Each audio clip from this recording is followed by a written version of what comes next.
The darkness swallowed us whole as we descended into the earth's maw. The rickety elevator groaned under our weight, and I couldn't shake the feeling that we were being lowered into our own graves. But there was no turning back now. We had come too far to chicken out.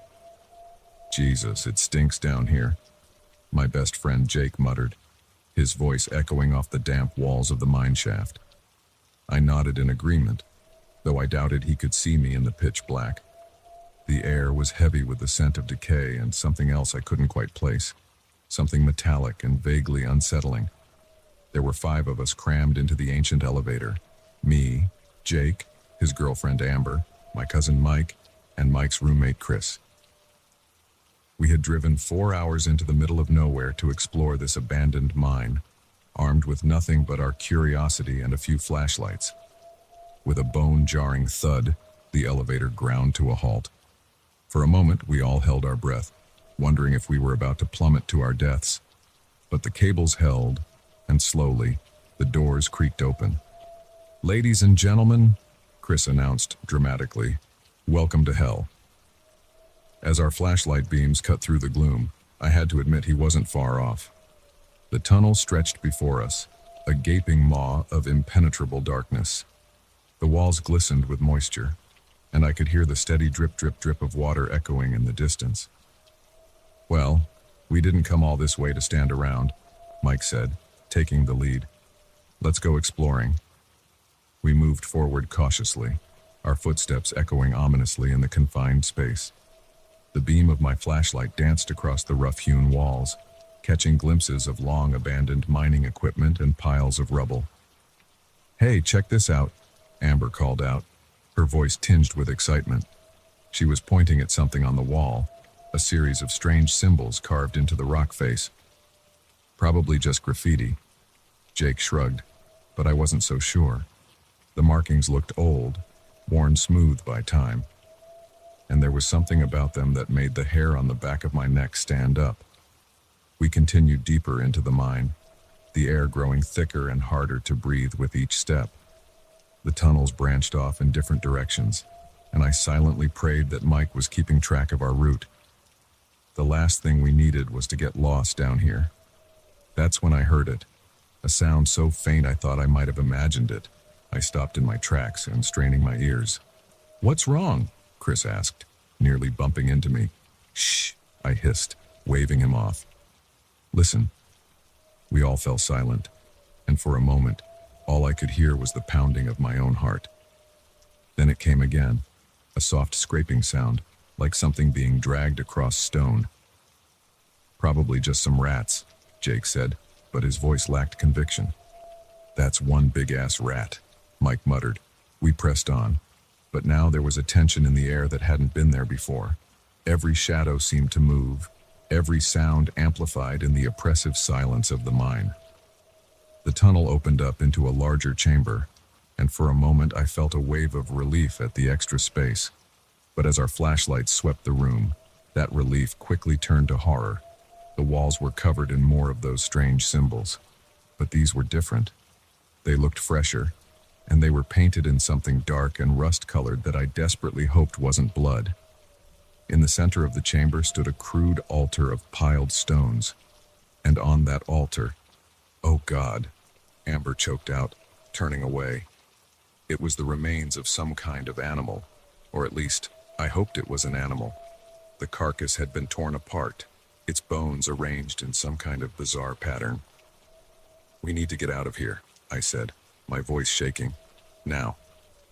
But as we turned to leave, our flashlights flickered and died, plunging us into total darkness. Panic set in immediately. I could hear Amber's panicked breathing, Jake's muttered curses as he tried to get his light working again. And then in the darkness, I heard that sound again, the scraping. But this time, it was closer, much closer. "Run!" I yelled, grabbing blindly for whoever was nearest to me. We stumbled through the darkness, our hands scraping against the rough walls as we tried to find our way back. The sounds behind us grew louder, not just scraping now, but a wet, hungry sound that turned my blood to ice. Something brushed against my leg, and I let out a strangled scream. I lashed out blindly, my fist connecting with something solid yet yielding.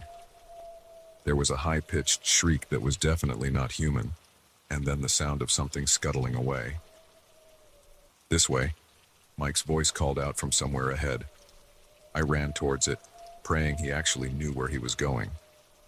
We burst out of the tunnel and into the elevator chamber, gasping for breath. Jake slammed the gate shut behind us, and Mike frantically jabbed at the ascent button. For one heart-stopping moment, nothing happened. Then, with a groan of protest, the elevator began to rise. As we ascended, I caught a glimpse of something moving in the darkness below.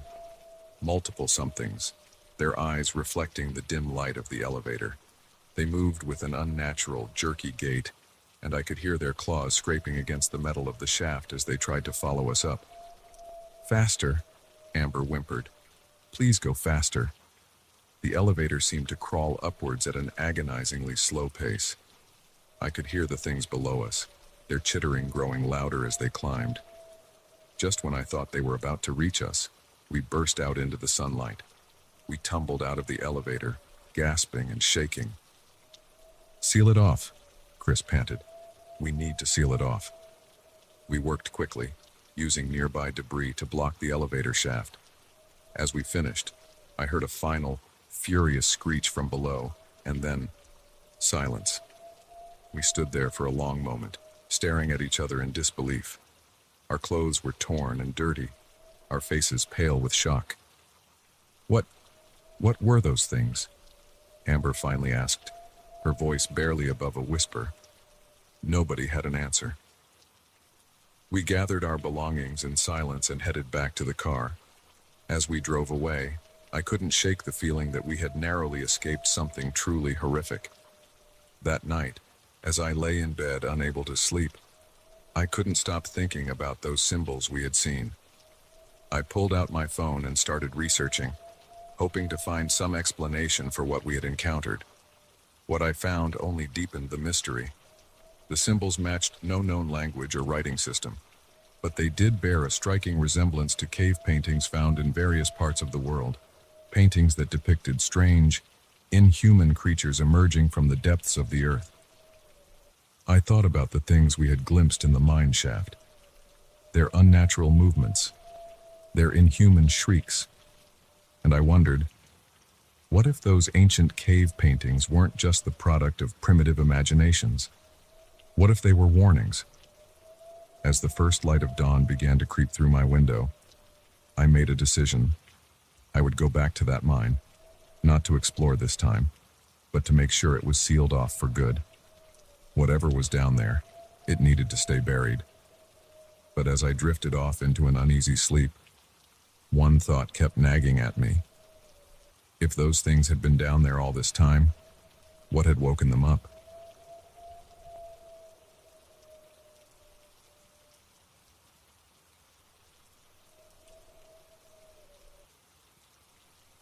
The headlights of the car behind me had been a constant presence for the last hour, their glare an unwelcome companion on this lonely stretch of road. At first, I'd thought nothing of it, just another traveler making their way through the night. But as the miles ticked by and every turn I made was mirrored by those persistent beams, a knot of unease began to form in the pit of my stomach. I gripped the steering wheel tighter, my knuckles turning white as I tried to focus on the road ahead. The digital clock on my dashboard read 2:17 a.m., and the darkness pressing in from all sides seemed to grow thicker with each passing minute. My name is Sarah, and I was on my way back from visiting my sick grandmother in a small town 3 states over. I'd left later than I'd intended, but I was determined to make it home before dawn. Now, as I found myself on this deserted country road with an unknown pursuer, I was beginning to regret my decision. I tried to rationalize the situation. Maybe they were just going in the same direction. Maybe they were lost and following me in hopes I'd lead them to civilization. But deep down, a primal instinct was screaming at me that something was very, very wrong. I fumbled for my phone, intending to call, who? The police. To tell them what? That a car was driving behind me. I cursed under my breath as I realized I had no signal. Of course. Why would anything be easy tonight? The road stretched endlessly before me, a ribbon of asphalt cutting through fields and forests. There were no houses, no signs of life, just me, my car, and the persistent follower behind me. I pressed down on the accelerator, watching the speedometer climb. 60, 70, 80 miles per hour.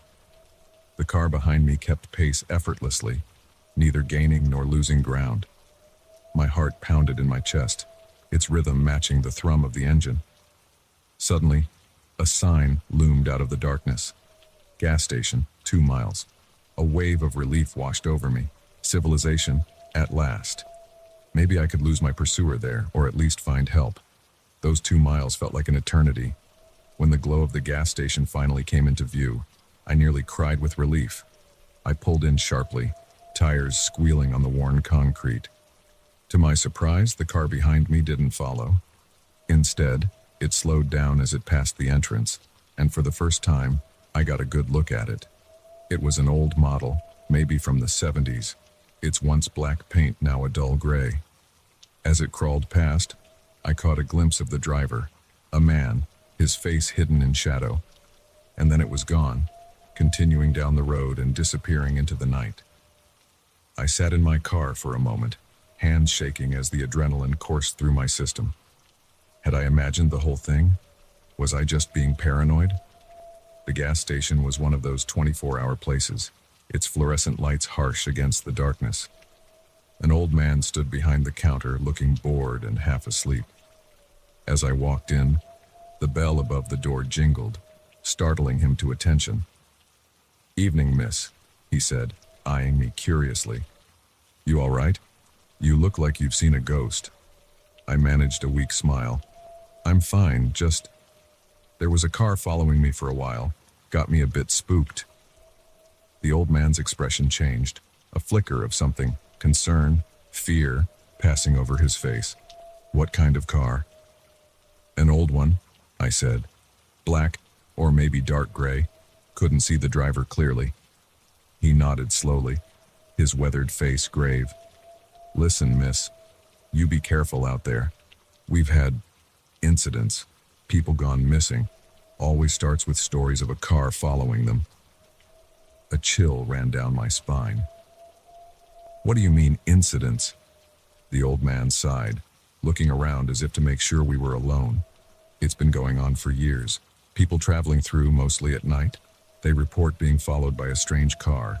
Some of them make it to town, shaken up but okay. Others, well, they're never seen again." I felt the blood drain from my face. "Have you called the police?" He let out a bitter laugh. "Police. They've investigated, sure. Never found anything. Some folks say it's something to scare the kids, but I've seen too much, heard too..." I glanced nervously at the window, half expecting to see those headlights again. What should I do? "Stay here till morning if you can," he said. "If not, well, don't that car again. You drive as fast as you can to the nearest town. Don't try to lose it on these back roads. That's where people tend to disappear." I nodded, my mouth dry. "Thank you, I think I'll wait here for a while, if that's okay." He waved his hand. "Stay as long as you need. Coffee's fresh if you want some." I poured myself a cup of the bitter liquid, doing little to calm my nerves. I sat by the window, watching the empty road, jumping at every shadow and sound. An hour passed, then two. The old man busied himself restocking shelves, occasionally casting concerned glances my way, as the first hints of dawn began to lighten. "Thank you," I said to the old man as I prepared to leave. "For everything." He nodded. "Take care out there." And remember what I said. The morning air was cool and damp as I stepped outside. I took a deep breath, trying to shake off the lingering fear from the night. My car stood where I'd left it, a familiar sanctuary in the strange surroundings. As I reached for the door handle, a flicker of movement caught my eye. There, tucked under my windshield wiper, was a piece of paper. My hand trembled as I reached for it. It was a note, written in a shaky, almost childlike scrawl. "You're lucky. Next time you won't make it to the gas station." I stumbled back, the paper falling from my numb fingers. How, when, I'd been watching the whole time. A car engine roared to life nearby, making me jump. I spun around, heart pounding, but it was just an old pickup truck pulling out of the lot. The driver, an elderly woman, gave me a curious look as she passed. I turned back to my car, half expecting to see someone there, but the lot was empty save for my vehicle and the old man's truck. The note lay on the ground where I'd dropped it, a menacing presence despite its innocuous appearance. With shaking hands, I unlocked my car and got in, locking the doors immediately. I sat there for a moment, trying to calm my racing heart. Part of me wanted to go back into the gas station, to show the old man the note, to ask for help, but a stronger part just wanted to get as far away from this place as possible. I started the engine and pulled out of the lot, my eyes constantly darting to the rearview mirror. The road stretched out before me, empty and innocent in the early morning light. But now I knew the truth. The darkness that lurked just out of sight, waiting for unwary travelers. As I drove, my mind raced. Who was behind this? What did they want? And how many others had fallen victim to this mysterious pursuer? I made it home without further incident, but the experience left an indelible mark on me. I couldn't shake the feeling that I'd brushed up against something sinister, something that defied rational explanation. In the weeks that followed, I researched obsessively, looking for any information about similar incidents. I found scattered reports, whispered stories on obscure forums, but nothing concrete. It was as if the whole thing existed in a shadow world, just beyond the reach of normal society. I never drove that road again, and I warned everyone I knew to avoid it. Some believed me, others thought I was overreacting to a simple case of road fright. But I knew what I'd experienced, what I'd seen, and sometimes late at night, I still find myself glancing in my rearview mirror, watching for a pair of headlights that never seem to get any closer or fall behind, waiting for the moment when my luck finally runs out, and I become another mysterious disappearance on a lonely country road. Because out there in the darkness, something is waiting, and sooner or later, it finds everyone who crosses its path.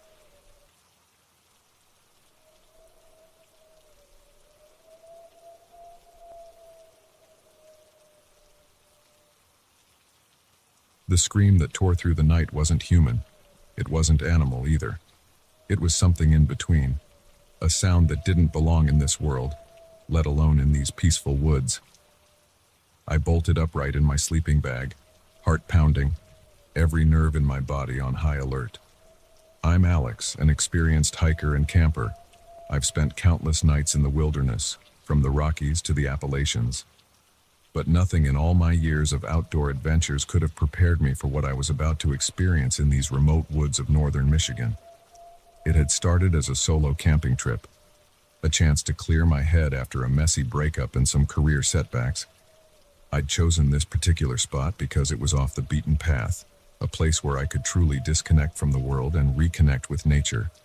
Now, as that unearthly cry echoed through the trees, I was beginning to regret my decision. I fumbled for my flashlight, my hands shaking as I unzipped the tent. The beam cut through the darkness, illuminating the dense foliage surrounding my small campsite. Everything looked normal, the trees swaying gently in the night breeze, my backpack propped against a nearby trunk, the remains of my campfire smoldering softly. But something felt off. The woods were too quiet. No crickets chirping, no owls hooting, not even the rustle of small animals in the underbrush. It was as if the entire forest was holding its breath, waiting. I stepped out of the tent, my bare feet sinking into the cool earth. The air was thick with the scent of pine and something else, a musky, almost rotten odor that made my nose wrinkle. "Hello?" I called out, immediately regretting it. If there was something out there, I'd just announced my presence. Silence answered me. I swept the flashlight beam in a slow arc, searching for any sign of movement. Nothing. But as I completed the circle, something caught my eye. There, at the edge of the clearing, was a footprint. My blood ran cold as I approached it. This was no bear print, no deer track. It was huge, easily twice the size of my own foot, with long, claw-like impressions at the end of each toe. And it was fresh, the edges still crisp in the soft soil. I swallowed hard, my mouth suddenly dry. What kind of creature could have made this? And more importantly, where was it now? As if in answer to my unspoken question, another cry split the night. Closer this time, much closer. And now I could hear something else. The snap of branches, the rustle of leaves. Something big was moving through the woods, heading straight for my camp. Panic gripped me. I dove back into the tent, zipping it up as if the thin nylon could offer any protection against whatever was out there. I grabbed my phone, cursing as I remembered there was no signal out here. I was on my own. The noises grew louder, heavy footsteps, labored breathing. It was just outside the tent now. I could see its shadow, massive and misshapen, projected against the tent wall by the moonlight. I held my breath, praying it would move on. For a moment, all was still. Then, without warning, something pressed against the side of the tent. Not a paw or a hand, but something long and flexible. A trunk? A tentacle? I couldn't tell, and I didn't want to know.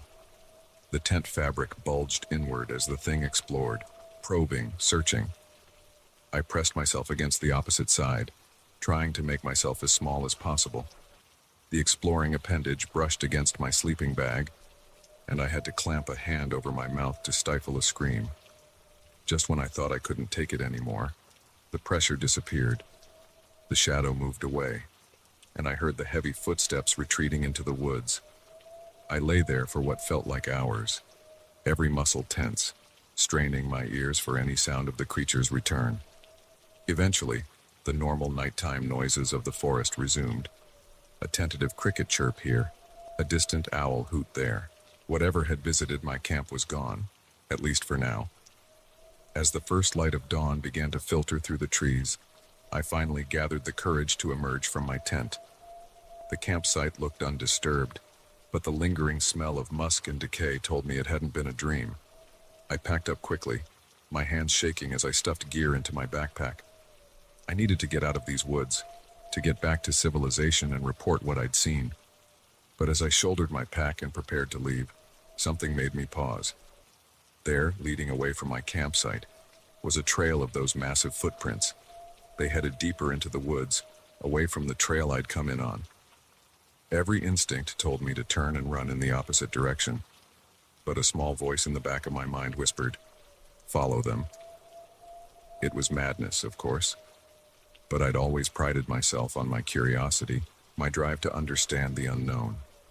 And if there really was some undiscovered creature out here, didn't I have a responsibility to find out more?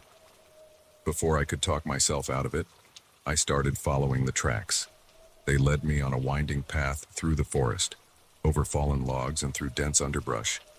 As I walked, I noticed other strange signs, claw marks high up on tree trunks, tufts of coarse hair caught on branches, and more of that musky scent growing stronger. After about an hour of hiking, the trees began to thin out. I found myself on the edge of a small clearing, and what I saw there stopped me in my tracks. In the center of the clearing stood a crude structure, like nothing I'd ever seen before. It was roughly conical, built from interwoven branches and vines, with a small opening at the base. Around it were scattered bones, deer, rabbit, and others I couldn't identify. Some looked disturbingly large and oddly shaped. The footprints led directly to this bizarre dwelling. As I stood there, trying to process what I was seeing, a low growl emanated from inside the structure. I froze, my heart pounding so hard I was sure it could be heard for miles.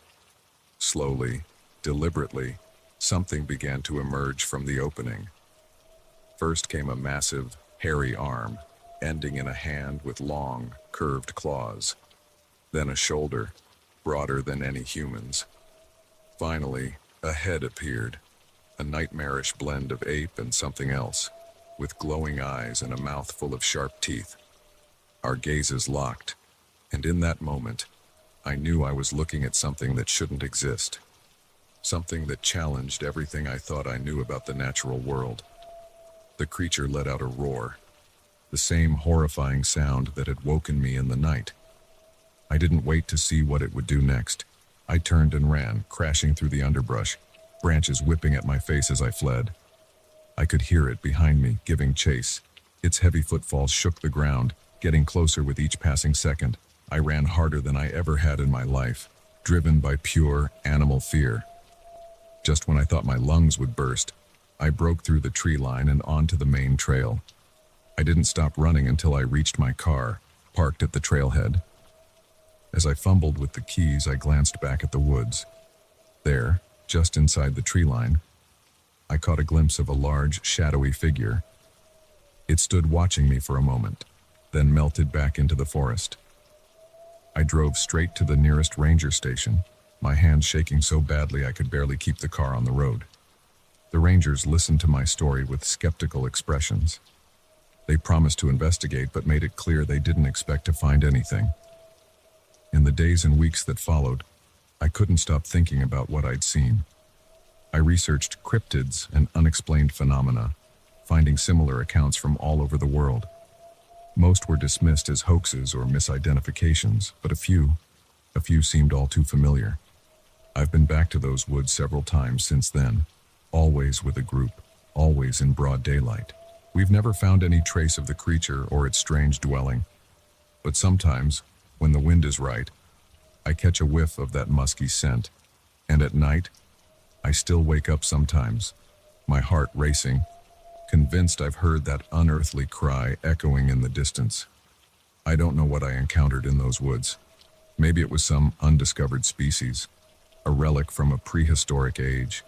Maybe it was something else entirely, something beyond our current understanding of reality. But I know what I saw, what I heard, what I smelled.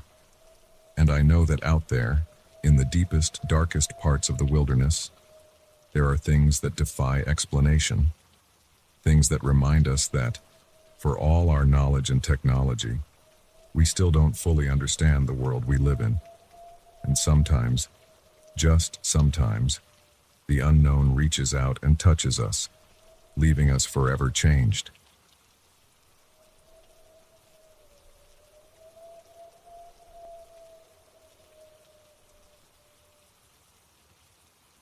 The old farmhouse stood silent, bathed in the pale light of a full moon.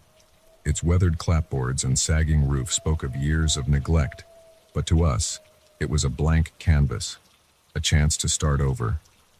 Little did we know that by crossing its threshold, we were stepping into a nightmare that had been waiting decades to unfold. My name is Emily, and this is the story of how my family's dream of a peaceful country life turned into a waking horror. It all started innocently enough. My husband, Mark, and I had always dreamed of escaping the rat race of the city. When we stumbled upon the listing for Cedar Grove Farm, 50 acres of prime farmland with a historic farmhouse at a price that seemed too good to be true, we jumped at the opportunity. Our two kids, Lily, 10, and Max, 8, were excited about the prospect of having so much space to explore. The realtor was suspiciously eager to close the deal, barely giving us time to have the place properly inspected. But we were too caught up in our visions of idyllic country living to notice the red flags. Moving day was a blur of boxes and furniture, the air filled with the musty scent of a house long unopened. As I unpacked in the kitchen, I couldn't shake the feeling that something was off. The hairs on the back of my neck stood up, and I had the distinct sensation of being watched. I turned around, half expecting to see someone standing in the doorway, but there was only empty space. That night, as we settled into our new home, the strangeness began in earnest. It started with small things, objects not where we'd left them, doors we'd sworn we'd closed standing wide open. We chalked it up to the chaos of moving and our unfamiliarity with the old house. But then came the noises. Footsteps in the attic when we were all downstairs. The sound of children laughing echoing through empty rooms. At first, we tried to rationalize it. Old houses settle, we told ourselves. The wind can play tricks on the ears. It was Lily who first saw something truly inexplicable. I found her one morning, staring wide-eyed at her reflection in an antique mirror we'd found in the attic. "Mommy," she whispered. There was a girl in the mirror, but it wasn't me. I assured her it was just her imagination, but the fear in her eyes made my blood run cold. As the days passed, the incidents grew more frequent and more disturbing. Max's toys would arrange themselves in bizarre patterns overnight. Lily woke up screaming about the burnt man standing at the foot of her bed. Mark and I would wake to find all the kitchen cabinets flung open, their contents strewn across the floor. We might have been able to explain away each incident individually, but taken together, they painted a picture too terrifying to ignore. Something was in our house, something that didn't want us there. Desperate for answers, I began researching the history of Cedar Grove Farm. What I found chilled me to the bone. The property had changed hands numerous times over the past century, with no family staying longer than a year. There were whispered stories of tragedy and violence, of families torn apart by unseen forces. But it was an article from 1925 that truly made my heart stop. It detailed a horrific fire that had claimed the lives of the original owners, a farmer, his wife, and their 2 young children. The cause was never determined, but there were rumors of foul play, of dark rituals gone wrong. As I read, a cold draft swept through the room, and I swear I heard a child's laughter echoing from somewhere deep within the house. That night, things came to a head. We were awakened by Max's terrified screams. We rushed to his room to find him pressed against the wall, pointing at his closet. "The burnt man," he sobbed. "He's in there." Mark yanked open the closet door, revealing nothing but hanging clothes and toys. But as he turned back to comfort Max, I saw it. A dark figure, its flesh charred and twisted, standing in the corner of the room. It was there for just a moment, and then it was gone, leaving behind the acrid smell of smoke. We left that night, throwing some clothes into bags and fleeing to a nearby hotel. But our ordeal wasn't over. As we drove away, I looked back at the house. In the upstairs window, I saw 2 small faces watching us leave, children's faces, pale and sad, nothing like our own kids who were huddled in the back seat. The next few weeks were a blur of paranormal investigators, priests, and local historians. We learned more about the dark history of Cedar Grove Farm, tales of occult practices, of children who went missing in the surrounding woods, of strange lights seen in the farmhouse windows long after it should have been abandoned. One elderly local, his eyes clouded with cataracts but bright with fear, told us a story passed down through generations. The original owners of the farm, driven mad by crop failures and personal tragedies, had turned to dark magic in a desperate attempt to save their livelihood. But the forces they summoned were beyond their control, and in the end, it cost them everything. "That land is cursed," he told us, his voice quavering. "What walks there ain't natural. It ain't right." We tried cleansings, blessings, even looked into more esoteric methods of banishing spirits. But every time we returned to the house, the activity would start again, more intense than before. It was as if our attempts to rid the place of its supernatural inhabitants had only angered them. The final straw came when Lily disappeared for 3 hours. We found her in the attic, huddled in a corner, talking to someone we couldn't see. When we asked her about it later, she said she'd been playing with the other children. Her description of them matched perfectly with the children who had died in the fire nearly a century ago. We knew then that we couldn't stay. The house, the land, it all had to go. But who would buy a place with such a dark history? In the end, we made the difficult decision to burn it all down. It felt fitting somehow, cleansing by fire, just as it had begun. As we watched Cedar Grove Farm go up in flames, I swear I could hear screams coming from within, not of pain or fear, but of release. And as the roof collapsed in a shower of sparks, I saw them, ghostly figures rising from the inferno, the farmer and his wife, hand in hand, and the children, finally free, their faces peaceful as they faded into the night sky. We left that place behind, but the memories of what we experienced there will haunt us forever. Sometimes, late at night, I still hear phantom footsteps or catch a whiff of smoke. And sometimes, just sometimes, I see a small face watching me from shadowy corners. Gone in the blink of an eye. Our brush with the supernatural at Cedar Grove Farm taught us a valuable lesson. There are some places in this world where the veil between the living and the dead is thin, where past horrors echo through time. And sometimes, no matter how much we might want to, we can't simply erase the sins of the past. As for Cedar Grove Farm, it's nothing but ashes now. A developer bought the land, planning to build a subdivision, but every construction crew they've sent out has quit, citing strange occurrences and an overwhelming sense of dread. The land remains empty, a scar on the landscape, a reminder of the darkness that once dwelled there. And on quiet nights, when the moon is full and the wind whispers through the trees, locals swear they can still hear children's laughter echoing across those empty fields. A chilling reminder that some stories never truly end.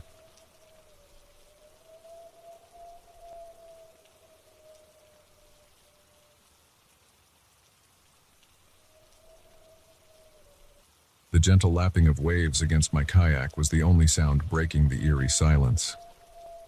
As twilight descended, the small island loomed before me, a dark silhouette against the fading light. I had no idea that this seemingly peaceful spot would become my own personal hell for the next 12 hours. My name is Jack, and I've always been an adventurer at heart. Kayaking had been my passion for years, and I'd explored countless waterways across the country. But this solo trip to a remote lake in northern Minnesota was meant to be something special, a chance to push my limits and reconnect with nature. The day had started perfectly, clear skies, calm waters, and the promise of undiscovered beauty ahead. I'd packed light, planning to make camp on one of the lake's many small islands for the night before heading back the next day. As I paddled across the vast expanse of the lake, I felt a sense of freedom I hadn't experienced in years. The worries of my everyday life, the stressful job, the failed relationships, the mounting bills, all seemed to melt away with each stroke of my paddle. It was late afternoon when I spotted the island. It wasn't much more than a rocky outcropping covered in dense vegetation, but it looked like the perfect spot to set up camp for the night. I steered my kayak towards its shore, already imagining the warmth of a campfire and the taste of the freeze-dried meal in my pack. As I approached, a sudden gust of wind caught me off guard. My kayak rocked dangerously, and for a heart-stopping moment, I thought I might capsize. I managed to steady myself, but not before my map and compass slipped from my lap and into the dark waters below. Shit, I muttered, watching them sink out of sight. It was a rookie mistake, one I hadn't made in years, but I wasn't too concerned. I had my phone with its GPS, safely stored in a waterproof case. Besides, how hard could it be to find my way back across a lake? I beached my kayak on the rocky shore and began to set up camp.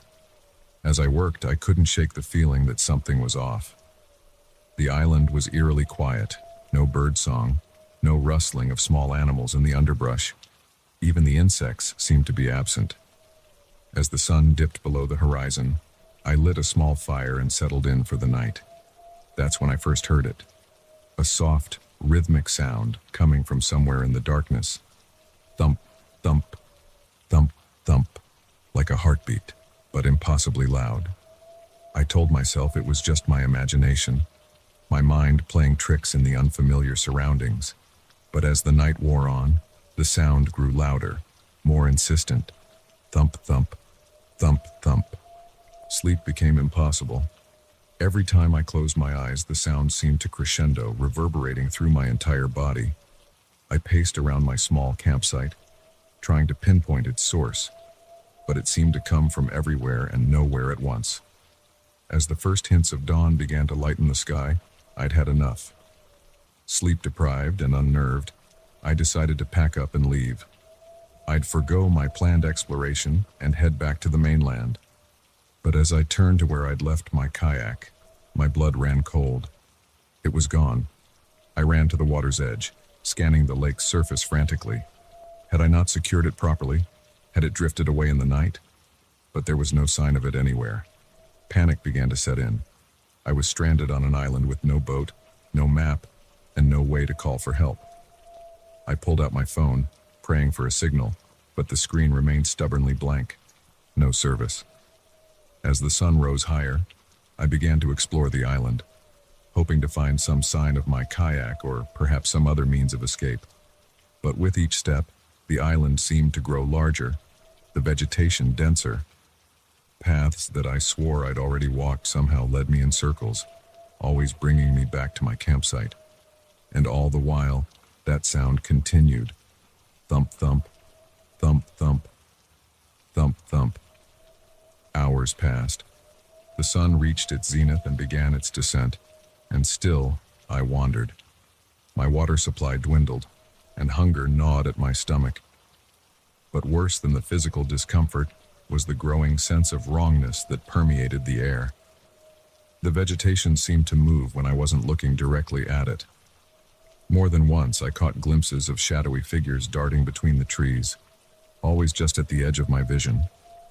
And that incessant, maddening sound grew ever louder. As night fell once again, desperation took hold. I waded into the lake, determined to swim for the mainland if I had to. But no matter how far I swam, the island remained the same distance away. It was as if the water itself was conspiring to keep me there. Exhausted and defeated, I dragged myself back to shore. As I lay on the rocky beach, gasping for breath, I saw something that made my heart stop. Footprints in the sand next to me, but they weren't human footprints. They were massive, easily twice the size of my own feet, with long, claw-like impressions at the toes. And they led straight into the dense foliage of the island's interior. Terror gave me new strength. I scrambled to my feet and ran, crashing through the underbrush, no longer caring about direction or sense. I just knew I had to get away from whatever had made those prints. I don't know how long I ran. Time seemed to lose all meaning in that nightmarish place. But suddenly, I burst through a line of trees and found myself in a clearing I hadn't seen before. In the center of the clearing stood a stone structure, ancient and weathered.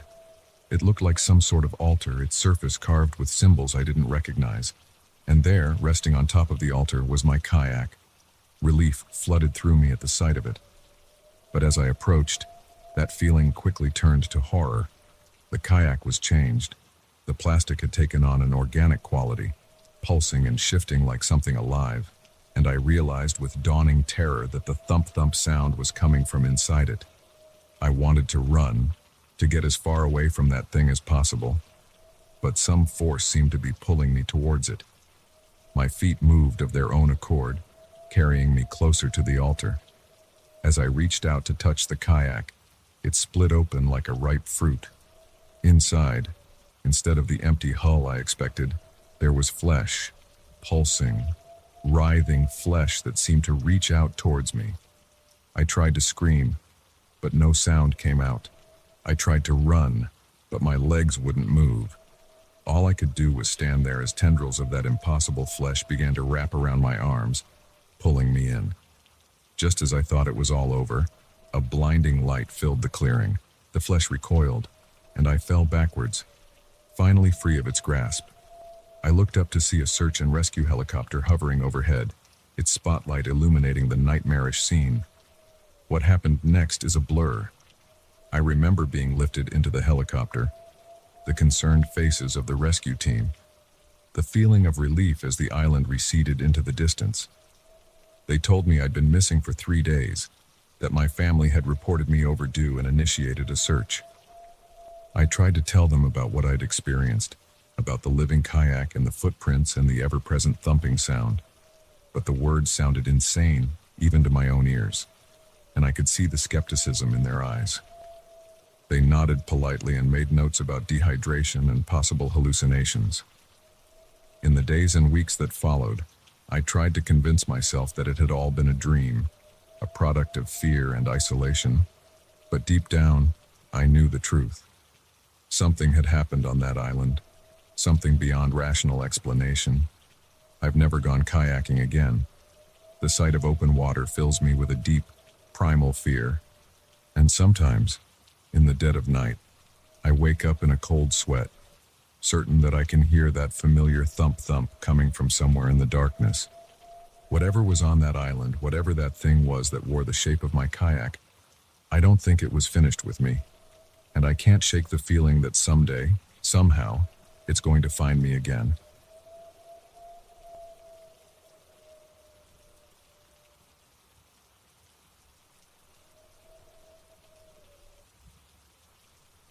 The musty smell of decay hit me like a wall as we stepped through the rusted gates of Oakwood Asylum.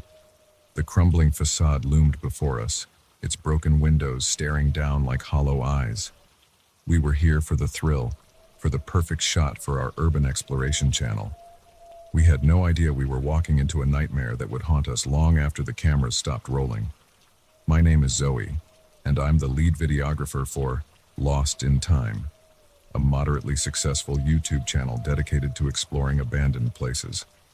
Our team consisted of me, my best friend and co-host Jake, our sound guy Mike, and our newest member, Emma, who handled research and logistics.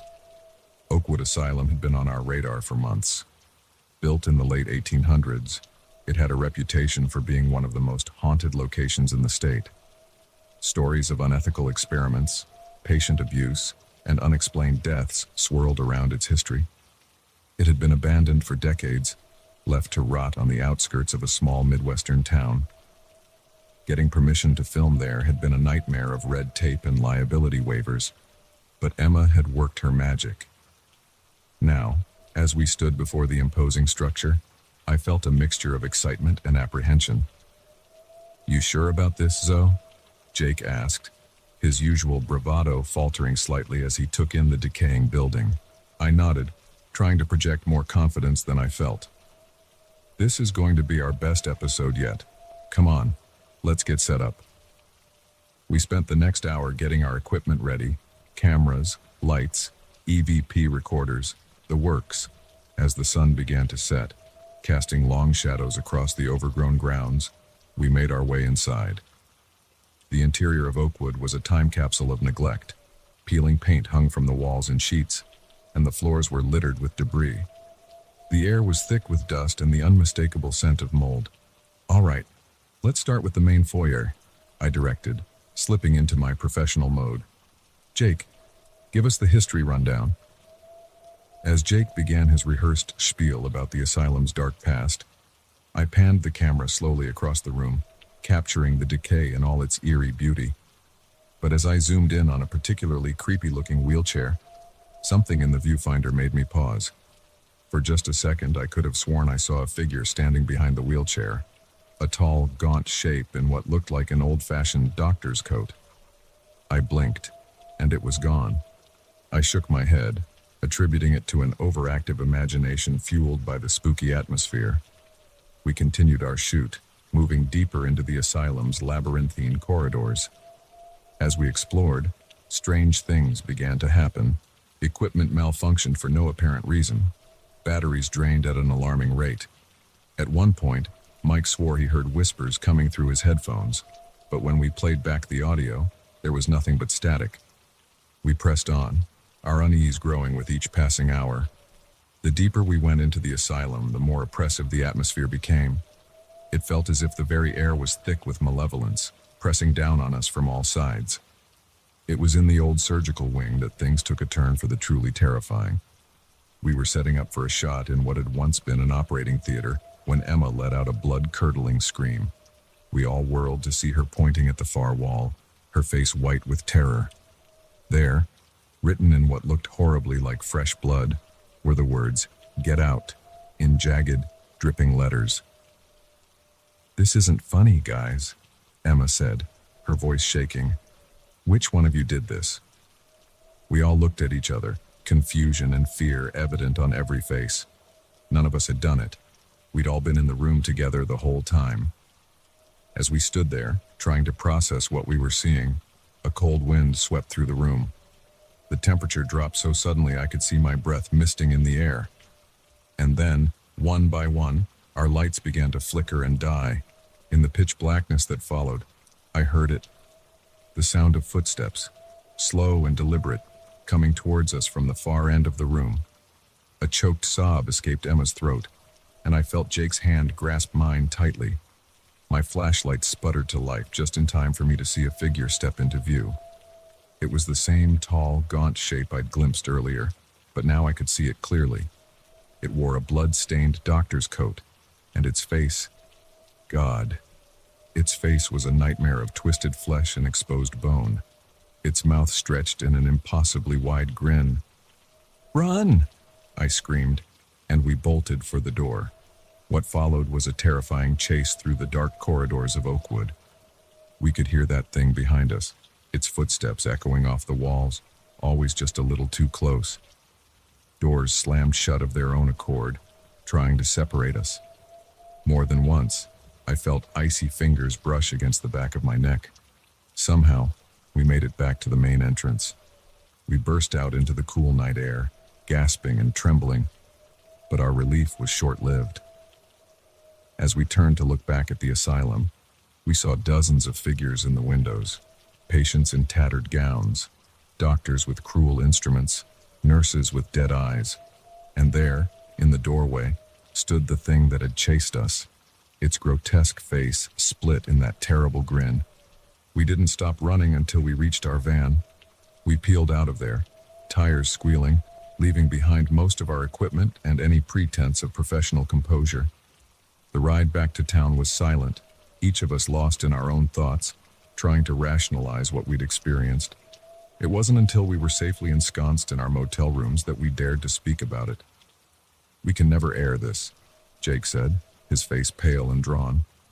"No one would believe us anyway." We all agreed, too shaken to even consider trying to explain what had happened. We decided to tell the channel's followers that we'd had equipment issues and couldn't get usable footage. But our ordeal wasn't over. In the days and weeks that followed, strange things continued to happen. We'd wake up in the middle of the night to find our rooms ice cold, the scent of antiseptic hanging in the air. Emma developed a mysterious rash that looked disturbingly like surgical scars. Mike kept hearing those whispers, even when he wasn't wearing his headphones. And me. I couldn't shake the feeling that we were being watched. Sometimes, out of the corner of my eye, I'd catch a glimpse of a tall figure in a doctor's coat, always gone when I turned to look directly. We tried to move on, to forget about Oakwood and what we'd seen there, but it became clear that whatever we'd encountered in that cursed place had followed us home. It's been 6 months since that night, and things have only gotten worse. Emma quit the channel and moved across the country, desperate to escape the nightmares. Mike checked himself into a psychiatric facility last week, muttering about voices telling him to continue the work. Jake and I are still trying to keep the channel going, but our hearts aren't in it anymore. Every abandoned building, every dark corner, holds the potential for unimaginable horror. We can't shake the feeling that we opened a door that night at Oakwood, and now something is slowly but surely making its way through. I'm writing this now as a warning to all the urban explorers, the thrill seekers, the ghost hunters out there. Be careful. There are some places in this world that are abandoned for a reason, some doors that should remain closed, some stories that should stay buried. Because sometimes, when you go looking for ghosts, you find something far worse. And sometimes, those things follow you home. As for me, I don't know how much longer I can keep running. Every night, I dream of Oakwood, of endless dark corridors and that grinning doctor. And every morning, I wake up to find my room a little colder, the scent of decay a little stronger. I fear it's only a matter of time before Oakwood claims us all.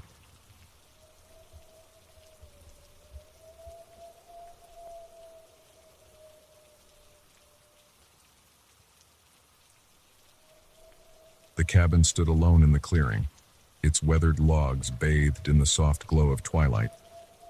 As I approached, my backpack heavy with supplies, I felt a mixture of relief and apprehension. This secluded haven was supposed to be my escape, a chance to clear my head and finish my novel. I had no idea it would become the setting for a nightmare I couldn't have imagined in my wildest fiction. My name is Olivia, And I'm a writer, or at least, I was trying to be. After my first book flopped spectacularly, I'd been struggling with crippling writer's block. When my agent suggested a writing retreat, I jumped at the chance. A month alone in the mountains, away from the distractions and pressures of the city, it sounded perfect. I found the cabin listing online. The photos showed a quaint, rustic structure nestled in a picturesque forest setting. The owner, an elderly woman named Margaret, had been friendly but vague during our phone conversations. "It's a special place," she'd said. "It has a way of bringing out what's inside you." As I climbed the creaky steps to the porch, I decided Margaret had undersold the cabin's charm. It was like something out of a fairy tale, complete with a rocking chair and a wind chime tinkling softly in the breeze.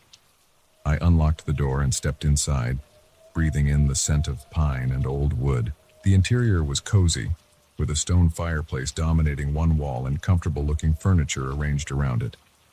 A narrow staircase led up to what I assumed was the bedroom. I spent that first evening settling in, unpacking my clothes and setting up my laptop on the sturdy oak desk by the window. As night fell, I lit a fire and curled up on the sofa with a glass of wine, listening to the wind in the trees and the occasional hoot of an owl. It was perfect, peaceful, exactly what I needed to break through my creative block. I woke the next morning feeling refreshed and inspired. I made a pot of coffee and sat down at the desk, ready to dive into my writing. The words flowed easily, and before I knew it, hours had passed. I was so engrossed that I barely noticed the sun setting outside. It wasn't until I got up to stretch that I realized something was off. The cabin felt different, colder somehow, despite the fire still burning in the hearth. And there was a smell, faint but unmistakable, like damp earth and decay. I shrugged it off, attributing it to the old building and my overactive imagination. But as I made dinner, I couldn't shake the feeling that I was being watched. More than once, I caught myself glancing over my shoulder, half expecting to see someone standing in the shadows. That night, I had trouble sleeping. The wind had picked up, making the cabin creak and groan. But underneath those familiar noises, I could have sworn I heard something else. A soft, rhythmic thumping, like footsteps on the floor below. I told myself it was just the house settling, but I still double-checked the locks before finally drifting off into an uneasy sleep. The next few days fell into a pattern. I'd write during the day, losing myself in my story. But as night fell, that sense of unease would return. The feeling of being watched grew stronger, and I started noticing little things out of place. A book moved from where I'd left it. A door I was sure I'd closed, standing open. On the fifth night, things escalated. I woke in the middle of the night to a loud crash from downstairs. Heart pounding, I crept down the stairs, clutching a heavy flashlight as a makeshift weapon. The living room was a mess. Books had been swept off the shelves, furniture overturned. And there, scratched deep into the wooden floor, was a single word: leave.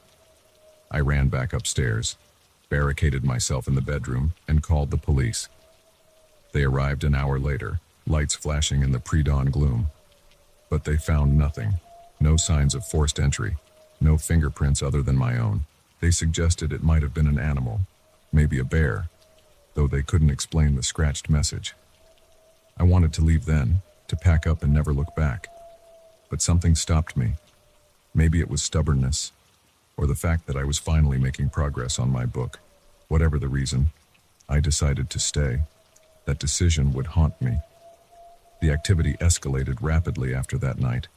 Objects would move on their own, sometimes flying across the room as if thrown by unseen hands. The smell of decay grew stronger, and no amount of cleaning or air freshener could mask it. And the noises, God, the noises. Whispers in the walls, scratching in the attic, and always that rhythmic thumping, like someone pacing back and forth, back and forth. I stopped sleeping, surviving on coffee and fear, but still I wrote. In fact, I was writing more than ever, the words pouring out of me in a fever pitch. My story had taken a dark turn, filled with horror and madness. It was as if something else was guiding my hands, pulling the narrative into twisted paths I'd never imagined. A week after the police visit, I woke to find my laptop open, a document I didn't recognize on the screen. It was a journal entry, dated 1952. It detailed the final days of a woman named Clara, the wife of a lumber baron who'd built the cabin as a summer home. Clara wrote of a presence in the house, an evil that had driven her husband to madness and eventual suicide. She spoke of rituals performed in the basement, of sacrifices made to appease some nameless entity. The entry ended abruptly, mid-sentence.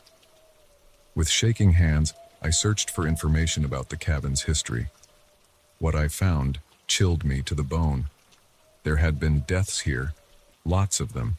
Suicides, accidents, disappearances, all attributed to the curse of the cabin. I knew I had to leave, but when I tried to pack, I found I couldn't. It was as if my body wasn't under my control anymore. I'd walk to the door, hand outstretched for the knob, only to find myself back at the desk, typing away. The entity, whatever it was, didn't want me to leave. Not until I finished the story. Days blurred together.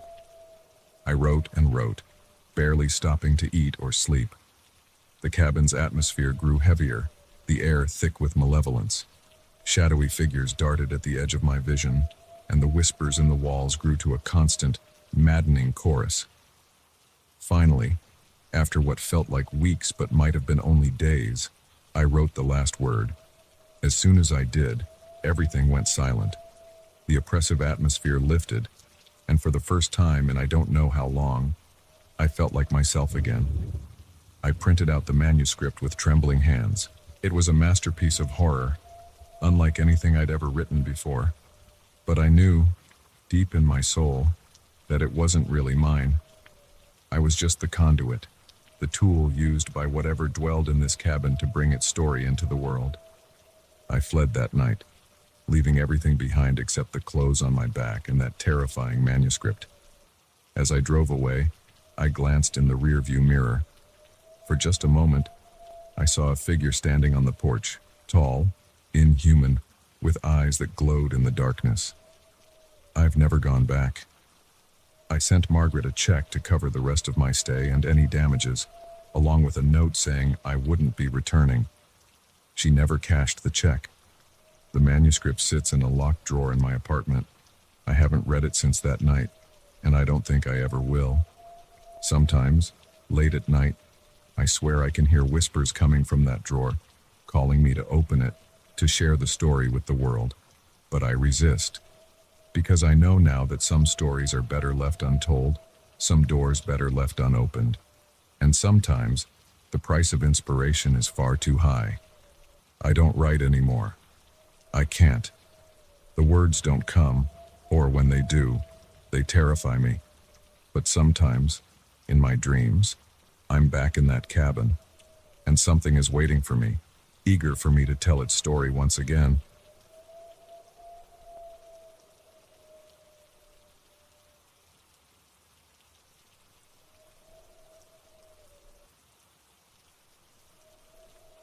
The first scream echoed through the forest, sending a chill down my spine. I froze, my flashlight beam wavering in the darkness. It had been 3 days since the first hiker went missing, and now, deep in these woods, I was beginning to understand why. My name is Sam, and I'm a park ranger at Blackwood National Forest. I've spent the last 5 years patrolling these trails, and I thought I knew every inch of this place, but nothing could have prepared me for what I was about to discover. It all started with a routine missing persons report. A young woman, Sarah Jenkins, hadn't returned from a day hike, not uncommon in itself. People often underestimate the vastness of the forest or lose track of time. But when a search party failed to find any trace of her, we knew something was wrong. 2 days later, another hiker vanished, then another. The local sheriff's department was baffled, and rumors started spreading in the nearby town. Some blamed it on a rogue bear or mountain lion. Others whispered about more sinister possibilities, serial killers or cult activity. But I had a different theory. Over the years, I'd heard stories from the older rangers and some of the Native American elders in the area. They spoke of a hidden network of caves deep in the forest, places that were considered sacred and forbidden. According to legend, these caves were home to something ancient and malevolent. I'd always dismissed these tales as local folklore, meant to keep people from wandering too far off the marked trails. But now, with 3 people missing and no other leads, I decided it was worth investigating, which is how I found myself trudging through the undergrowth well past midnight, following a faint trail that didn't appear on any official map. The forest was unnaturally quiet, the usual nighttime sounds of insects and nocturnal animals conspicuously absent. That's when I heard the scream. It was unlike anything I'd ever heard before. Not quite human, not quite animal. It sent a primal jolt of fear through my body, every instinct telling me to turn and run. But I couldn't, not with 3 lives potentially at stake. So I pressed on, my hand resting on the reassuring weight of my sidearm. As I moved deeper into the uncharted area of the forest, the terrain became increasingly difficult. The trees grew denser, their branches seeming to reach out like gnarled hands. More than once, I had to backtrack and find a new route around impassable thickets. Then, just as I was considering turning back, I saw it. A dark opening in the side of a hill, partially hidden by overgrown vegetation. The cave entrance. I approached cautiously, my flashlight revealing moss-covered rocks and the damp glint of water trickling down the cave walls. The air coming from the opening was cold and carried a faint, musty odor. Taking a deep breath, I ducked into the cave. The beam of my flashlight seemed to be swallowed by the darkness, barely illuminating a few feet in front of me. The passage sloped downward, leading deeper into the earth. As I descended, I noticed strange markings on the walls.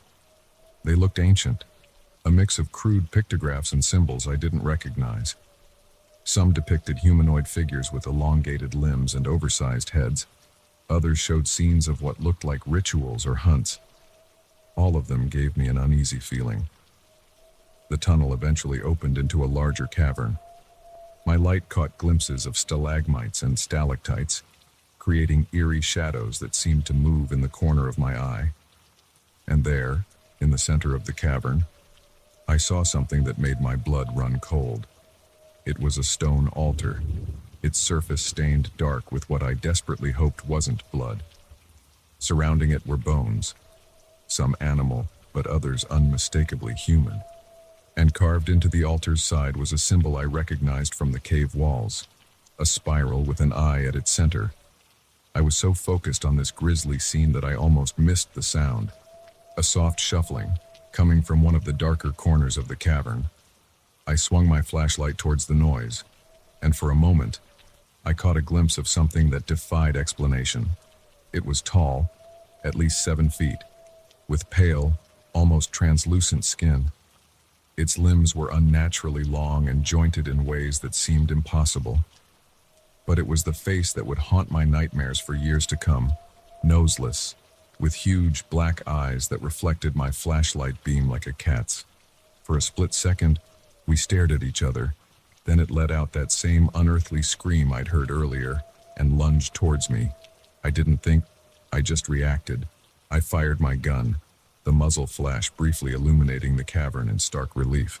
The creature shrieked in pain or anger, I couldn't tell which, and retreated into the shadows. Heart pounding, I backed towards the tunnel entrance, but as I turned to run, my light caught something else, a huddled form in another corner of the cavern. It was a person, curled up in a fetal position. Despite every instinct screaming at me to flee, I couldn't leave without checking. I approached cautiously, gun at the ready. As I got closer, I recognized her from the missing persons photos, Sarah Jenkins. She was alive, but barely. Her clothes were torn and dirty, her body covered in scratches and bruises. Her eyes were wide and unfocused, and she was muttering something under her breath. "Sarah," I said softly, touching her shoulder. She flinched violently. "I'm here to help. We need to go now." It took some coaxing, but I finally got her to her feet. That's when I heard it again, that shuffling sound coming from multiple directions now. We weren't alone, and whatever was in here with us was closing in. I half carried, half dragged Sarah towards the exit. The shuffling grew louder, accompanied by that bone-chilling scream. I chanced to look back and immediately wished I hadn't. There were more of them now, at least 3 that I could see, their pale forms moving with an unnatural, spider-like gait. We stumbled up the sloping tunnel, the creatures hot on our heels. I could hear their labored breathing, smell the musty, alien scent of them. Sarah was barely conscious, a dead weight in my arms. Just when I thought we wouldn't make it, we burst out of the cave and into the pre-dawn forest. I didn't stop running until we reached my Jeep, parked what felt like miles away on the main trail. As I sped towards the ranger station, Sarah drifting in and out of consciousness beside me, I tried to process what I'd seen. Those creatures, that altar, they challenged everything I thought I knew about the world. The next few days were a blur of debriefings, medical examinations, and frantic search efforts for the other missing hikers. Sarah's story, once she was coherent enough to tell it, was horrifying. She spoke of being hunted, of rituals performed in that underground chamber, of others who hadn't been as lucky as her. A joint task force of local police, FBI, and Forest Service was formed to investigate the caves. But when they went back, they found nothing. The cavern was empty, the altar gone. There were no signs of the creatures or the other missing hikers. The official report cited animal attacks and hallucinations brought on by a rare fungus found in the caves. Sarah was diagnosed with PTSD and extreme stress-induced psychosis. My own account was quietly dismissed, my superiors gently suggesting I take some time off. But I know what I saw. I know it was real. And I know they're still out there, somewhere in the depths of Blackwood Forest. I still work as a ranger, but things have changed. I carry extra ammunition now, and I never patrol alone. At night, when the forest grows quiet and the shadows deepen, I find myself listening for that shuffling sound, that unearthly scream, because I know that somewhere out there, in the darkest parts of the woods, something is waiting.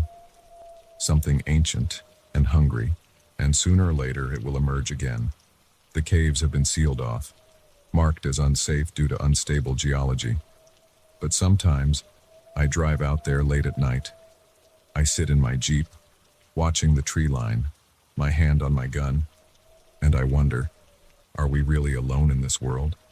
Or are there things out there, hiding in the shadows, that we're better off not knowing about? I don't have the answers, but I do know one thing. I'll never look at the forest the same way again, and neither should you.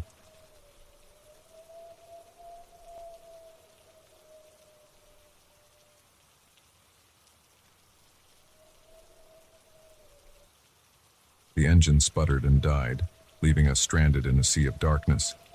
As the headlights flickered out, I caught a glimpse of something moving in the shadows beyond. My wife, Anna, grabbed my arm, her fingers digging into my skin. "David," she whispered. "What was that?" I wish I could say I had an answer, but the truth is, I had no idea what we were about to face on that lonely stretch of highway. It was supposed to be a simple road trip, a chance for Anna and me to reconnect after months of growing apart. We'd been driving for hours, the monotony of the highway broken only by the occasional glare of passing headlights. We were somewhere in the middle of Nevada, surrounded by miles of empty desert. The trouble started with a missed exit. I was sure we should have seen a turnoff by now, but the GPS was useless out here, and the map was frustratingly vague. As we argued about whether to turn back or press on, the first signs of car trouble began. It was subtle at first, a slight hesitation when I pressed the accelerator, a faint knocking from under the hood. I brushed it off, not wanting to admit I might have made a mistake in not getting the car checked before the trip. But as the minutes ticked by, the problems grew worse. When the engine finally gave out, we were miles from anywhere, with no cell signal and rapidly dwindling battery life on our phones. The silence that fell when I turned the key and got nothing but a faint click was deafening. "This can't be happening," Anna said, her voice tight with barely controlled panic. "What are we going to do?" I tried to project calm confidence, even as my own heart raced. "It's okay. We've got some water and snacks. When it gets light, we can try to flag down a passing car. Someone's bound to come along eventually." But even as I said it, I couldn't shake the feeling that we were in serious trouble. The night was unnaturally dark, the stars obscured by a thin layer of clouds, and it was cold, much colder than I would have expected for a desert night. We sat in tense silence for a while, both lost in our own thoughts. That's when we first heard it, a soft scraping sound, like something being dragged across sand. "Did you hear that?" Anna asked, her eyes wide in the dim glow of the dashboard lights. I nodded, straining my ears. The sound came again, closer this time, and with it, a smell, acrid and unpleasant, like burning rubber mixed with something organic and rotting. "Maybe it's just an animal," I said, but I didn't believe it. No animal I knew made a sound like that. The scraping grew louder, punctuated now by a rhythmic thumping. Thump, drag, thump, drag. Whatever it was big, and it was getting closer. Anna fumbled for the flashlight we kept in the glove compartment. Her hands shook as she flicked it on, the beam cutting through the darkness outside the windshield. For a moment, we saw nothing. Then, at the edge of the light's reach, something moved. It was tall, impossibly tall, its body a twisted mass of limbs that seemed too numerous and too long. Its skin, if you could call it that, was a patchwork of textures, scales, fur, and something that looked disturbingly like bare muscle. But it was the face that seared itself into my nightmares. It had too many eyes, all of them a milky white, and a mouth that split its head nearly in half, filled with row upon row of needle-sharp teeth. Anna screamed, a sound of pure, primal terror. I lunged for the keys, turning them desperately in the ignition. The engine coughed once, twice, but wouldn't catch. The creature moved with terrifying speed. One moment, it was at the edge of our vision. The next, it was at the car, its elongated fingers scraping against the driver's side window. The glass fogged with its hot, fetid breath. "Oh God," Anna chanted, curled up in her seat, the flashlight beam dancing wildly as her hands shook. I threw the car into neutral and started pushing with my feet, trying to get us rolling. We were on a slight incline, and I prayed it would be enough to build up some speed. The creature let out a sound, not quite a roar, not quite a screech, but something in between that set my teeth on edge. It slammed a misshapen hand against the roof of the car, leaving a dent in the metal. Slowly, agonizingly slowly, we began to move. The thing kept pace easily, circling the car, its numerous limbs allowing it to move in ways that defied physics. As we picked up speed, I saw more shapes moving in the darkness. Smaller creatures, but no less nightmarish, some scuttling on too many legs, others undulating across the ground like grotesque snakes. "What are they?" Anna sobbed. "David, what's happening?" I had no answers. All my focus on keeping the car moving and praying we'd build up enough speed to outrun these things. We were really rolling now, the steering wheel vibrating in my hands as we picked up speed. The creature made one last lunge for the car, its claws leaving deep scratches in the paint. And then, miraculously, the engine roared to life.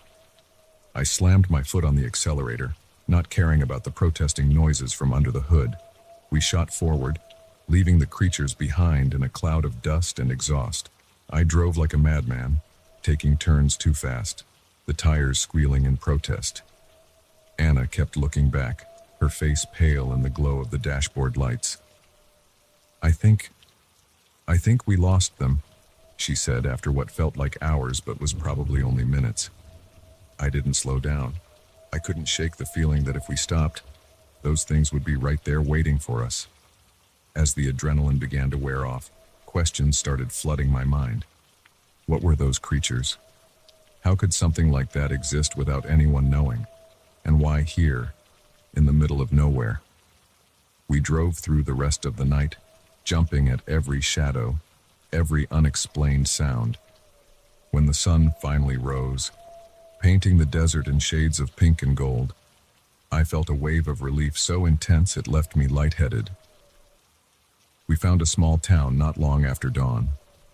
The locals looked at us strangely as we babbled about monsters in the desert, our clothes disheveled, our eyes wild with fear and lack of sleep. The sheriff listened patiently to our story, then gently suggested we get some rest at the local motel. No one believed us, of course. Why would they?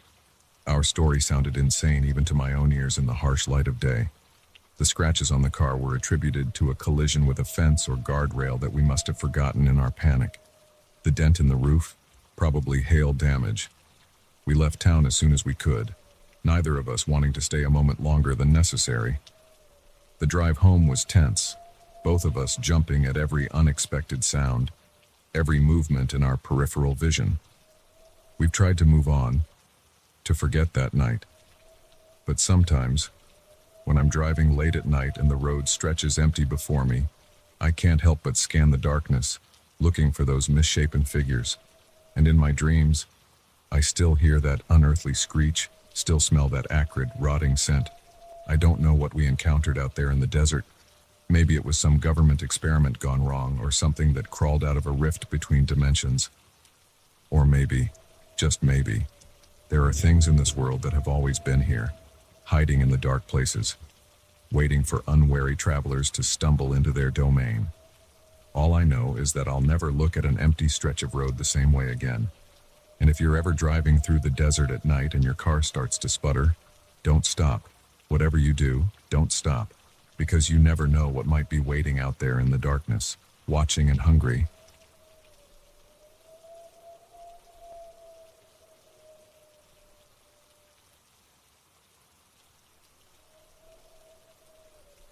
The moment the lights went out, I knew something was terribly wrong.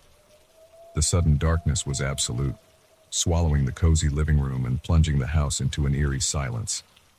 I froze, my hand still hovering over the TV remote, straining my ears for any sound from the children upstairs. That's when I heard it, a soft thud from somewhere in the house, followed by the unmistakable creak of a floorboard. My name is Megan, and what was supposed to be an easy night of babysitting turned into the most terrifying experience of my life. It had started as a typical Friday evening.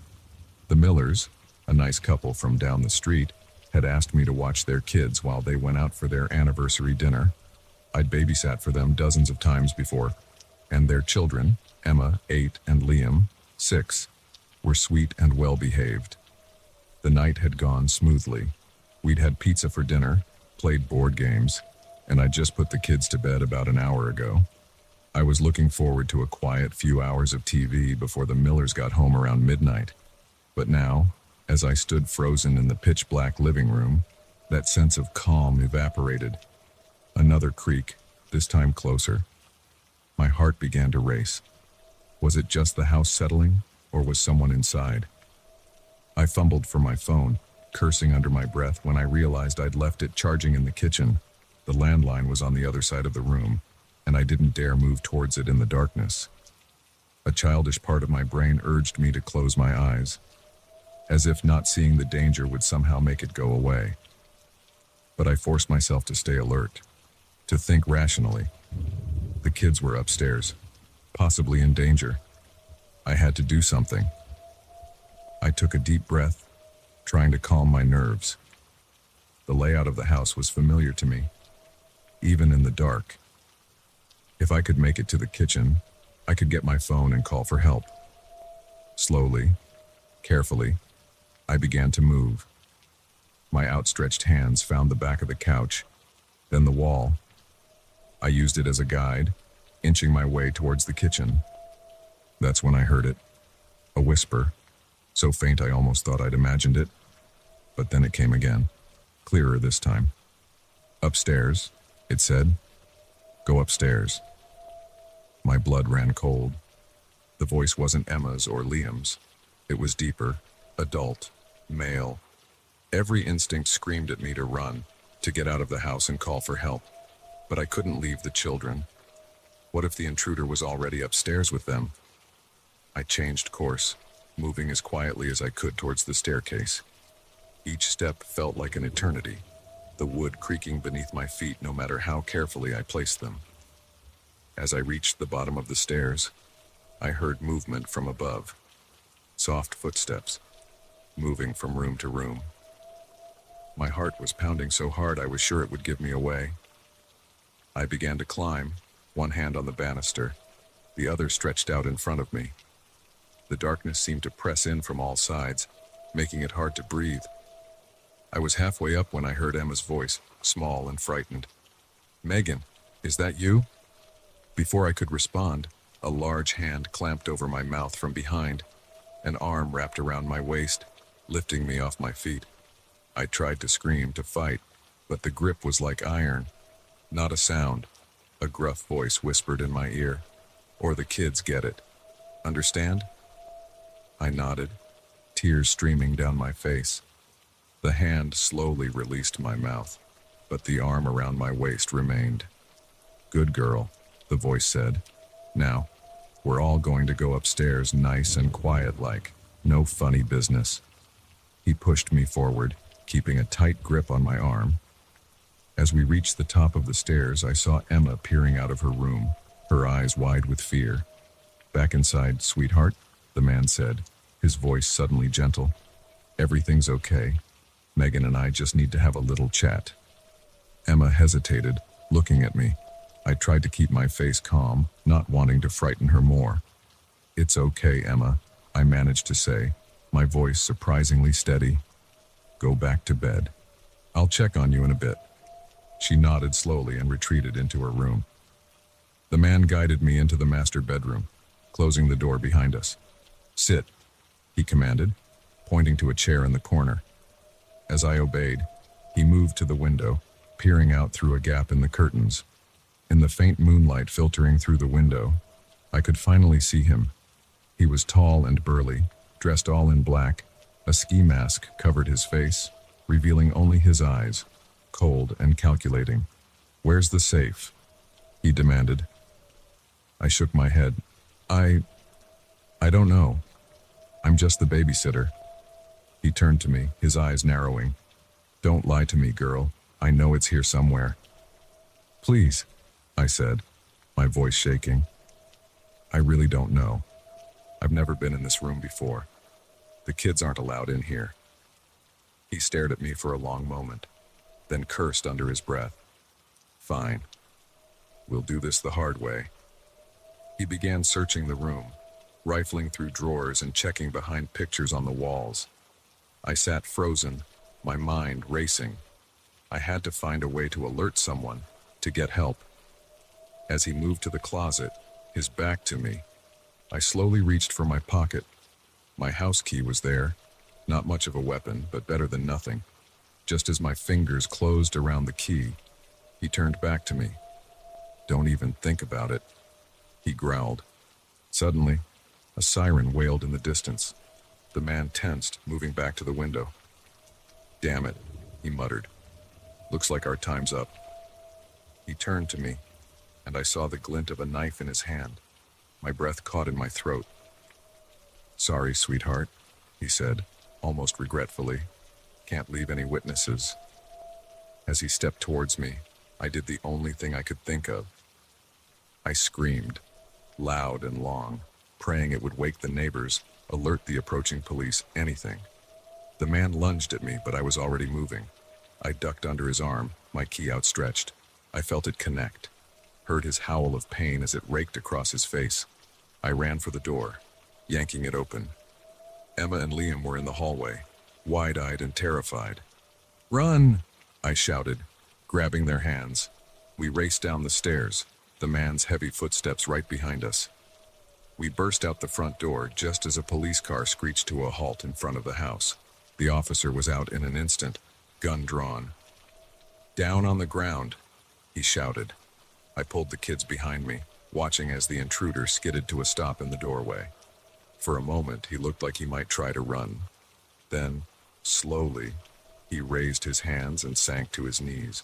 The next few hours were a blur of police statements, worried parents, and comforting traumatized children. It turned out a neighbor had seen the man breaking in and called the police. The power outage had been his doing. He'd cut the lines to disable the alarm system. As dawn broke, I sat on the Miller's porch, a shock blanket around my shoulders. Mr. Miller approached, his face etched with concern and gratitude. "Megan," he said softly, "we can never thank you enough for protecting our children." I nodded, still too shaken to speak. He sat next to me, placing a gentle hand on my shoulder. "The police told us what happened," he continued. "Your quick thinking saved everyone. You're incredibly brave." I managed a weak smile. "I was terrified," I admitted. "But you acted anyway," he said. "That's true courage." As I watched the sun rise, casting a warm glow over the neighborhood, I felt a mix of emotions: relief, exhaustion, lingering fear, but also a sense of strength I'd never known I possessed. I don't babysit anymore. That night left scars that will take time to heal. But I learned something about myself in those terrifying hours. When it really matters, when lives are on the line, I have what it takes to face my fears and fight back. The world can be a dangerous place, full of shadows and unknown threats, but it's also full of ordinary people capable of extraordinary bravery.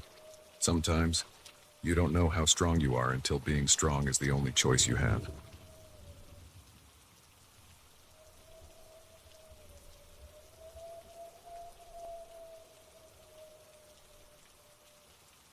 The old Blackwood house loomed before us, its decrepit Victorian facade a stark silhouette against the setting sun. As we stood at the rusted gates, a chill ran down my spine that had nothing to do with the autumn air. "Are we really doing this?" I asked, my voice barely above a whisper. My best friend Jake grinned and held up the ancient key he'd borrowed from his grandfather. "What's the matter, Alex? Scared of a few ghost stories?" If only we'd known then how much more than stories awaited us beyond those gates. My name is Alex, and I've always been a skeptic. Ghosts, spirits, the supernatural, I never believed in any of it. But that night in the Blackwood house changed everything I thought I knew about the world. It started as a dare, the kind of stupid thing teenagers do to prove they're brave. The Blackwood house had been abandoned for decades, its history steeped in local legend. They said the original owner, Edmund Blackwood, had gone mad and murdered his entire family before hanging himself from the grand staircase. Since then, countless stories of paranormal activity had surrounded the property. Jake, ever the thrill-seeker, had been dying to explore the place. When he managed to get his hands on a key that supposedly opened the front door, it was all the excuse we needed. We gathered a group, Jake and me, his girlfriend Lily, our friend Mike, and Mike's younger sister Sarah, who had practically begged to come along. As we pushed open the creaking gate and made our way up the overgrown path, I tried to shake off my growing sense of unease. It was just an old house, after all. What was there to be afraid of? The front door groaned as Jake turned the key, years of rust giving way. We stepped into a foyer thick with dust and cobwebs, the beam of our flashlights cutting through the gloom. The air was heavy, musty, with an underlying scent I couldn't quite place. Something metallic and vaguely unpleasant. "This is so cool," Sarah whispered, her eyes wide as she took in the faded grandeur of the entrance hall. A grand staircase swept upwards, its once polished banister now dull and splintered. Portraits lined the walls, their subjects' eyes seeming to follow us as we moved. We spent the next hour exploring the ground floor, our initial nervousness giving way to excitement as we discovered hidden passages and rooms filled with antique furniture. It was like stepping back in time, everything preserved as if the family had simply vanished one day, leaving everything behind. It wasn't until we reached the library that things started to feel off. As we entered the room, our flashlights flickering over rows of dusty books, I felt a sudden drop in temperature. My breath misted in front of me. despite it being a warm September night. "Did it just get cold in here?" Lily asked, rubbing her arms. Before anyone could answer, a book flew off one of the shelves, narrowly missing Mike's head. We all jumped, nervous laughter breaking the tension. "Very funny, guys," Mike said, though his voice shook slightly. "Who threw that?" We all looked at each other, realization dawning that none of us were close enough to have done it. As if on cue, more books began to fall, then fly across the room as if thrown by invisible hands. Panic set in. We ran for the door, only to find it slammed shut. Jake yanked at the handle, but it wouldn't budge. "It's locked," he yelled over the increasing chaos of flying books. That's when we heard it. A low, mournful wail that seemed to come from the very walls themselves. It grew louder, drowning out our screams of terror. Suddenly, the bookcase to our left swung open, revealing a hidden passage. Without thinking, we ran into it, the secret door slamming shut behind us. We found ourselves in a narrow, pitch-black corridor. The wailing had stopped, replaced by an oppressive silence broken only by our ragged breathing. "What the hell was that?" Mike gasped. "I don't know, but we need to get out of here," I said, trying to keep my voice steady. "Let's see where this passage leads." We moved forward slowly, our flashlights revealing rough stone walls slick with moisture. The passage seemed to go on forever, twisting and turning. Just as I was beginning to wonder if we were going in circles, we came to a dead end. "Great," Jake muttered. "Now what?" Sarah, who had been uncharacteristically quiet, suddenly spoke up. "Guys," she said, her voice trembling, I think someone's following us." We all turned, our lights illuminating the passage behind us. At first, I saw nothing. Then, a movement caught my eye. A shadow, darker than the surrounding darkness, was slowly advancing towards us. Panic gripped me. I frantically searched the walls for any kind of hidden switch or lever. My hand brushed against something, a small, almost imperceptible button. I pressed it without hesitation. The wall in front of us slid open, revealing a room that made my blood run cold. It was a bedroom, but unlike any I'd ever seen. The walls were covered in strange symbols, painted in what looked horribly like dried blood. In the center of the room stood a large bed, and on it, I heard Sarah scream, and I couldn't blame her. Lying on the bed were 5 skeletons, arranged in a star pattern.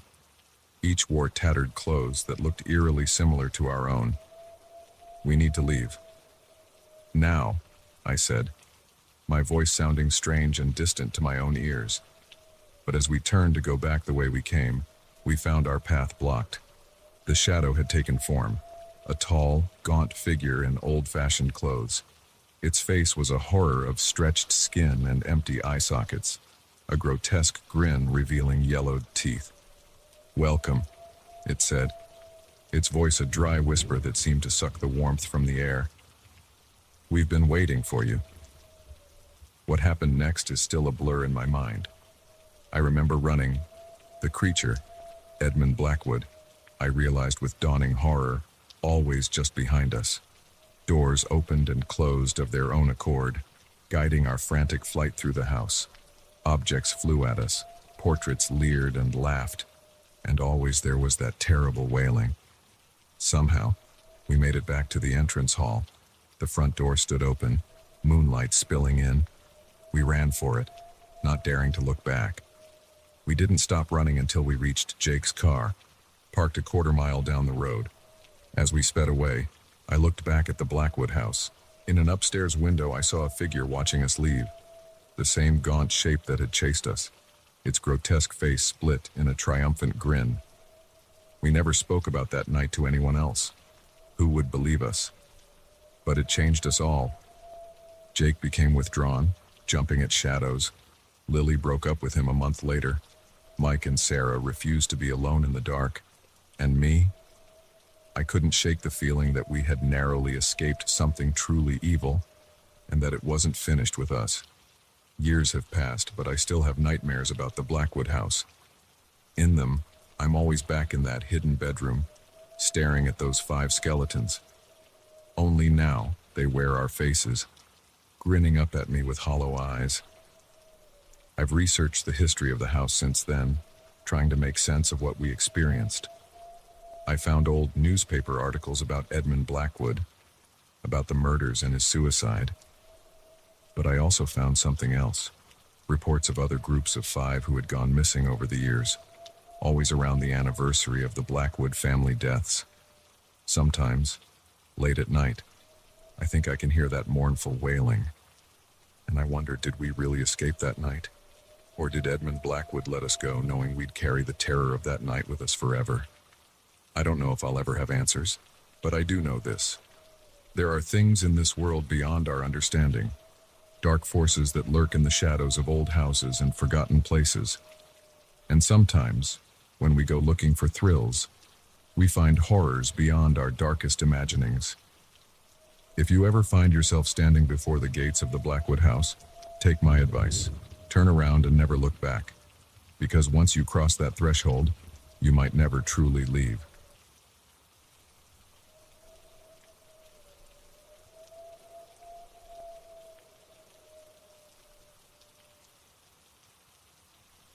The water was so clear I could see straight to the bottom, a kaleidoscope of coral and darting fish. I took a deep breath, savoring the salty air and warm sun on my skin. It was a perfect day for diving, and I couldn't wait to explore the vibrant reef below. I had no idea that in just a few hours, the beauty of this tropical paradise would turn into a nightmare that would haunt me for years to come. My name is Rachel, and I've been a certified scuba diver for over a decade. I've explored reefs and wrecks all over the world. But this dive off the coast of a small island in the South Pacific was supposed to be something special. The local dive shop had told us about a newly discovered site, a series of underwater caves that few people had explored. It sounded like the adventure of a lifetime. There were 5 of us on the boat that day. Me, my diving buddy Mark, a couple from Australia named Steve and Lisa, and our local guide, Tomas. As we geared up, I could feel the excitement building. We'd all heard stories about the incredible marine life in these waters, and the prospect of being among the first to explore these caves had us all buzzing with anticipation. Thomas gave us a final briefing, his dark eyes serious despite his easy smile. "Remember," he said, "we stick together. These caves can be tricky to navigate, and it's easy to get turned around. If anyone has any problems, we surface immediately. Understood?" We all nodded, double-checking our equipment one last time before slipping into the warm, crystal-clear water. The descent was magical. Schools of brightly colored fish darted around us, and the sunlight filtering through the water created shifting patterns on the white sand below. As we approached the reef, I marveled at the sheer diversity of life. Delicate sea fans waving in the current, curious moray eels peeking out from crevices, even a sea turtle gliding gracefully past. But it was the cave system that truly took my breath away. The entrance was a dark maw in the side of the reef, easily large enough for 2 divers to enter side by side. As we swam into the darkness, our dive lights illuminated a world of wonder. The walls were covered in soft corals in every color imaginable, and strange. Translucent creatures I'd never seen before floated by. We explored the first few chambers without incident, marveling at the intricate rock formations and the occasional glimpse of shy cave-dwelling fish. But as we ventured deeper, I began to feel uneasy. The passages were becoming narrower, twisting in ways that made it difficult to keep track of our route. I glanced at my dive computer, noting with some concern that we'd been under for longer than planned. I caught Mark's eye and gestured towards my wrist, indicating we should start heading back. He nodded in agreement. That's when everything went wrong. As we turned to retrace our path, Thomas, who had been leading the way, suddenly stopped. He looked left, then right, his body language radiating confusion even underwater. With growing horror, I realized what had happened. We were lost. Panic is a diver's worst enemy, and I could see it starting to set in among our group. Lisa's eyes were wide behind her mask, and Steve was making sharp, agitated movements. I forced myself to remain calm, knowing that clear thinking was our only way out of this. Thomas signaled for us to stay put while he scouted ahead. We huddled together in the narrow passage, our dive lights creating eerie shadows on the cave walls. Minutes ticked by, feeling like hours in the oppressive silence of the underwater world. Suddenly, our lights began to flicker. The Australian couples went out first, plunging them into darkness. Then Mark's dimmed to a faint glow. Cold dread washed over me as I realized what was happening. Our batteries were dying. In that moment of near darkness, I saw something that made my blood run cold. Just at the edge of my light's beam, something moved. It was large, much larger than any fish I'd ever seen in a cave. And it was coming towards us. I grabbed Mark's arm, pointing frantically. He squinted into the gloom, then his eyes widened in shock. The thing, I couldn't call it a fish, it was too alien for that, undulated towards us with a sinuous grace that belied its size. It had no eyes that I could see, but somehow I knew it was aware of us. We backed away slowly, trying not to make any sudden movements. But Steve, panicking, kicked out suddenly.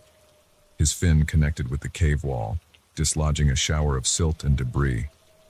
In an instant, our visibility went from poor to non-existent. What happened next was chaos. I felt rather than saw the creature surge forward. There was a muffled scream. Lisa, I think. And then the sickening sound of something hard hitting rock. I lashed out blindly with my dive knife, feeling it connect with something tough and rubbery. A current of water rushed past me, nearly tearing my regulator from my mouth. I rolled with it, desperate to avoid being smashed against the cave walls. My elbow hit something soft, a body, and then I was tumbling through the water, all sense of up or down lost in the turmoil. Just when I thought my lungs would burst, my head broke the surface. I gasped for air, blinking in the sudden brightness. Somehow, miraculously, I'd been swept out of the cave system and back into open water. As my eyes adjusted, I saw Mark surfacing nearby, coughing and sputtering. But Steve, Lisa, and Thomas were nowhere to be seen. The next few hours were a blur of Coast Guard searches, police interviews, and devastating phone calls to families. Despite an extensive search, no trace was ever found of our missing companions or the creature we'd encountered. The official report cited a tragic diving accident, possibly caused by equipment malfunction or human error. They dismissed our stories of the creature as hallucinations brought on by nitrogen narcosis or oxygen toxicity. But I know what I saw, what I felt beneath the waves that day. In the years since, I've researched obsessively, looking for any similar accounts or scientific explanations for what we encountered. I've found whispered stories from other divers, tales of things seen in the deepest, darkest parts of the ocean that defy explanation, but nothing concrete, nothing that could prove what happened to us was real. I don't dive anymore. I can't even bring myself to go into the ocean.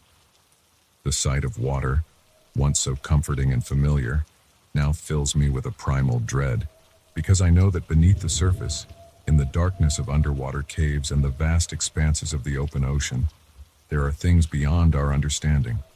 Sometimes, late at night, I find myself staring at my dive gear, gathering dust in the corner of my closet, and I wonder if I had the courage to go back, to face that darkness again. Would I find answers, or would I too disappear into the depths, another mystery for the sea to keep? I don't think I'll ever know. But I do know this. The ocean holds secrets, ancient and terrible. And sometimes, when we go looking for adventure in its depths, we find horrors beyond our darkest imaginings. So the next time you stand on a beach, looking out at those beautiful blue waters, remember my story. Remember that beneath that serene surface lies a world as alien as any distant planet. And in its darkest reaches, there are things that should never see the light of day.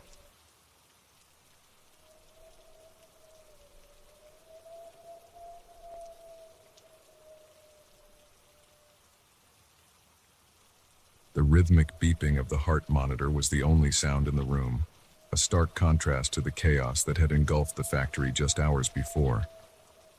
I sat by the hospital bed, my hands still shaking, staring at the unconscious form of my coworker, Mike. As the night shift security guard at Blackwater Chemical Plant, I thought I'd seen it all. But nothing could have prepared me for the horrors that unfolded on that fateful night. My name is Tom, and I've been working security at Blackwater for the past 5 years. It's usually a quiet job, monitoring cameras, making rounds, and occasionally escorting the odd trespasser off the property. The plant itself is massive, a sprawling complex of pipes, tanks, and industrial buildings that dominates the outskirts of our small Midwest town. That night started like any other. I clocked in at 11 p.m., relieving the day shift guard with our usual exchange of small talk and updates. Nothing out of the ordinary had happened during the day, and I settled in for what I expected to be another uneventful 12-hour shift. The first few hours passed quietly. I made my rounds, checking doors and watching the bank of security monitors. The skeleton crew of night shift workers went about their tasks, and all seemed normal. It was around 2 a.m. when I first noticed something odd. On one of the monitors, I saw a flicker of movement in a part of the plant that should have been empty. I leaned in closer, squinting at the grainy black and white image. For a moment, I thought I saw a figure, tall and oddly shaped, dart across the frame. I radioed Mike, who was making rounds in that section of the plant. "Hey Mike, you see anything strange near Building C?" His reply came back, crackling with static. "Negative, Tom. All quiet over here. Why?" I described what I'd seen, but even as I said it out loud, I felt foolish. It was probably just a shadow, a trick of the light. Still, protocol demanded we check it out. "I'm heading over there now," Mike said. "I'll let you know if I find anything." I watched the monitors closely as Mike made his way through the maze of buildings and equipment. As he approached the area where I'd seen the movement, a strange feeling of dread began to creep over me. Suddenly, all the lights in Building C went out. The monitor showed only static. "Mike," I called into the radio. "Mike, do you copy?" Silence. I was already halfway out the door when I heard it, a scream, distant but unmistakable, cut short as quickly as it had begun. Heart pounding, I ran towards Building C, my flashlight beam bouncing wildly in front of me. As I approached, I noticed a strange odor in the air, acrid and chemical, unlike anything I'd smelled in the plant before.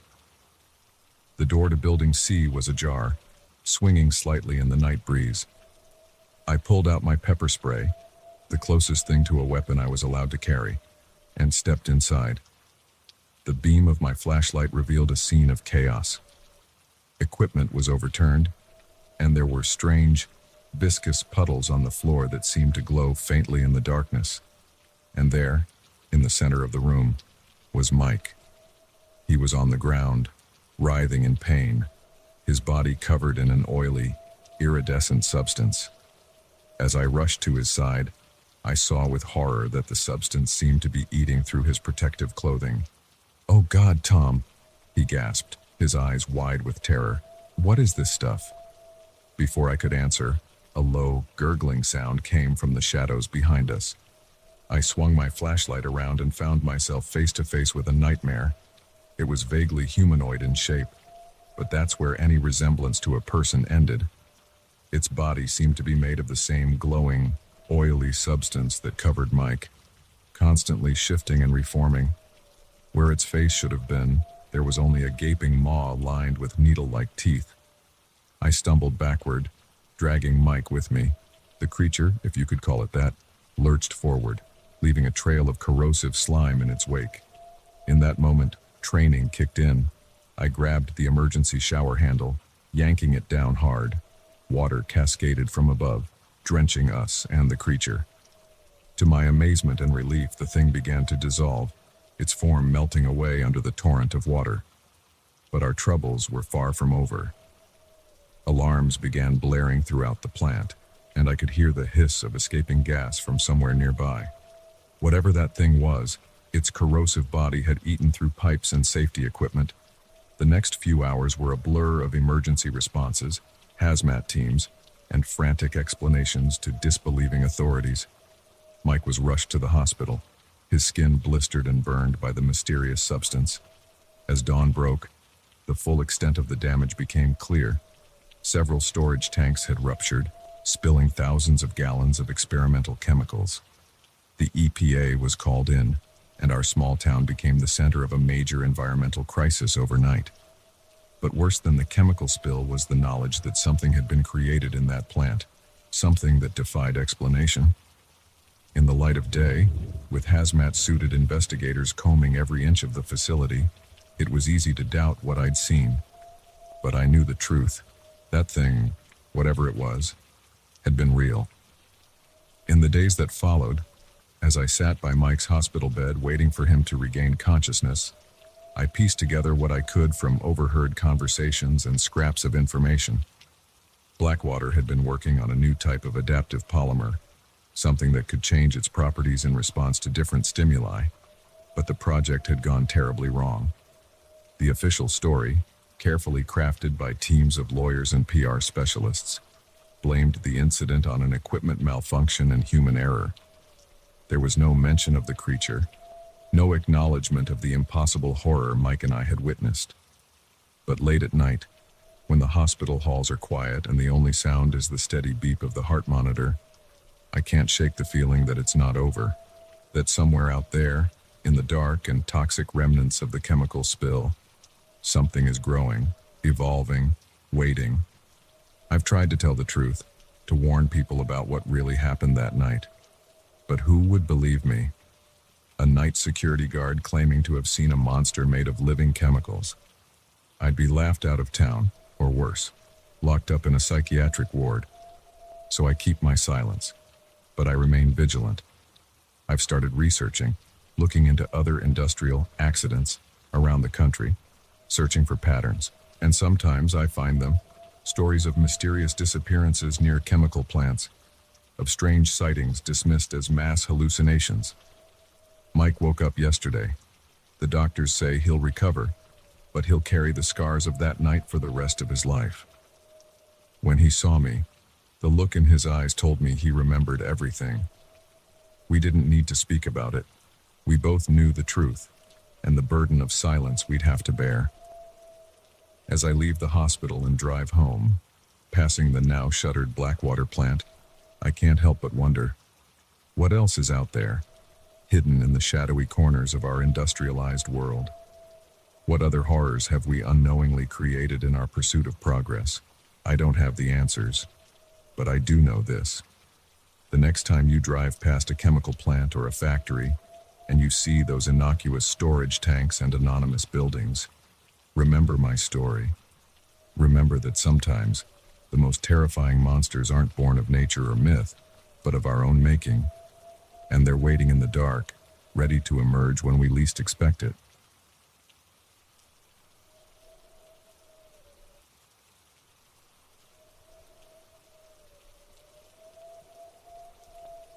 The wind howled outside, rattling the windows of our isolated cabin.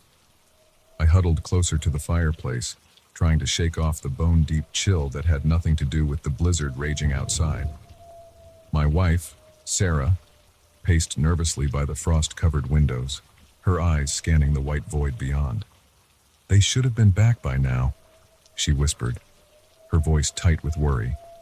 I nodded grimly, knowing that with each passing minute, the chances of our friends surviving this unnatural storm grew slimmer.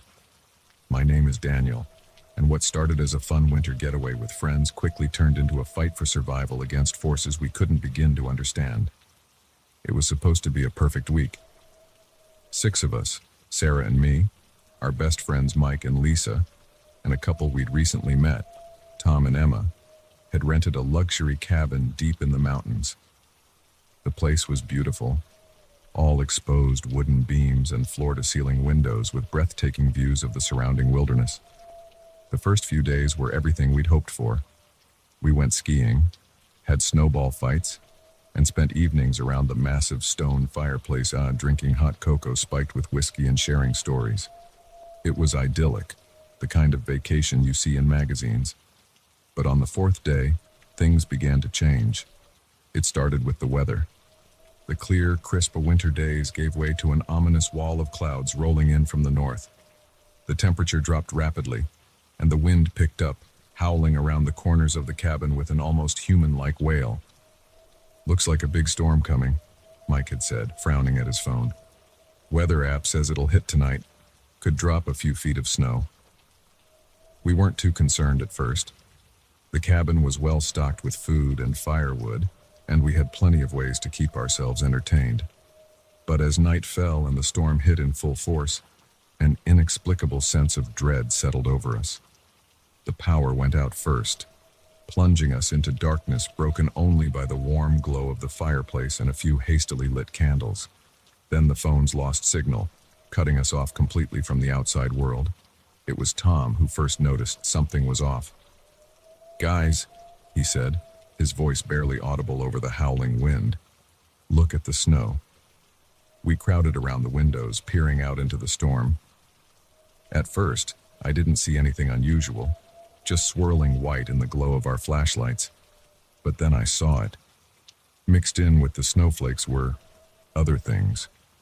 Shapes that moved against the wind, flitting in and out of view. And they seemed to be getting closer. "What the hell are those?" Lisa whispered, her face pale in the flickering candlelight. Before anyone could answer, there was a loud thump from the roof, as if something heavy had landed on it. Then another, and another. "We need to block the windows," I said, trying to keep my voice steady. Now, we worked quickly, using furniture to barricade the large windows and stuffing towels under doors. All the while, the thumps continued overhead, accompanied now by a scratching sound, like claws on wood. That's when Emma screamed. We turned to see her pointing at one of the windows we hadn't yet covered. There, pressed against the glass, was a face, but it wasn't human. It was gaunt, with skin as white as the snow outside, and eyes that glowed an eerie blue. For a moment, it stared at us, its mouth opening to reveal rows of needle-like teeth. Then it was gone, disappearing back into the storm. Panic set in. Tom and Emma wanted to make a run for the cars, thinking we could outrun whatever these things were. Mike argued for staying put, saying the cabin was our best chance for survival. In the end, we compromised. Mike, Tom, and Emma would try to reach the cars and go for help, while Sarah, Lisa, and I would stay behind to guard the cabin.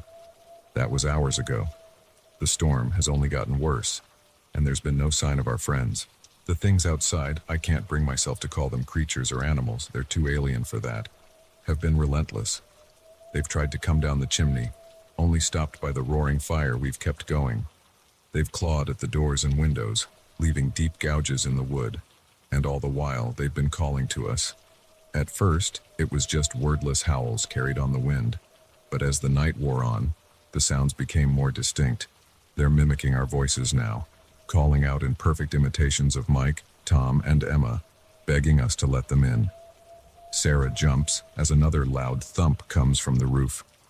What if that's really them up there?" she asks, her voice shaking. "What if they made it back and need our help?" I shake my head, trying to ignore the pleading cries that sound so much like our friends. "It's not them," I say, hoping I sound more confident than I feel. "We have to hold out until daylight. Things like this. They can't survive in the sun, right?" Lisa nods grimly, tightening her grip on the fireplace poker she's been clutching like a weapon. "God, I hope you're right." As if in answer to my words, the assault on the cabin intensifies. The windows rattle in their frames, and I can hear wood splintering somewhere upstairs. The fire flickers wildly, casting monstrous shadows on the walls. "Look!" Sarah suddenly shouts, pointing at one of the windows.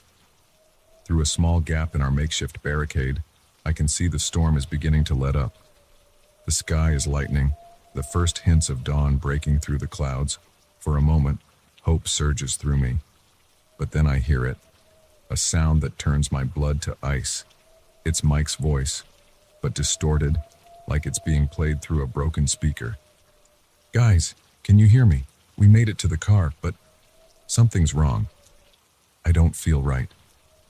Please, you have to let us in before the sun comes up. Please. Sarah lets out a choked sob, and I have to physically restrain her from running to the door. It's not him, I say, trying to convince myself as much as her. Whatever those things are, they're trying to trick us. The next few minutes are the longest of my life. The things outside become frenzied, their attacks on the cabin reaching a fever pitch. I can hear wood breaking, glass shattering. They're getting in. And then, just as I think all is lost, the first ray of sunlight breaks through the storm clouds. The effect is immediate and terrifying. The things outside let out a collective shriek of agony, a sound so piercing it makes my ears ring. Through the gaps in our barricades, I catch glimpses of them melting, their snow-white forms dissolving like ice in boiling water. And then, silence. The storm is over, the sun climbing higher in a clear blue sky. We wait, hardly daring to breathe, for what feels like hours before finally venturing outside. The scene that greets us is like something out of a nightmare. The cabin is in ruins, deep claw marks scoring every surface. And there, half buried in the fresh snow, are three familiar shapes: Mike, Tom, and Emma, their bodies twisted and frozen, their faces locked in expressions of terror. We never found out what those things were or where they came from. The official report blamed our friends' deaths on exposure, ignoring the impossible claw marks and the state of the cabin. No one believed our story of monsters in the snow, but I know the truth, and every winter, when the storms roll in and the wind howls outside my window, I remember that night in the mountains. I remember the faces pressed against the glass, the voices calling in the dark, and I wonder, with a chill that goes bone deep, if they'll come again. So the next time you're in the mountains and a sudden storm rolls in, remember my story, stay inside, keep the fires burning, and whatever you do, don't answer if you hear a familiar voice calling your name from the howling wind. Because sometimes, the monsters wear the faces of those we love, and the greatest danger lies in trusting what we desperately want to believe.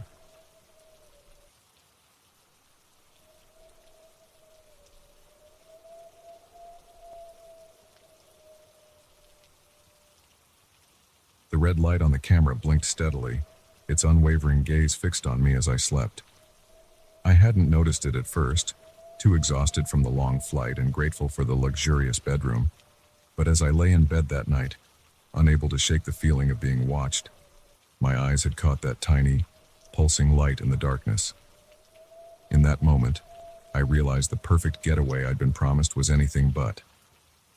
My name is Jenna, and what should have been a relaxing week house sitting for a wealthy family turned into a nightmarish game of cat and mouse with an unseen observer.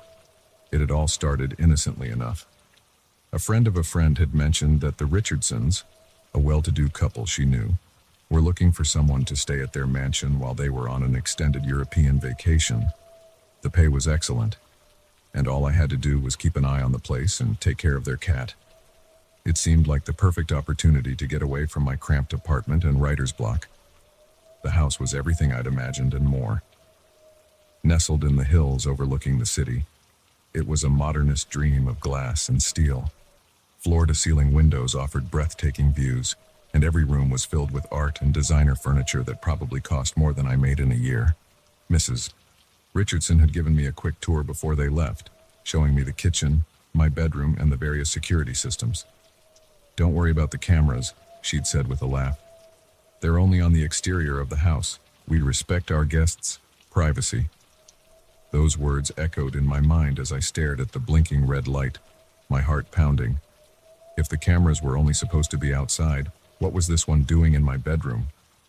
I got up slowly, trying to act natural in case someone was indeed watching. I made a show of stretching and walking to the ensuite bathroom, closing the door behind me. Once inside, I let out a shaky breath and tried to think. Maybe I was overreacting. Maybe it was just some kind of sensor or part of the fire alarm system. But deep down, I knew that wasn't true. The uneasy feeling I'd had since arriving suddenly made sense. The sense of eyes on me. The way some of the interior doors seem to open on their own sometimes. I splashed some water on my face and took a deep breath. I needed to get out of here, but I couldn't let whoever was watching know that I was onto them. I had to act normal, find my phone, and call for help.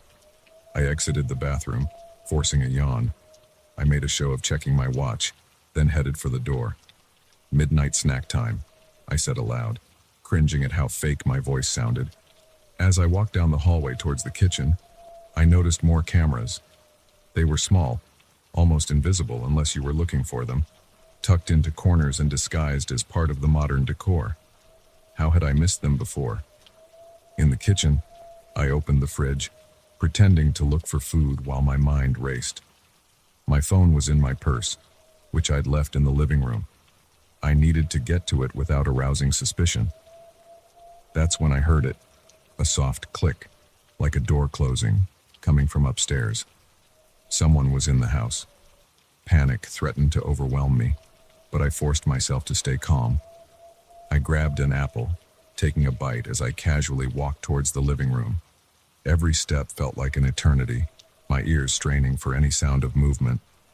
I reached my purse and rifled through it, my hand closing around my phone. Relief flooded through me, quickly replaced by horror as I saw the screen. No signal. Of course, the house was in a remote area, and the thick walls probably blocked any reception. I was trapped. The sound of footsteps on the stairs froze me in place. They were slow, deliberate, as if the person knew they had all the time in the world.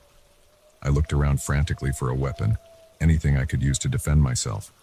My eyes fell on a heavy crystal vase on a nearby table. I grabbed it, the cool, smooth surface slick against my sweaty palms. I pressed myself against the wall next to the living room entrance, heart pounding so loudly I was sure it would give me away. The footsteps reached the bottom of the stairs, then paused. I held my breath, every muscle in my body tense.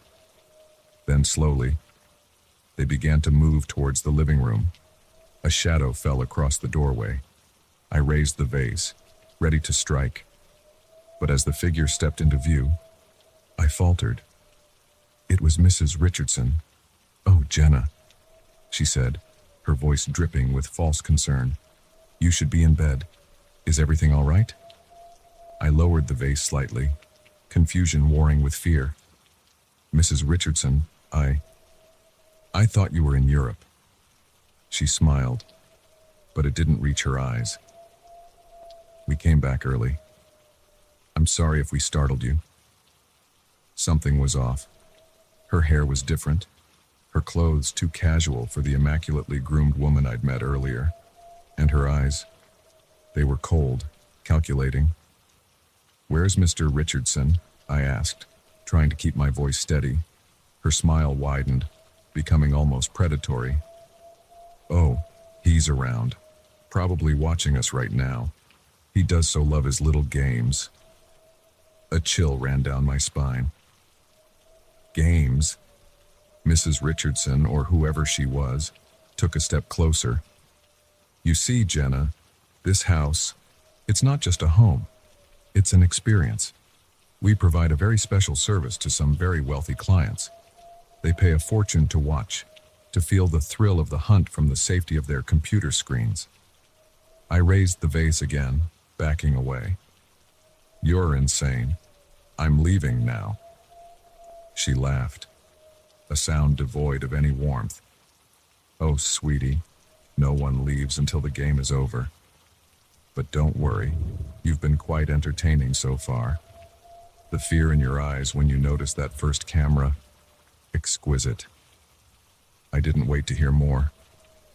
I hurled the vase at her and ran, adrenaline coursing through my veins.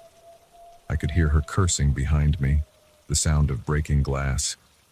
But I didn't look back. I raced through the house, trying to remember the layout, searching for any way out. But every door was locked, every window sealed. I was trapped in a giant, luxurious cage. As I ran, Screens came to life on the walls around me. Faces appeared, men and women in expensive clothes, sipping wine and watching with eager anticipation. The audience Mrs. Richardson had mentioned. I screamed in frustration, pounding on a window, but the thick glass didn't even crack. Behind me, I could hear Mrs. Richardson's voice, calm and collected. Now, Jenna, don't make this too easy. The night is still young, and our guests are expecting a show. What followed was hours of terror. I hid, I ran, I fought. I discovered traps throughout the house, rooms that locked automatically, hallways that rearranged themselves. All the while, those faces watched, placing bets on how long I'd last, cheering when I narrowly escaped, groaning when I found a momentary reprieve. As dawn broke, I found myself back in the bedroom where it had all started, huddled in a corner, exhausted and hopeless. Mrs. Richardson stood in the doorway, not a hair out of place despite our night-long chase. "You've done well, Jenna," she said, almost kindly. "Better than most. But the sun's coming up, and our guests are getting tired. It's time to end the game." I closed my eyes, waiting for the worst, but instead of pain, I felt a small prick on my arm. As consciousness faded, I heard Mrs. Richardson's voice, distant and dreamlike. "Sleep well. When you wake up, this will all seem like a bad dream."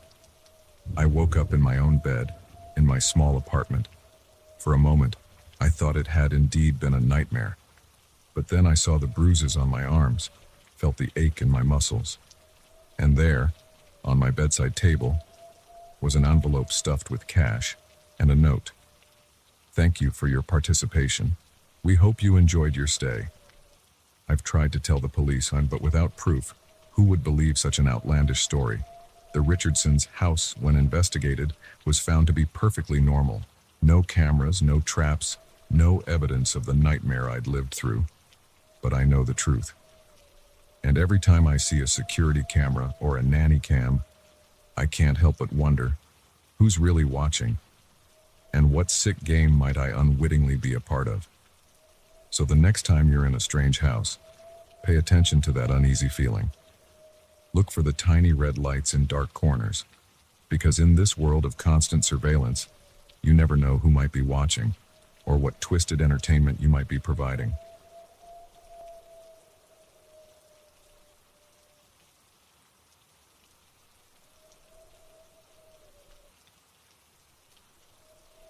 The first time I saw the lights in the ocean, I thought they were beautiful.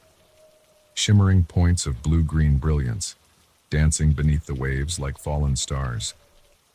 It wasn't until the next morning, when I found the first of the creatures washed up on the shore, that I realized those ethereal lights were harbingers of something far more terrifying.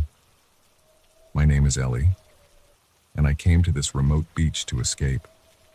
After a messy divorce and a nervous breakdown that cost me my job, I needed somewhere quiet to put myself back together.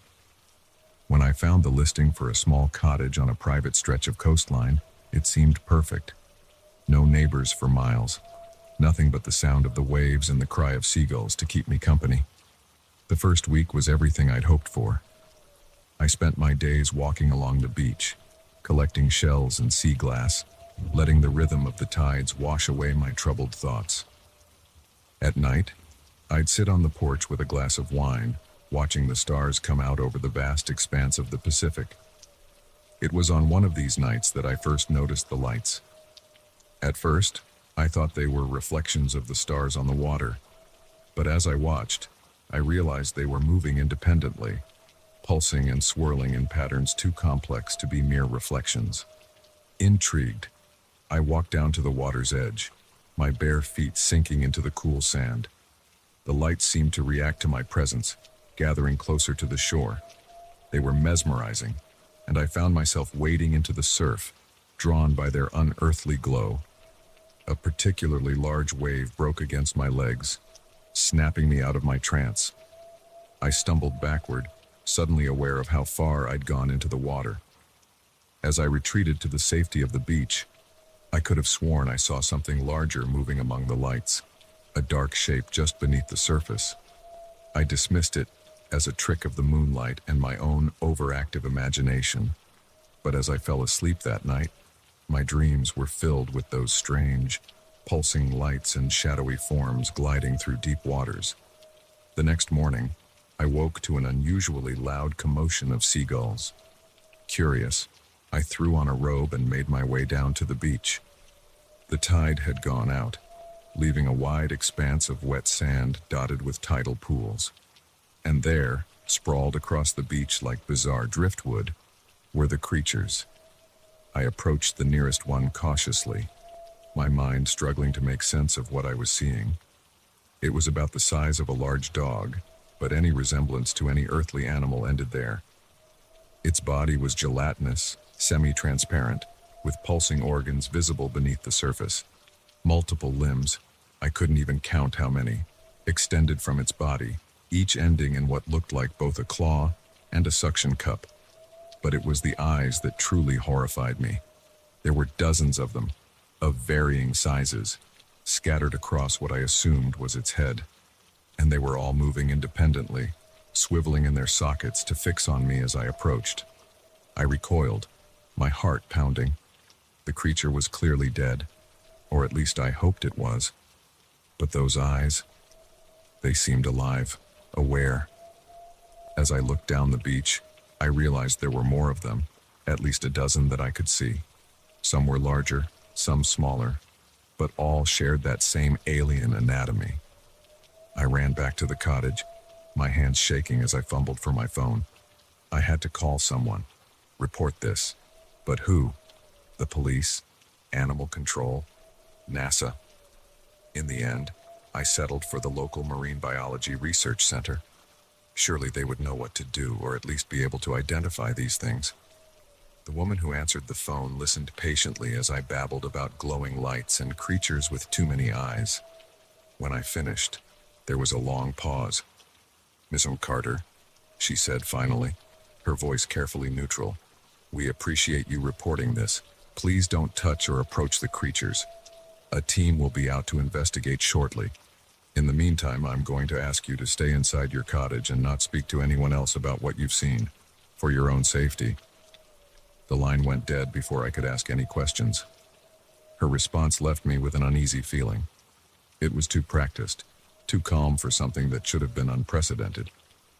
I paced the cottage, alternating between peeking out the windows and trying to distract myself with TV. But every channel was playing the same breaking news story. Reports of strange lights seen in the ocean all along the coast, and unidentified marine life washing up on beaches. It was mid-afternoon when I heard the helicopters. I rushed outside, waving my arms, ready to guide the authorities to the creatures on the beach. But the helicopters flew right past me, heading out to sea. In the distance, I could see boats as well, their decks bristling with what looked like military-grade equipment. As night fell, the lights appeared again, more numerous than before. But now they were accompanied by larger shapes, dark silhouettes that breached the surface like bizarre whales. I watched in horrified fascination as these shapes seemed to engage with the boats and helicopters in some kind of aquatic ballet. Suddenly, a blinding light flooded the beach. I looked up to see a military helicopter hovering overhead, a spotlight trained directly on me. A voice boomed from a loudspeaker. "This is a restricted area. Return to your dwelling immediately. Do not attempt to approach the water. This is for your own safety." I ran back inside, my mind reeling. What was happening? What were those things in the water, and why did the military seem to know about them? Over the next few days, I was a prisoner in my own rental cottage.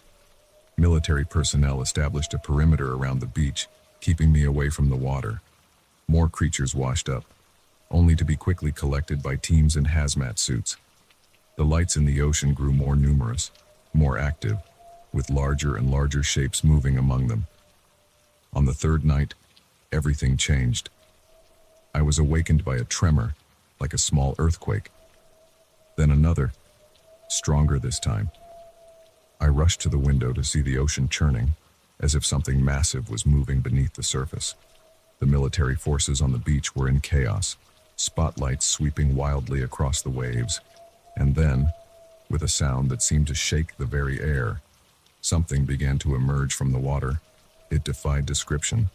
Massive tentacles, each as thick as a redwood tree, rose into the air. They were followed by a body so large it seemed to blot out the horizon. And eyes. Hundreds, maybe thousands of eyes, all glowing with that same blue-green light I'd first seen nights ago. As I watched, frozen in terror, I realized the awful truth. The creatures on the beach, the lights in the water, they had just been the harbingers, scouts for something far larger, far more ancient and alien than we could have imagined. The military opened fire, but their weapons seemed to have no effect on the monstrous thing rising from the depths. It moved with terrifying speed for its size, tentacles lashing out to crush helicopters and boats alike. I don't remember deciding to run. One moment I was at the window, the next I was in my car, driving as fast as I could away from the coast.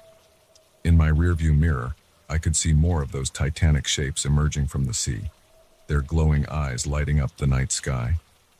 That was 3 days ago. I've been driving ever since, stopping only for gas and coffee. The news is full of reports of coastal attacks, of strange creatures emerging from the oceans all over the world. There's talk of evacuation, of emergency government protocols. But I know it's too late. Those things, whatever they are, have been down there for who knows how long, waiting, watching, and now, for reasons we may never understand, they've decided to reclaim the surface. As I drive further inland, away from the coast and the horrors I witnessed, I can't shake one terrifying thought. How deep do the oceans go? And what else might be down there, waiting for its turn to rise?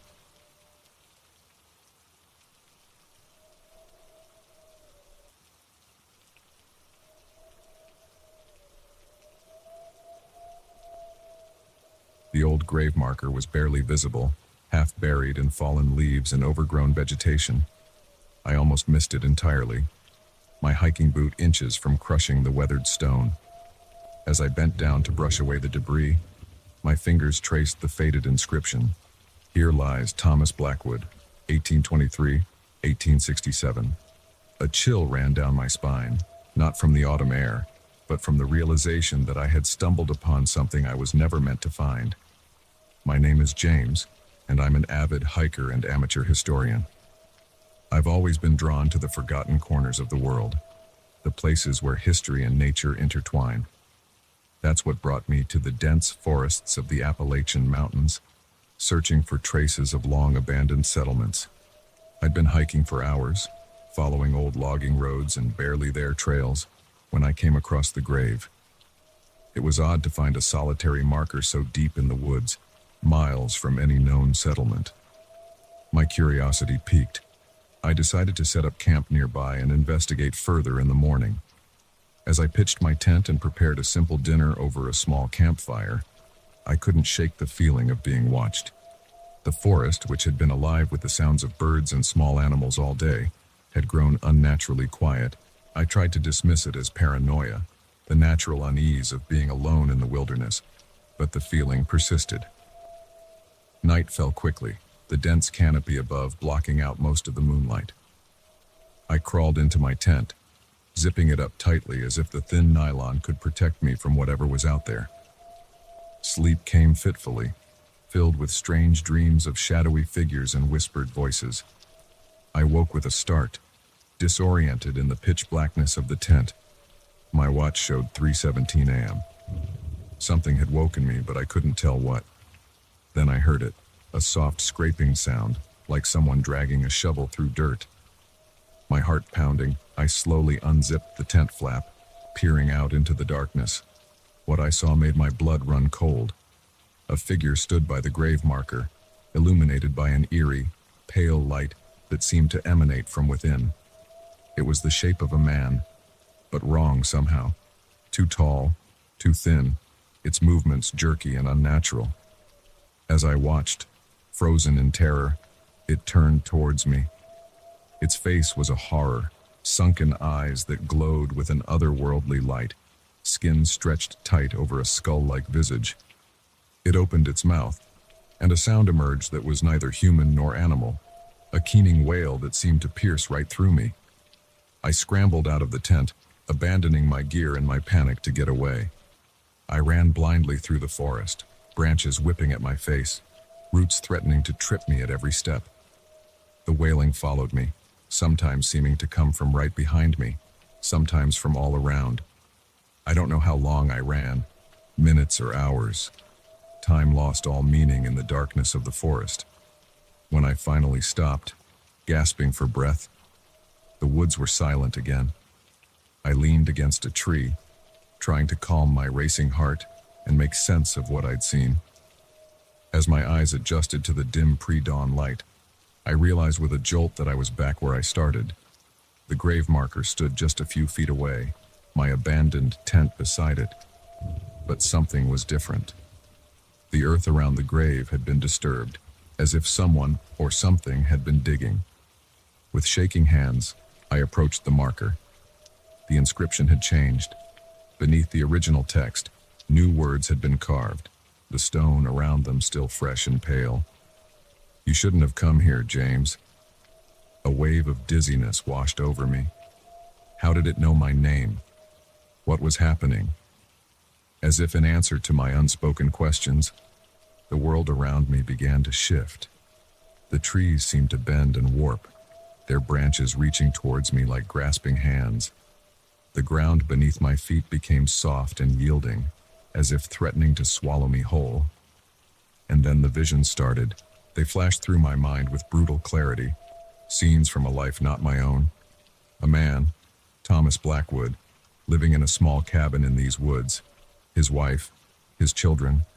Happy times at first, but then darkness, crops failing, livestock dying, hunger and desperation setting in.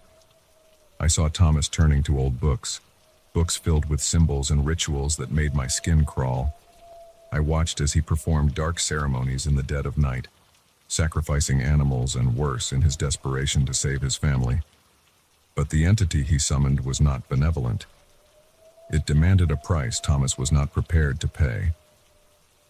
I felt his anguish as he realized what he had to do, saw through his eyes as he approached his sleeping family with an axe in hand. The visions grew more chaotic, more horrific. Blood-soaked earth, inhuman screams, a darkness that threatened to consume everything. And through it all, a presence, ancient, malevolent, patient. When the visions finally subsided, I found myself on my knees before the grave, tears streaming down my face. The sun had risen, casting long shadows through the trees, but the forest remained unnaturally still, as if holding its breath.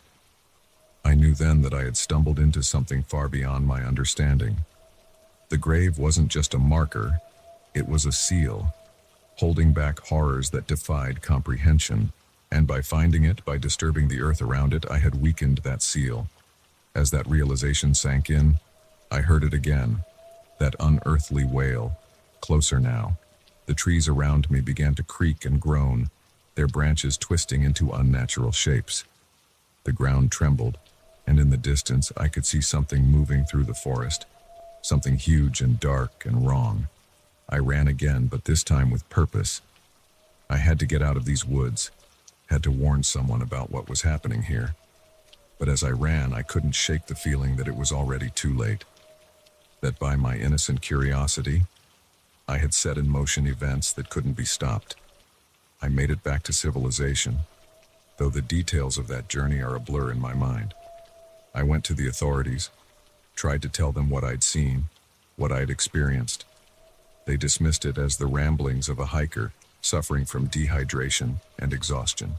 But I know the truth. Sometimes, late at night, I can still hear that wailing in the distance. I see shadows moving at the edge of my vision, gone when I turn to look, and in my dreams, I'm back in those woods, standing before that grave, watching as the earth cracks open and something ancient and terrible emerges. I don't hike anymore. I can't bear to be in the woods, knowing what lurks in their deepest, darkest corners, but I can't escape the knowledge of what I've done, the horrors I've unleashed. So I'm writing this as a warning. If you're ever hiking in the Appalachian Mountains and you come across an old, overgrown grave far from any trail, turn back. Don't read the inscription. Don't disturb the earth around it. Just leave as quickly as you can. Because some secrets are meant to stay buried, some doors meant to stay closed. And sometimes, our curiosity can awaken things that have slumbered for centuries, things that hunger for the world of the living. I only hope that the seal I weakened can hold, that the horrors I glimpsed remain confined to that small patch of cursed forest. But deep down, I fear it's only a matter of time before Thomas Blackwood's dark legacy spreads beyond those woods, bringing with it a darkness that could consume us all.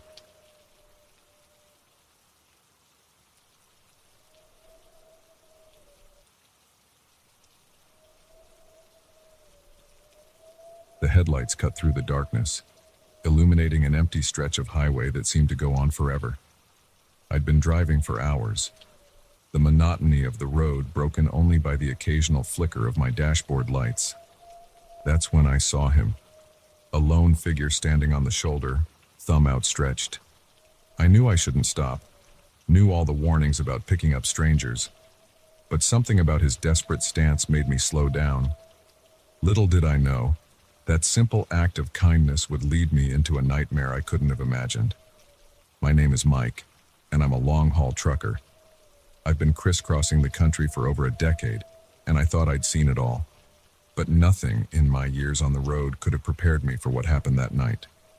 It was a typical run, hauling a load of electronics from Chicago to Los Angeles. I was making good time, the big rig eating up the miles as I pushed through the night. I like driving after dark. Less traffic, less hassle. Just me, my thoughts, and the endless ribbon of asphalt stretching out before me. I'd just crossed into Nevada when I spotted the hitchhiker.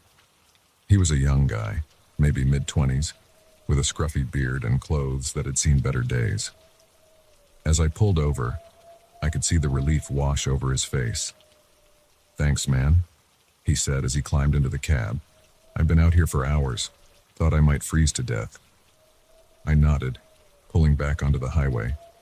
"Where you headed?" "Vegas," he replied. "Got family there." We fell into an easy conversation as the miles rolled by. His name was Alex, and he spun a tale of hard luck and missed opportunities that had left him hitchhiking across the country. I'd heard similar stories 100 times before, but something about Alex's seemed off. There were inconsistencies, little details that didn't quite add up. As we talked, I noticed he kept glancing nervously at the side mirror, as if expecting to see someone following us. His hands fidgeted constantly, and there was a tension in his voice that belied his attempt at casual conversation. About an hour into the ride, Alex suddenly stiffened in his seat. "Hey, you mind if we take the next exit? I need to use the bathroom, something fierce." I glanced at him skeptically. We just passed a sign saying the next services were 30 miles ahead. "Nothing out here but desert, buddy. You sure you can't hold it?" His eyes darted to the mirror again. "Please, man. It's an emergency." "I'll be quick. I promise." Against my better judgment, I took the next exit. It led to a narrow, unmarked road that twisted off into the darkness. As soon as we were off the highway, Alex's demeanor changed completely. "Keep driving," he said, his voice suddenly cold and hard. From the corner of my eye, I saw the glint of metal in his hand. A gun. My heart began to race, but I kept my voice steady. "Take it easy, pal. You want money, the truck, just take it and go." Alex laughed, a sound devoid of any humor. "Oh, this isn't about money, Mike. This is about survival. Now shut up and drive." For the next hour, we drove deeper into the desert. The paved road gave way to gravel, then to little more than a trail. All the while, Alex kept glancing behind us, his agitation growing with each passing minute. Finally, we came to a stop in front of what looked like an abandoned gas station. The windows were boarded up, and the faded sign was unreadable in the truck's headlights. "Out," Alex commanded, gesturing with the gun. As we stepped out of the cab, I heard it, the distant sound of an engine, growing louder. Alex cursed, grabbing my arm and dragging me towards the dilapidated building. "Inside now," he hissed, shoving me through a gap in the boards. The interior of the station was pitch black and thick with dust. Alex fumbled with a flashlight, its weak beam revealing shelves still stocked with ancient, rusted cans and moldering boxes. "What the hell is going on?" I demanded. "Who's after you?" Alex's eyes were wild in the dim light. "You wouldn't believe me if I told you. Hell, I barely believe it myself." Before I could respond, the sound of tires on gravel cut through the night. Headlights swept across the boarded-up windows, and I heard car doors slamming. "Found you, Alex," a voice called out, eerily calm. "Did you really think you could run from us?" Alex's grip on the gun tightened. "Stay back," he shouted. "I'll shoot, I swear to God."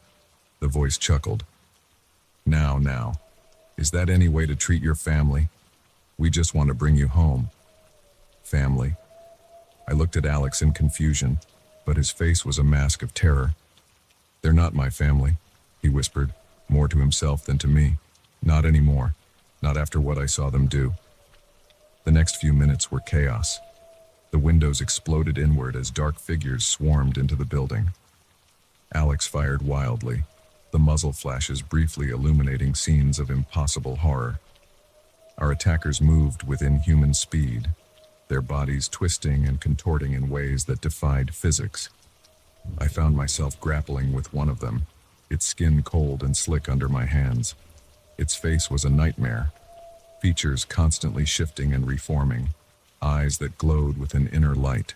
I managed to break free, scrambling backwards until I hit a wall. Alex's gun clicked empty, and I heard him scream. When my eyes adjusted to the darkness, I saw him suspended in the air, held aloft by multiple limbs that seemed to emerge from the shadows themselves. The calm voice spoke again, closer now. "It's time to come home, Alex. The transformation isn't complete, but it will be soon. You'll understand then. You'll be part of something greater." I watched in horror as Alex's body began to change, his flesh rippling and reforming. His screams turned to gurgles, then to something inhuman, a sound that made my very soul recoil. In that moment of distraction, I felt something wrap around my ankle. I looked down to see a tendril of living shadow creeping up my leg. Panic gave me strength, and I kicked free, running blindly through the station. By some miracle, I found a back door. I burst out into the cool desert night, running as fast as my legs could carry me. Behind me, I could hear inhuman shrieks and the sound of pursuit. I ran until my lungs burned and my legs threatened to give out. When I finally dared to look back, I saw only empty desert. The gas station, Alex, those things, had vanished as if they'd never existed. I wandered the desert for hours before finally stumbling onto a highway. A passing motorist took me to the nearest town, where I tried to tell my story to disbelieving police officers. They found my truck, abandoned on the side of the highway where I'd first picked up Alex. But of the gas station, or any sign of what had transpired that night, they found nothing. I don't drive nights anymore. I can't bear the thought of what might be lurking in the darkness beyond my headlights, and every time I pass a hitchhiker, I say a silent prayer, for them and for myself. Because now I know the truth. There are things out there, things that wear human faces but are far from human, things that can twist reality itself, that can turn a simple act of kindness into a gateway to unimaginable horror. So if you're ever driving down a lonely stretch of highway and you see a solitary figure with their thumb out, keep driving. Don't slow down, don't make eye contact, because you never know who or what might be trying to hitch a ride. And sometimes, the real monster isn't the stranger you pick up, but the family they're running from.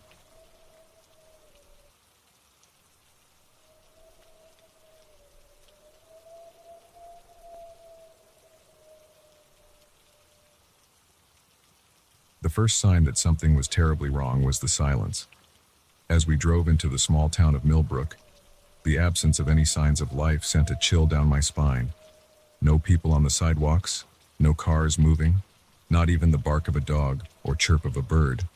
It was as if the entire town had been frozen in time, or worse, abandoned in a hurry. Little did we know, we were about to uncover a horror that would haunt us for the rest of our lives. My name is Sarah, and I'm part of a small team of urban explorers.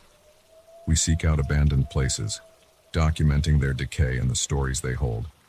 It's usually exciting work, sometimes a bit creepy, but never truly dangerous. At least, that's what we thought until we came to Millbrook. Our team consisted of 4 people: me, the photographer, Jake, our videographer, Lisa, our researcher, and Mike, our security expert. We'd heard rumors about Millbrook, whispers of a town that had gone dark overnight, with no explanation.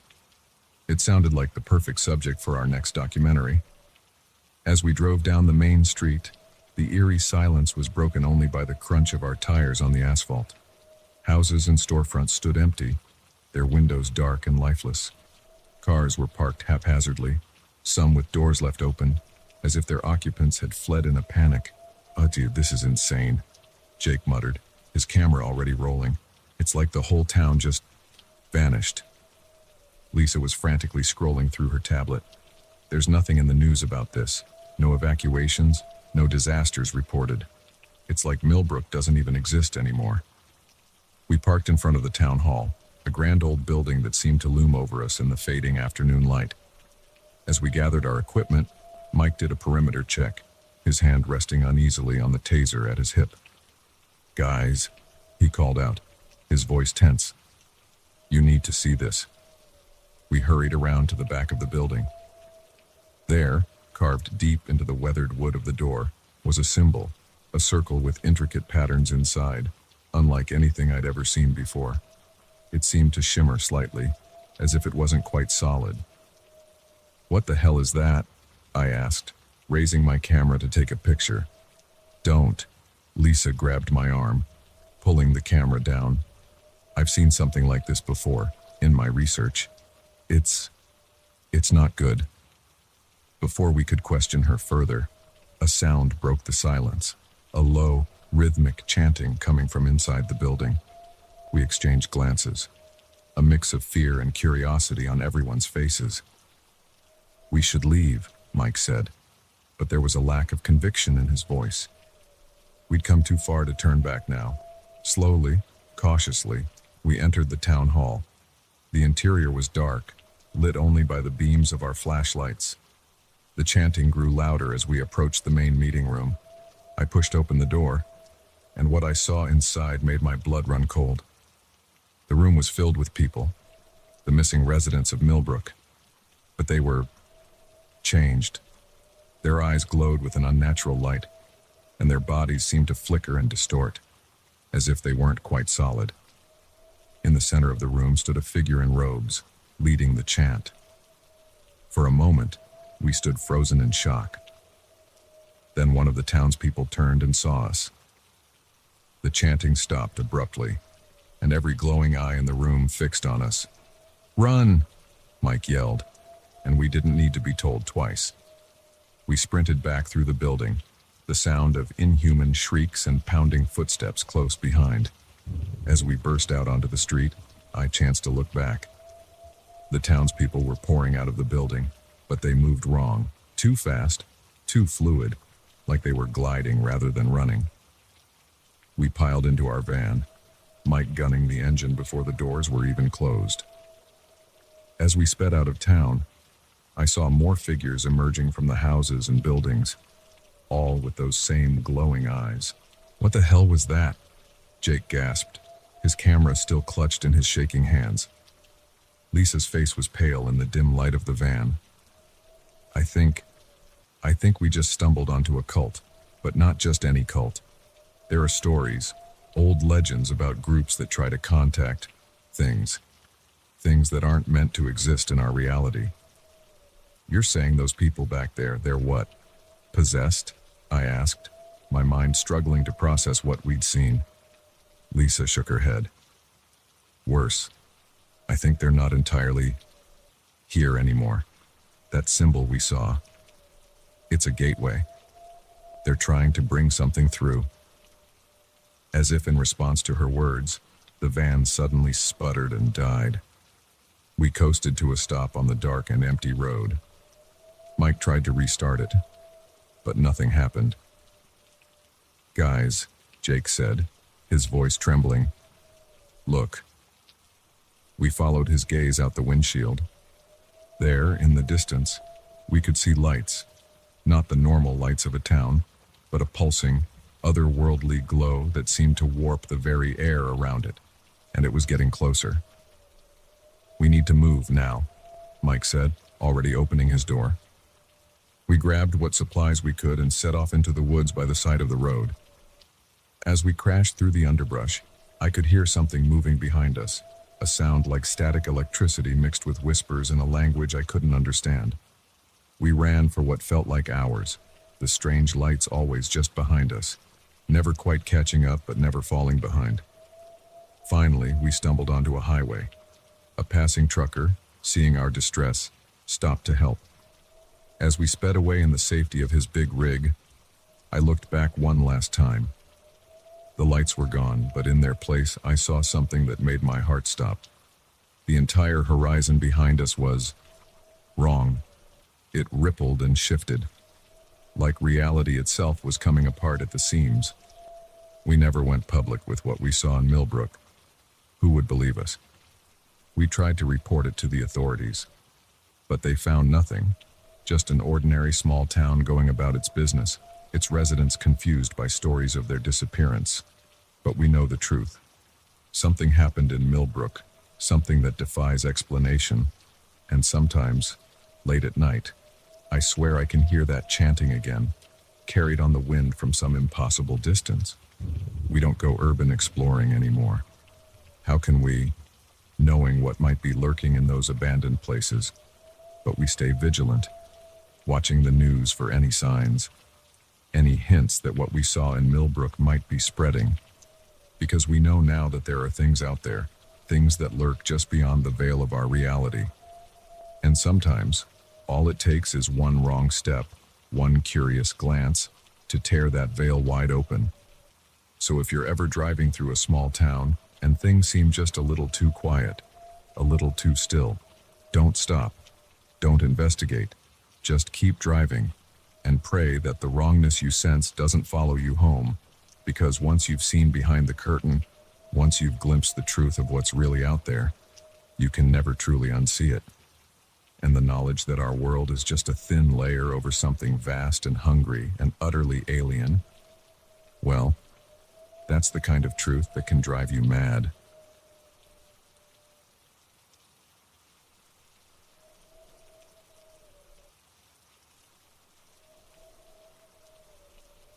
The old leather-bound book felt heavy in my hands, its pages yellowed with age and filled with spidery handwriting. I had always been fascinated by my family's history, but nothing could have prepared me for the dark secrets hidden within my great-grandmother's diary. As I read the first entry, dated 1892, I realized I was about to uncover a truth that would change everything I thought I knew about my ancestors and myself. My name is Emily, and I'm a history professor specializing in genealogy. I've always been drawn to the past, to the stories that shape who we are. But this particular journey into my family's history would take me to places I never imagined, both figuratively and literally. It all started when my mother passed away. As I was sorting through her belongings, I found a key hidden in the back of an old photo album. It was small and ornate, clearly antique. A note attached to it simply read, "Attic trunk, be careful." Intrigued, I made my way to the attic of my childhood home. There, tucked away in a corner beneath layers of dust, I found an old steamer trunk. The key fit perfectly, and as I lifted the lid, the musty scent of age washed over me. Inside were stacks of letters, photographs, and at the bottom, the diary. As soon as I touched it, I felt a strange tingling in my fingertips, as if the book itself was alive with some kind of energy. I spent the next few days poring over the diary's contents. My great-grandmother, Elizabeth, wrote of her life in a small New England town. At first, The entries were mundane, daily chores, social calls, the typical life of a young woman in the late 19th century. But as I read on, the tone of the entries began to change. Elizabeth wrote of strange occurrences in the town, livestock going missing, crops failing for no apparent reason, and most disturbing of all, people disappearing. One entry in particular sent a chill down my spine. May 15th, 1893. The circle met again last night. We thought we could control it, bend it to our will. We were fools. The entity we summoned, it's not what we believed. It demands sacrifices, and I fear we've gone too far to turn back now. I sat back, my mind reeling. Was this some kind of fiction? A metaphor for something else? But as I continued reading, the entries became more detailed, more horrifying. Elizabeth wrote of rituals performed in the woods, of bargains made with something ancient and malevolent. And then I found the photographs. Hidden between the pages of the diary were sepia-toned images that made my blood run cold. Hooded figures standing in a circle, strange symbols carved into trees, and in one, barely visible in the background, a shape that defied description. All twisted limbs and too many eyes. I knew I should stop, should close the book and forget what I'd seen. But I couldn't. I was drawn in, compelled to uncover the truth no matter the cost. The final entry in the diary gave me a location, an old farmhouse on the outskirts of my great-grandmother's hometown. Elizabeth wrote that they had sealed the entity there, using dark magic and sacrifice to bind it. But she feared it wouldn't hold forever. Against my better judgment, I decided to investigate. I told myself it was for historical research, that I didn't really believe in the supernatural elements of Elizabeth's story. But deep down, I knew I was lying to myself. The town was small, barely more than a few streets of old buildings clustered around a village green. As I drove through, I couldn't shake the feeling that eyes were watching me from behind curtained windows. I found the old farmhouse easily enough. It stood alone at the end of a long, overgrown driveway, its windows dark and empty. As I approached, that same tingling I'd felt when I first touched the diary ran through my body. The front door was locked, but I found a key under a flower pot, just where Elizabeth's diary said it would be. As I stepped inside, the air grew thick and heavy, making it difficult to breathe. The interior of the house was frozen in time, layers of dust covering furniture that looked like it hadn't been touched in a century.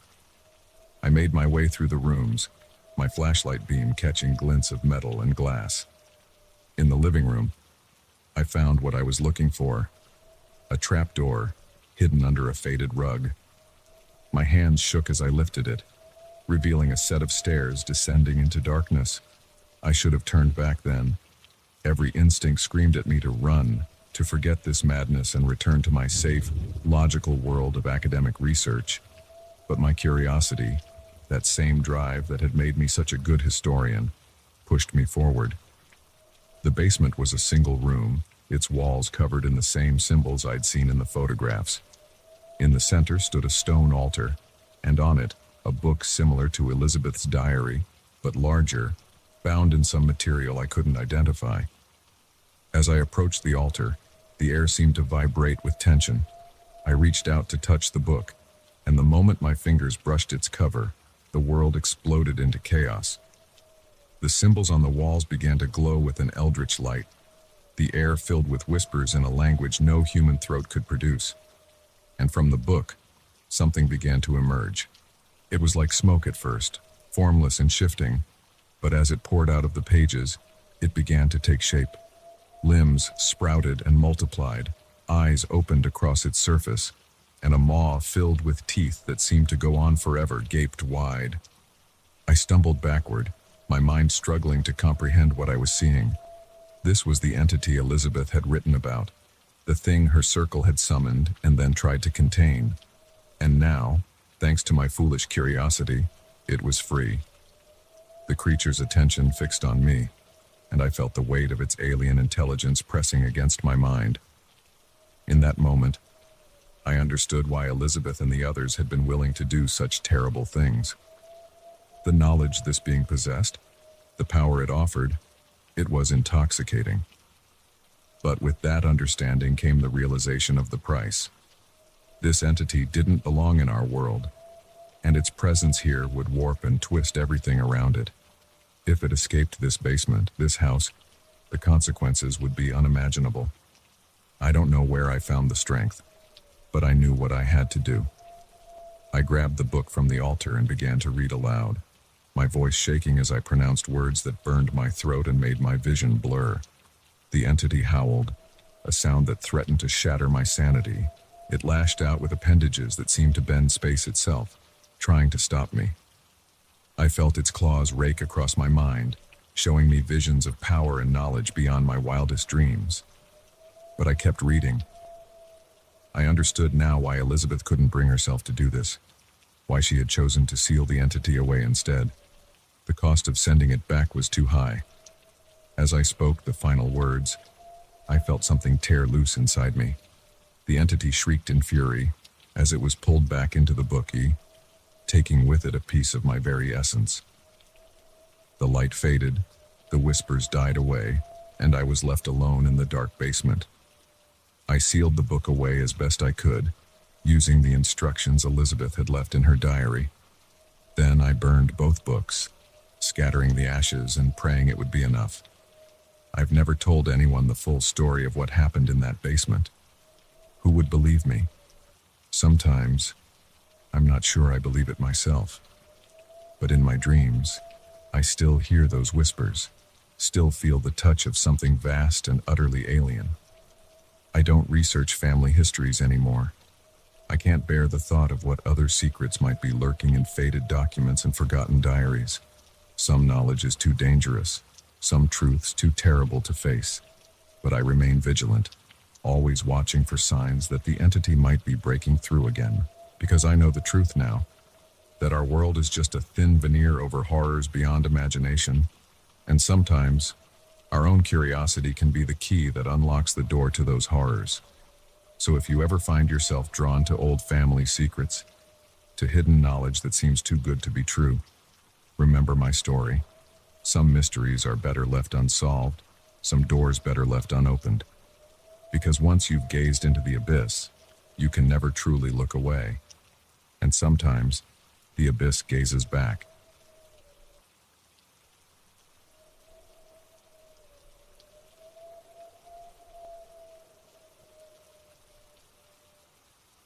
The distant howl echoed through the forest, sending a shiver down my spine. It wasn't the cry of any wolf I'd ever heard before. It was too deep, too guttural, almost human in its anguish. As I stood there, frozen in the gathering twilight, I realized with growing horror that it was getting closer. That's when I saw the first pair of glowing eyes appear between the trees, followed by another and another.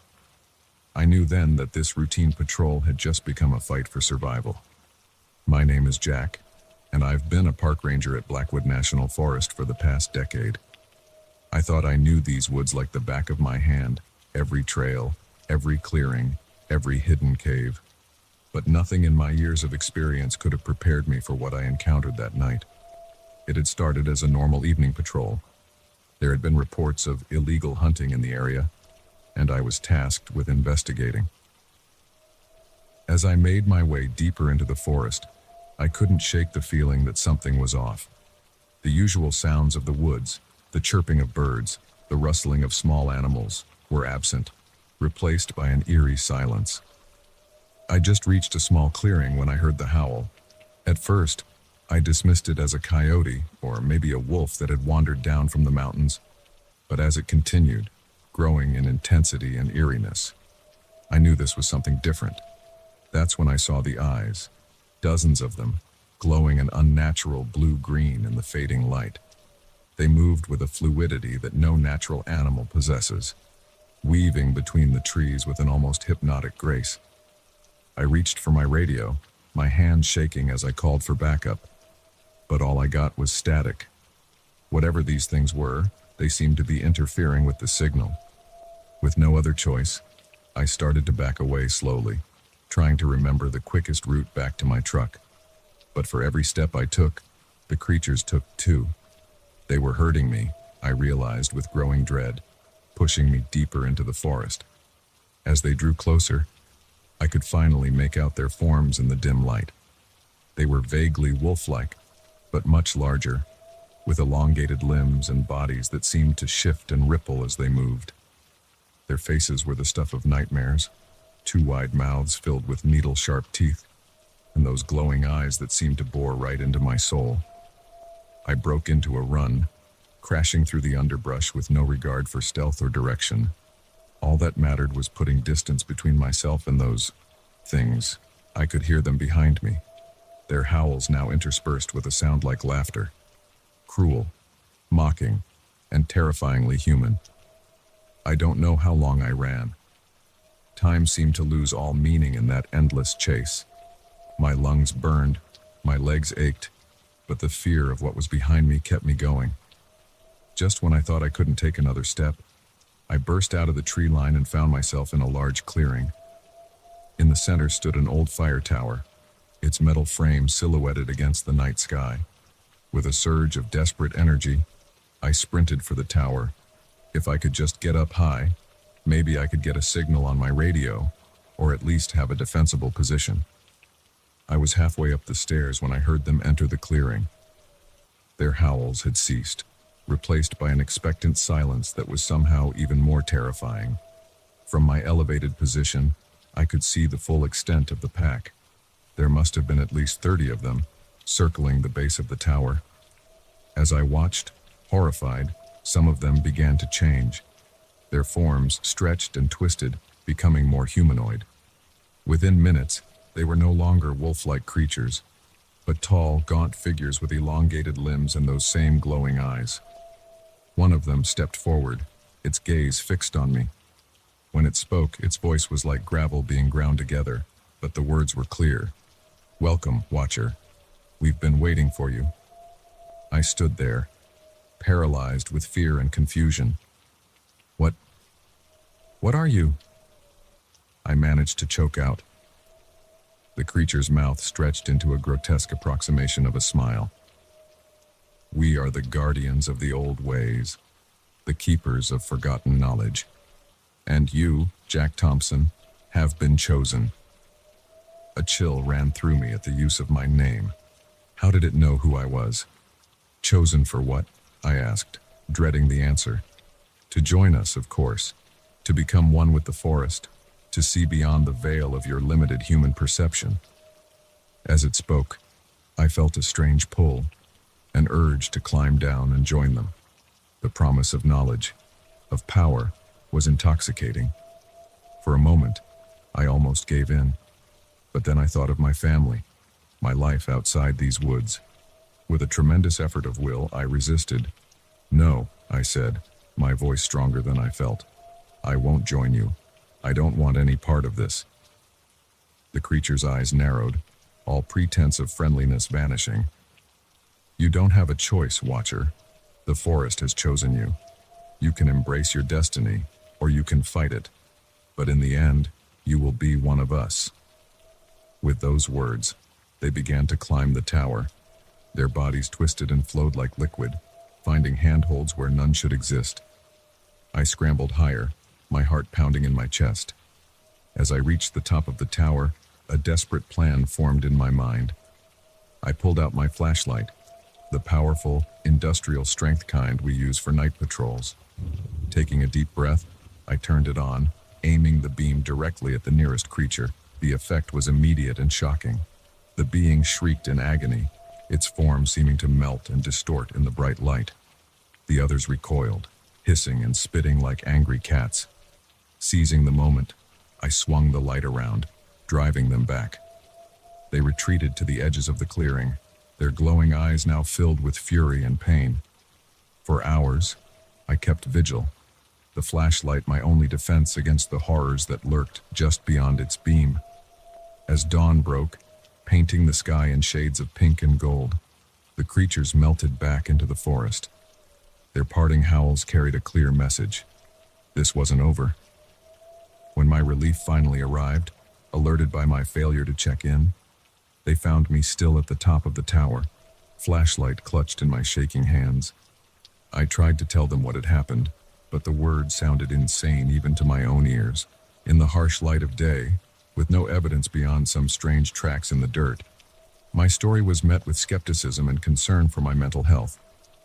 I was given a leave of absence, told to rest and recover from what they assumed was a stress-induced breakdown. But I know what I saw. I know what's out there, hiding in the depths of Blackwood Forest. I don't go into the woods anymore.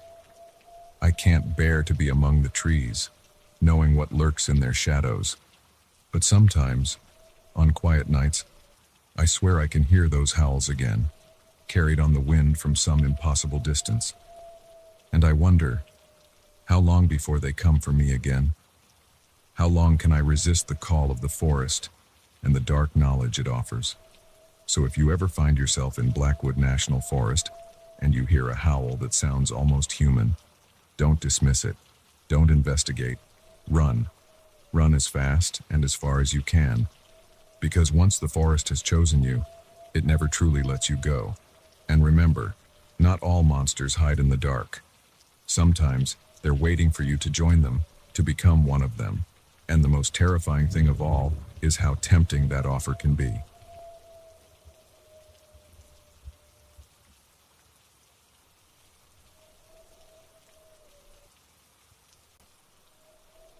The creak of the floorboard above my head made my heart skip a beat.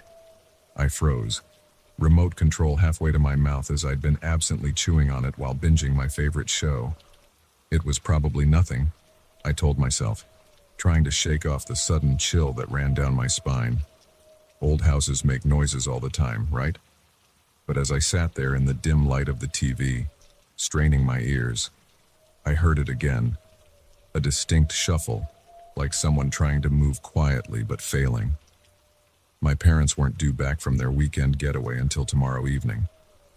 I was supposed to be alone in this house. I muted the TV, my eyes darting to the ceiling. The silence was deafening, broken only by the pounding of my heart in my ears. Then, a soft thud, like something being knocked over. "Hello?" I called out, my voice embarrassingly shaky. No response, of course. What was I expecting? If there was an intruder, they weren't going to politely announce themselves. I grabbed my phone, fingers trembling as I pulled up my dad's number. But I hesitated before hitting call. What if it was nothing?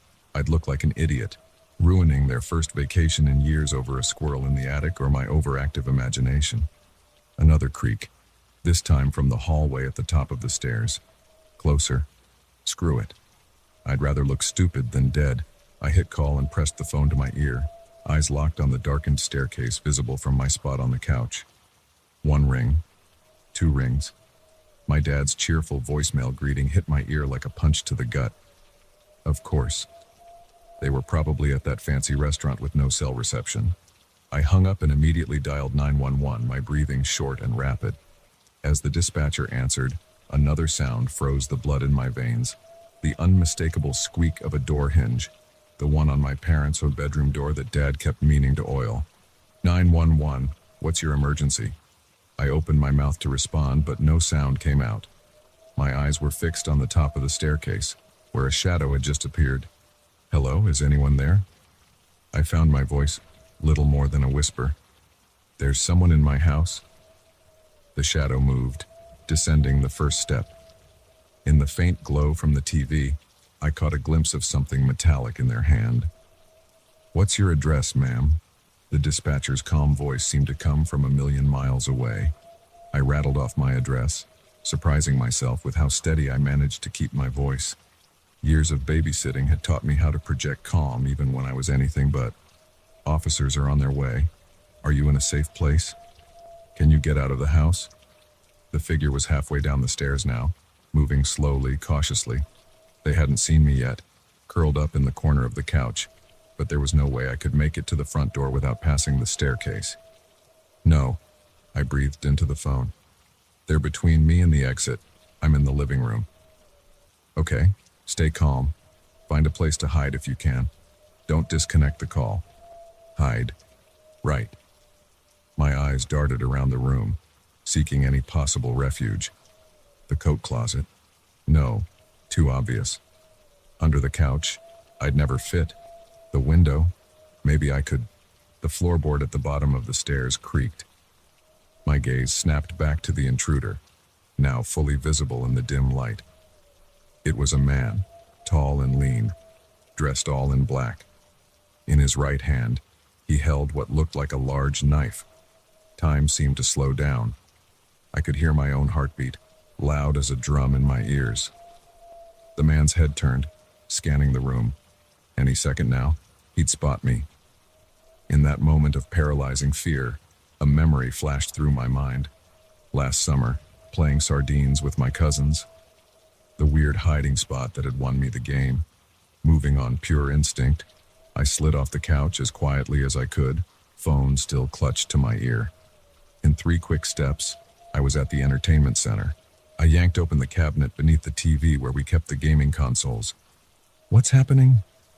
The dispatcher's voice crackled through the phone. "Hiding," I whispered, already contorting my body to fit into the small space. Thank God I was short and skinny. I pulled the cabinet door closed behind me, leaving it open just a crack. The darkness inside was absolute. I could hear footsteps now, slow and deliberate, moving around the room. My lungs burned as I tried to control my breathing, terrified that even the slightest sound would give me away. "Police should be there any minute," the dispatcher said softly. "Stay quiet and don't move unless you have to." The footsteps paused, then started again, closer this time. I pressed myself further back into the cabinet, feeling the hard edges of the Xbox digging into my back. My hand flew to my mouth, stifling a gasp as something bumped against the entertainment center. For several agonizing seconds, all I could hear was the sound of drawers being opened and closed. He was searching the room methodically. It was only a matter of time before he checked the cabinets. A siren wailed in the distance, growing rapidly louder. The footsteps stopped abruptly. "They're almost there," the dispatcher said. "Just hold on." The siren cut off suddenly. They must be right outside. I heard the crackle of a police radio, muffled voices. Then, a loud bang that made me jump. "Police! Open up!" The footsteps in the living room turned into a run. I heard the back door slam open, then the sound of breaking glass. He was escaping through the kitchen, more shouting outside, the thud of running feet. Then, silence. I stayed frozen in my hiding spot, unsure if it was safe to come out. The dispatcher's voice in my ear made me flinch. "The police are in the house. You can come out now. Tell them who you are right away." Slowly, I pushed open the cabinet door, wincing as my stiff muscles protested the movement. I crawled out just as a beam of light swept across the room. "Police, show yourself." I stood up, hands raised. "I'm Sarah. I live here. I'm the one who called." The flashlight lowered, revealing a police officer in full tactical gear. "Are you hurt, Sarah?" I shook my head, suddenly feeling lightheaded as the adrenaline began to wear off. "No, I don't think so." The next hour passed in a blur. More officers arrived, asking questions, dusting for fingerprints. I sat on the couch, wrapped in a shock blanket, answering as best I could. My parents arrived in a panic, having finally gotten the voicemails I'd left. It wasn't until much later, after the police had gone and my parents had finally stopped hovering, that the full weight of what happened hit me. Lying in bed, every creak and groan of the house made me flinch. Sleep seemed impossible. My phone buzzed with a text. It was Lizzie, my best friend, asking if I was okay. She must have seen the police cars. I started to type out a response, then paused. How could I possibly explain what had happened? How close I'd come to... I didn't even want to think about it. In the end, I just sent back a simple, "I'm okay. Talk tomorrow." It was easier than trying to put into words the terror of those moments in the cabinet. certain that each breath might be my last. As I set my phone down, my gaze fell on the entertainment center. From this angle, I could just see the edge of the cabinet I'd hidden in. It looked so ordinary, just a plain wooden door, but it had saved my life. I shuddered, remembering the sound of those footsteps coming closer and closer. The glint of the knife in the intruder's hand. What would have happened if I hadn't remembered that hiding spot? If I'd been a little slower? Or if he'd thought to check that cabinet? My mind raced with what-ifs, each one more terrifying than the last. I knew, logically, that I was safe now. The police had increased patrols in the neighborhood. Dad had already called a security company about installing an alarm system. But logic did little to calm the fear that still thrummed through my veins. Every shadow seemed menacing, every unexpected sound a potential threat. The knowledge that someone had been in our house, moving through rooms we thought were safe, felt like a violation I wasn't sure how to process. I reached for my phone again, scrolling through my contacts. I needed to talk to someone, anyone, just to hear a friendly voice. But as my thumb hovered over Lizzie's name, I hesitated. How could I burden her with this? How could I explain the way my sense of safety had been shattered in a single night? In the end, I set the phone down without calling anyone. I curled up tighter under my blankets, eyes fixed on the bedroom door. Sleep continued to elude me as my mind replayed the night's events on an endless loop. As the first light of dawn began to creep through my window, I made a silent promise to myself. I would not let this night define me. I would not let fear rule my life. Somehow, some way, I would find a way to feel safe in my own home again. But for now, in the quiet of the early morning, I allowed myself to feel the full weight of what had happened, to acknowledge the fear, the helplessness, the sheer luck that had seen me through. And as the tears finally came, I let them fall, a release of all the emotion I'd been holding back. Tomorrow, I would be strong. I would face the police questions, the concerned looks from neighbors, the inevitable nightmares. But for now, in this moment between night and day, I simply allowed myself to be, to feel, to breathe. And with each breath, I reminded myself, I survived. I'm still here. Whatever comes next, I can handle it. As the sun rose, painting my room in soft golden light, I felt the first stirrings of something that felt almost like hope. It would be a long road, but I would walk it, one day at a time, one step at a time, until home felt like home again.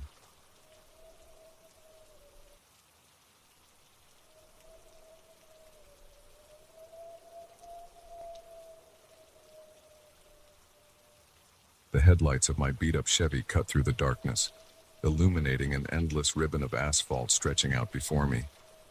I'd been driving for hours, the monotony of the highway broken only by the occasional flicker of my dashboard clock, reminding me just how late it was getting. That's when I saw him, a lone figure on the side of the road, thumb outstretched, his form materializing out of the gloom like a specter. I'd always been taught never to pick up hitchhikers. "It's not safe," my mom would say, her voice stern. "You never know who they might be."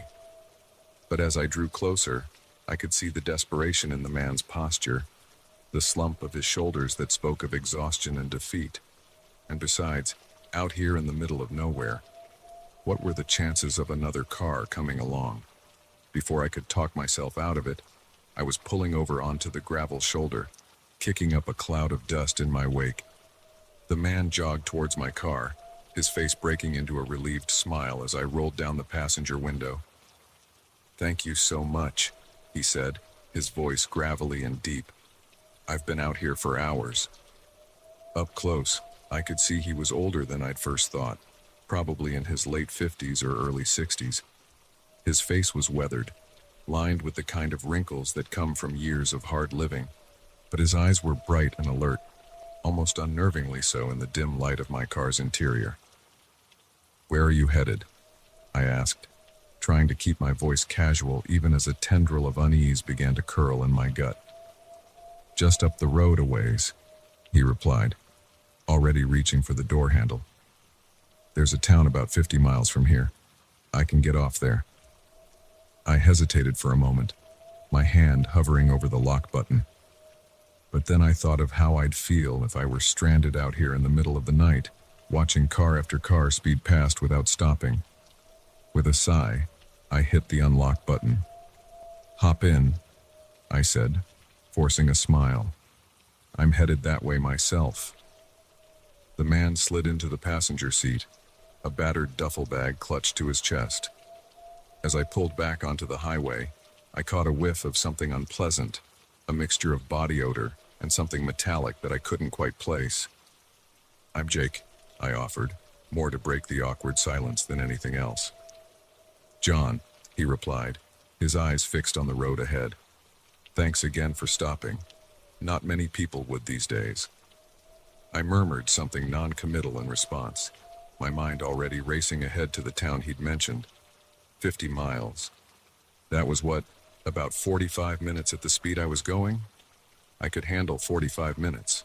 We drove in silence for a while, the only sound the hum of the engine and the occasional rustle as John shifted in his seat. I kept stealing glances at him out of the corner of my eye, trying to get a read on him. There was something off about him, something I couldn't quite put my finger on. "So, what brings you out this way?" I asked eventually, unable to bear the silence any longer. John was quiet for a moment, and when he spoke, his voice had taken on a strange, distant quality. "I'm looking for someone," he said. "Someone who wronged me a long time ago." A chill ran down my spine at his words, though I couldn't have said why. "Oh," I said, trying to keep my voice light. "An old friend?" He laughed, a harsh, barking sound that made me flinch. "Not exactly," he said, "but I'm going to find him. And when I do..." He trailed off, his hand tightening on the strap of his duffel bag. I swallowed hard, my mouth suddenly dry. "Well, I hope you find them," I said, my voice sounding strained even to my own ears.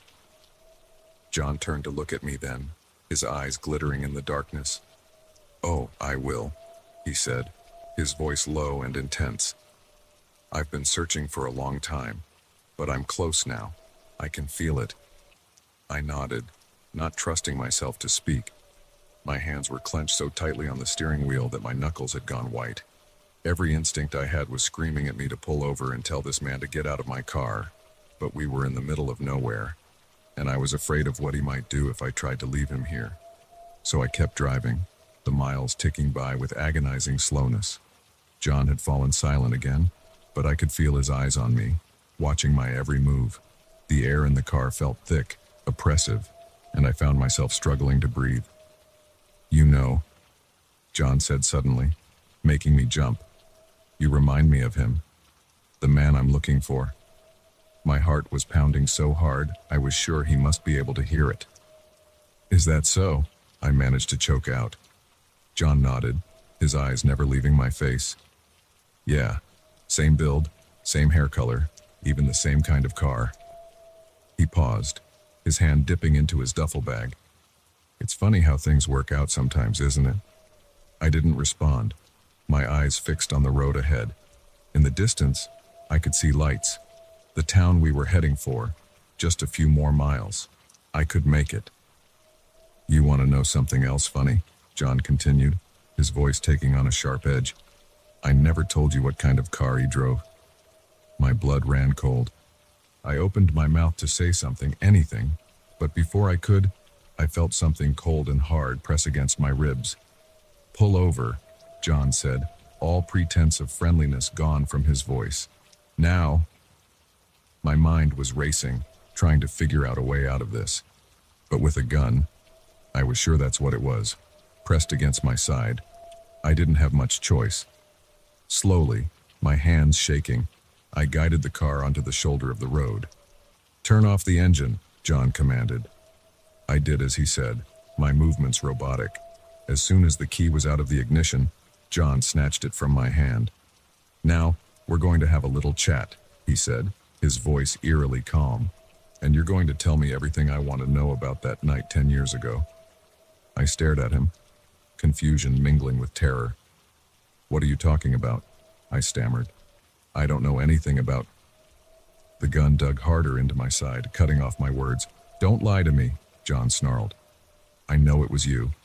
You took everything from me that night. My wife, my kids, my life. And now, I'm going to take yours." Realization dawned on me with horrifying clarity. He thought I was someone else. The man he'd been searching for all this time. "Please," I begged, my voice breaking. "There's been a mistake. I'm not who you think I am. My name is Jake Thompson. I'm 25 years old. I work at a software company in the city. Whatever happened 10 years ago, I had nothing to do with it." John's eyes narrowed, doubt flickering across his face for just a moment before hardening into resolve. "Nice try," he growled, "but I've been looking for you for too long to fall for your lies now." My mind was spinning, desperately trying to find a way out of this nightmare. "Look in my wallet," I said quickly. "My driver's license is in there. It'll prove who I am." For a long moment, John just stared at me, his eyes boring into mine as if trying to see into my soul. Then, slowly, he nodded. "All right," he said. "But if you try anything—" He didn't need to finish the threat. I could feel the gun, a constant reminder of the danger I was in. With shaking hands, I reached for my wallet, pulling out my driver's license and holding it up for him to see. John squinted at it in the dim light, his brow furrowing. I held my breath, praying that this would be enough to convince him. This can't be right," he muttered, snatching the license from my hand to examine it more closely. "It is right," I insisted, my voice steadier than I felt. "I'm not the man you're looking for. Please, just let me go. I won't tell anyone about this, I swear." John looked up at me, confusion and anger warring on his face. For a moment, I thought he might actually believe me, but then his expression hardened once more. "No," he said, shaking his head. "No, this is just another trick. You've had 10 years to set this up, to create a new identity. But I know it's you. I'd never forget your face." My heart sank. There was no reasoning with him. In his mind, I was the man who had destroyed his life, and nothing I could say would convince him otherwise. "Get out of the car," John ordered, gesturing with the gun. "Please." I tried one last time. "You don't have to do this. Whatever happened to you, I'm sorry. But killing me won't make it right." For a split second, I saw something flicker in John's eyes. Doubt, perhaps, or maybe even a glimmer of the man he used to be before grief and anger had twisted him into this. But it was gone as quickly as it had appeared. "Out," he repeated, his voice cold and final. With no other choice, I opened the door and stepped out into the cool night air. John followed, keeping the gun trained on me as he circled around to my side of the car. "Start walking," he said, gesturing towards the darkness beyond the road. As I took my first stumbling steps away from the safety of the highway, I couldn't help but think of all the people who would never know what had happened to me. My parents, my friends, my co-workers. Would they spend years searching for me, like John had searched for the man who had wronged him? Or would I simply become another unsolved mystery, a cautionary tale about the dangers of picking up strangers? I had no way of knowing how this night would end. But as I walked into the darkness with John close behind, I made a silent promise to myself. If I somehow made it out of this alive, I would never again ignore my instincts, and I would certainly never pick up another hitchhiker.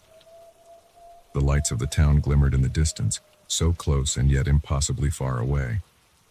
As John urged me further from the road, those lights began to fade, leaving us alone in the vast, uncaring darkness of the desert night.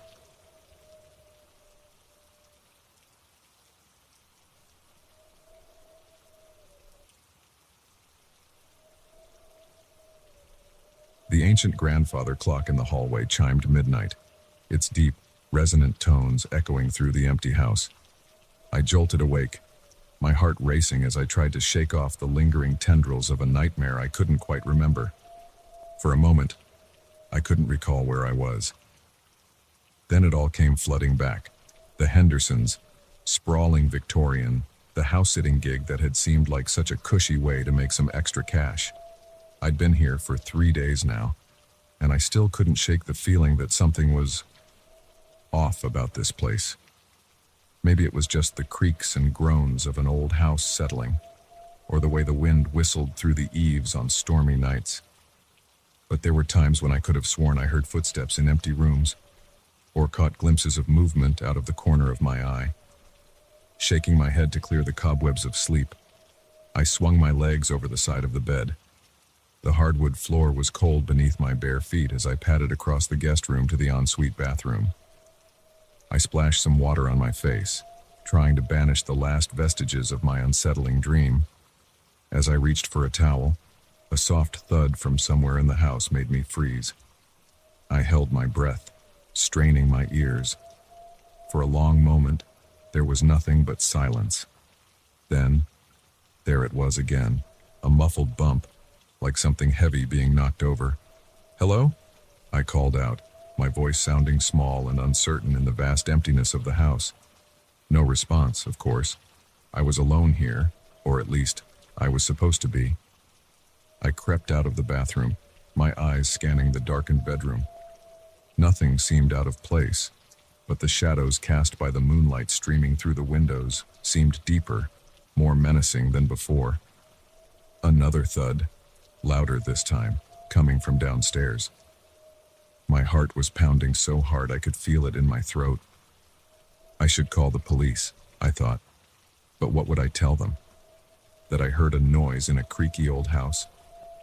Instead, I found myself moving towards the bedroom door, drawn by a morbid curiosity I couldn't quite explain.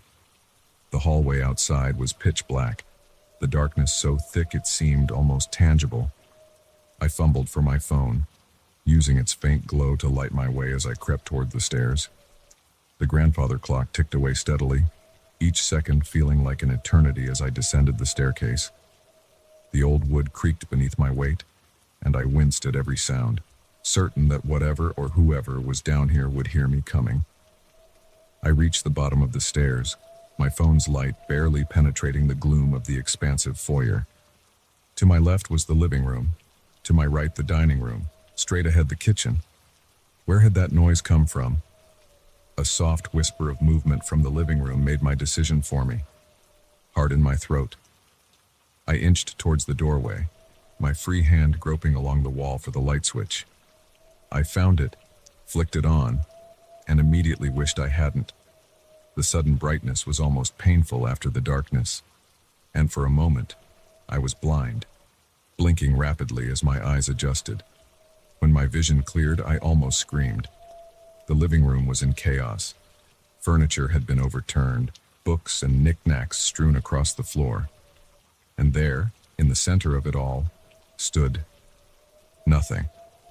I blinked, certain I must be seeing things, or rather not seeing things, because I could have sworn, in that split second before my eyes adjusted, I'd seen a figure standing there, tall, indistinct, more shadow than substance. But now, the room was empty save for the mess. "Hello?" I called again, my voice trembling. "Is anyone there?" Silence. Not even the tick of the grandfather clock reached me here. The quiet was absolute, oppressive. I took a hesitant step into the room, glass crunching beneath my bare feet. I hissed in pain, looking down to see I'd stepped on the shattered remains of a photo frame. The picture inside was of the Hendersons, Mr. and Mrs. and their 2 kids, Nigger, all smiling at the camera. But as I watched, the image seemed to ripple, the smiles turning to screams, the eyes going dark and hollow. I jerked back with a yelp, the frame clattering to the floor. When I looked again, the photo was normal, the family's frozen smiles unchanged. I rubbed my eyes, wondering if I was still half asleep, caught in some bizarre waking dream. That's when I felt it. A cold breath on the back of my neck, raising goosebumps on my skin. I whirled around, but there was nothing there. Just the empty doorway, the dark hallway beyond. "This isn't funny," I said to the empty room, trying to inject some anger into my voice to mask the fear. If someone's here, show yourself. As if in response, a low moan echoed through the house, seeming to come from everywhere and nowhere at once. It was a sound of pure anguish, sending shivers down my spine. I backed away, my foot catching on an overturned end table. I stumbled, falling hard onto my back. The impact knocked the wind out of me, and for a moment, I lay there gasping. When I could breathe again, I pushed myself up onto my elbows and froze. There, at the edge of the room, was a figure. Just as I'd thought I'd seen before, it was more shadow than substance, its edges blurred and indistinct. But I could make out the vague shape of a head, shoulders, arms hanging limply at its sides. I scrambled backward, my mouth opening in a silent scream. The figure didn't move, didn't seem to even acknowledge my presence. It just stood there, swaying slightly as if caught in some unfelt breeze. "What are you?" I managed to choke out, my voice barely above a whisper. The figure's head turned towards me, though I could make out no features in its shadowy face. For a long moment, we stared at each other, frozen in a tableau of fear and something else. Sadness. Longing. I couldn't quite place the emotion that seemed to radiate from the spectral form. Then, as suddenly as it had appeared, the figure was gone. One moment it was there. The next, it had simply ceased to be, leaving me alone in the wrecked living room. I sat there for what felt like hours, my breath coming in short, sharp gasps, my eyes darting around the room for any sign of the ghostly visitor. But there was nothing, just the overturned furniture, the scattered debris, and the oppressive silence. Slowly, on shaking legs, I got to my feet. I needed to get out of here, to call someone. The Hendersons, the police, a priest, anyone. But as I turned towards the door, movement caught my eye. One of the books scattered on the floor had fallen open. As I watched, its pages began to turn, faster and faster, as if caught in a strong wind. But the air in the room was still, not even a breeze from the open windows. Against my better judgment, I found myself moving closer, drawn by a curiosity I couldn't explain. The pages stopped their frantic flipping as abruptly as they'd started, settling open to a specific page. I leaned in, squinting to read in the dim light. It was a history of the town, I realized. And there, circled in what looked disturbingly like dried blood, was a passage about the house I was in. The Henderson house, it read, built in 1887 by Thomas Henderson, has long been rumored to be haunted.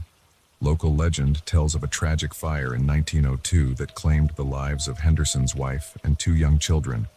Henderson himself disappeared shortly after Bow, never to be seen again. Some say he died of grief, while others claim he still wanders the halls of his former home, seeking reunion with his lost family. A chill ran down my spine as I read the words. I thought of the photo I'd seen, the family's smiles turning to screams. Was it possible? Could the house really be? A soft sound behind me made me whirl around. There, hovering in the doorway, was not one shadowy figure, but 4. A tall one, presumably Thomas Henderson, and 3 smaller ones, his wife and children.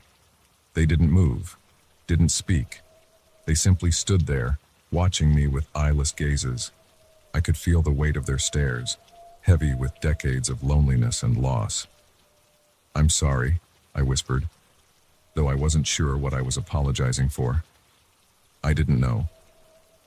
The figures seemed to nod in unison, a gesture of acknowledgement or perhaps forgiveness. Then slowly, they began to fade, becoming more and more transparent until they disappeared entirely. The grandfather clock in the hall chimed again. 1 o'clock. Had only an hour passed. It felt like a lifetime. I sank to the floor, my legs no longer able to support me. The house was quiet now, but it was a different kind of quiet. Not the oppressive silence of before, but a peaceful stillness, as if some long-held tension had finally been released. I don't know how long I sat there, processing what I'd seen, what I'd experienced.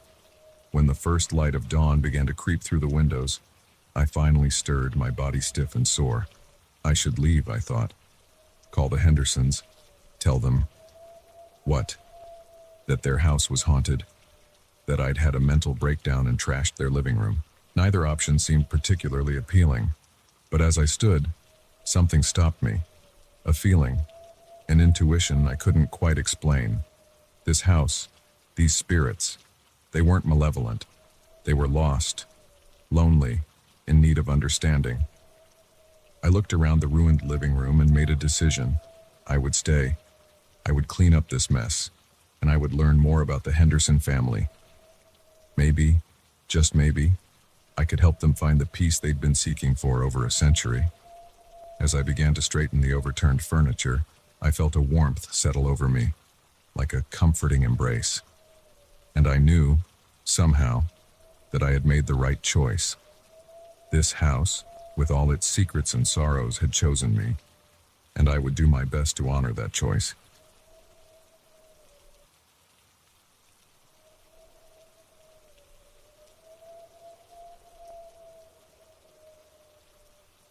The first drop of rain hit my face like an icy finger, snapping me out of my daze. I looked up at the sky, cursing under my breath as I saw the dark clouds rolling in. This was supposed to be a simple day hike, a chance to clear my head and enjoy some solitude. Now, as the light faded and the temperature dropped, I realized I'd made a critical error. I'd lost the trail. I pulled out my phone, hoping against hope that I'd somehow get a signal out here in the middle of nowhere. No such luck. The no service message mocked me from the top of the screen, a stark reminder of just how isolated I was. As the rain began to fall in earnest, I knew I had to find shelter. Continuing to wander aimlessly through the darkening woods was a recipe for disaster. I squinted through the gloom, searching for anything that might offer some protection from the elements. That's when I saw it, a flicker of light through the trees. It was faint, barely visible through the curtain of rain, but it was definitely there. A campfire, another hiker, or maybe, if I was really lucky, a ranger station. I hesitated for a moment, weighing my options. Approaching a stranger's camp in the middle of the night wasn't exactly safe, but neither was spending the night exposed to the elements. The sound of distant thunder made up my mind for me. I started towards the light, pushing through the underbrush as quickly as I dared in the growing darkness. As I got closer, I realized it wasn't a campfire I was seeing, but the warm glow of electric lights. Through the trees, I could make out the silhouette of a small cabin. Relief flooded through me. Surely whoever lived here would understand my predicament and let me wait out the storm. I emerged from the tree line into a small clearing. The cabin sat in the center, a quaint log structure that looked like something out of a storybook. Smoke curled from the chimney, promising warmth and comfort within. I approached the front door, suddenly aware of how I must look. Soaked to the bone, covered in mud and leaves. I tried to make myself as presentable as possible before knocking, but it was a lost cause. Taking a deep breath, I rapped my knuckles against the sturdy wooden door. For a long moment, there was no response. I was about to knock again when I heard movement inside. Footsteps approached, and then the door swung open. The man who stood in the doorway was not what I expected. He was older, probably in his 60s, with a wild mane of gray hair and a beard to match. His eyes, pale blue and surprisingly sharp, fixed on me with an intensity that made me want to take a step back. Hi, I said, my voice sounding small and uncertain. I'm sorry to bother you, but I got lost on the trail and then this storm hit. I was hoping I could maybe wait it out here, just until the rain stops. The old man didn't respond immediately. He just stood there, looking me up and down as if trying to decide if I was real or not. Just as the silence was starting to become unbearable, he spoke. "You'd best come in," he said, his voice gruff but not unkind. "Can't leave you out there to drown." Relief washed over me as he stepped aside, gesturing for me to enter. The interior of the cabin was small but cozy, dominated by a large stone fireplace where a fire crackled merrily. The walls were lined with bookshelves, every available surface covered in trinkets and curios that seemed to belong in a museum rather than a backwoods cabin. "Thank you so much," I said as I stepped inside, careful not to drip too much on the worn wooden floor. "I really appreciate this. I'm Jack, by the way." The old man grunted in acknowledgement. "Ezra," he said simply. "Bathroom's through there if you want to dry off. I'll see if I can find you some clothes that might fit." I nodded gratefully and made my way to the small bathroom he'd indicated. As I toweled off and changed into the slightly musty but blessedly dry clothes Ezra had provided, I couldn't shake the feeling that something was off about this place. Maybe it was just the strangeness of the situation or the odd collection of artifacts scattered around the cabin, but there was a tension in the air, a sense of anticipation that set my nerves on edge. When I emerged from the bathroom, I found Ezra sitting in an ancient armchair by the fire, a steaming mug in his hands. He nodded towards a similar mug on a small table nearby. "Sit," he said. "Drink. It'll warm you up." I did as he said, sinking into the chair opposite him and wrapping my hands around the warm mug. The liquid inside was dark and fragrant, some kind of herbal tea I didn't recognize. "So," Ezra said after a moment of silence, "what brings you out to these woods, Jack?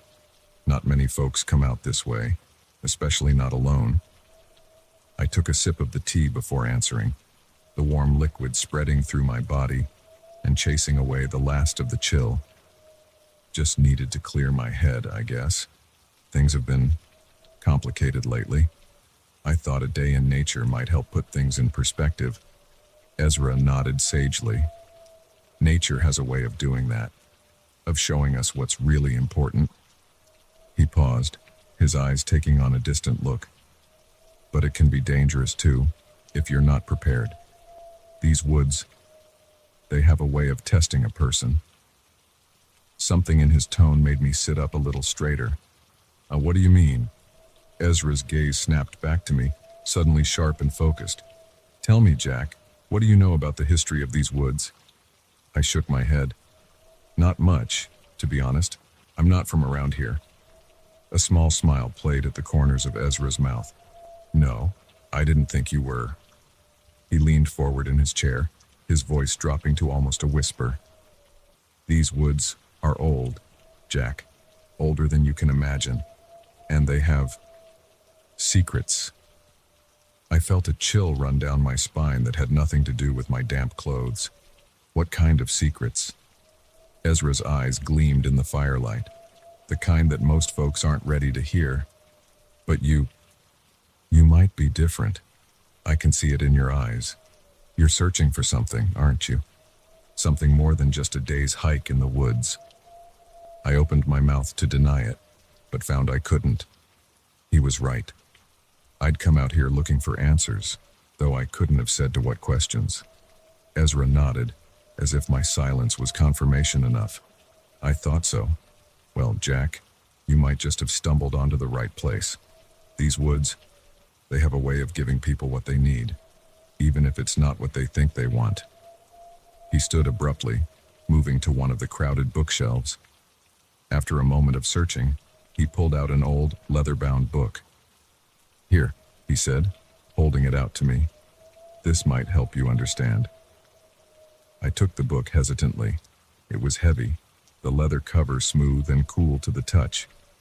There was no title, just an intricate design embossed on the front, a tree, its branches reaching up to encompass a crescent moon. "What is this?" I asked, running my fingers over the design. "A history," Ezra said, "of these woods, and the people who've lived here. People like me, people who've seen things." I looked up at him, a mix of curiosity and apprehension churning in my gut. "What kind of things?" Ezra's expression was unreadable. "Open it," he said simply. "Read.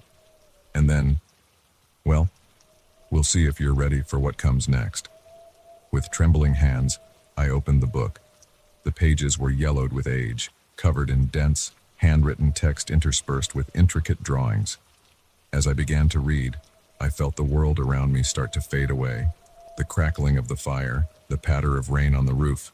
It all receded into the background as I lost myself in the tales contained within these pages. Stories of ancient rituals performed deep in the heart of the forest, of creatures that lurked in the shadows, neither fully animal nor human, of people who had ventured into these woods and returned, changed. I don't know how long I sat there reading. It could have been minutes or hours. When I finally looked up, I found Ezra watching me intently, a knowing look in his eyes. "Do you understand now?" he asked softly. I swallowed hard, my mouth suddenly dry. I don't know. These stories, they can't be real, can they? Ezra's smile was both sad and triumphant. "Oh, they're real all right, every last one of them. And now that you know, well, you have a choice to make." "A choice?" I echoed, my voice sounding strange to my own ears. He nodded. "You can leave now. Go back to your life. Convince yourself that this was all just the ramblings of a crazy old man. Or," he paused, his eyes boring into mine, "or you can stay, learn, become part of something bigger than yourself." I looked down at the book in my hands, then back up at Ezra. Outside, the storm raged on. But in here, in this little cabin filled with secrets and ancient knowledge, I felt like I was standing on the precipice of something monumental. "What happens if I stay?" I asked, hardly daring to breathe. Ezra's smile widened. "Then, my boy, your real journey begins." As if on cue, a loud crack of thunder shook the cabin. The lights flickered, plunging us into momentary darkness. When they came back on, I gasped. The cabin had changed. The walls seemed to pulse with an otherworldly energy, the artifacts on the shelves glowing with an inner light. And Ezra was transforming before my eyes. His human form melted away, replaced by something ancient and powerful and utterly inhuman. "Welcome," the being that had been Ezra said, its voice resonating in my very bones, "to the true heart of the forest." I knew then that my life would never be the same, that the choice I made in this moment would set me on a path I could never turn back from. And yet, as I looked into the eyes of this impossible creature, I felt no fear, only an overwhelming sense of rightness, as if I'd finally found the place I truly belonged. With a deep breath, I made my choice. "I'll stay," I said. "Teach me." The creature that had been Ezra nodded, a look of satisfaction crossing its otherworldly features. "Then let us begin," it said. And as the storm raged outside and the magic of the forest swirled around us, I took my first step into a world I never knew existed, a world of wonder, of danger, and of endless possibilities.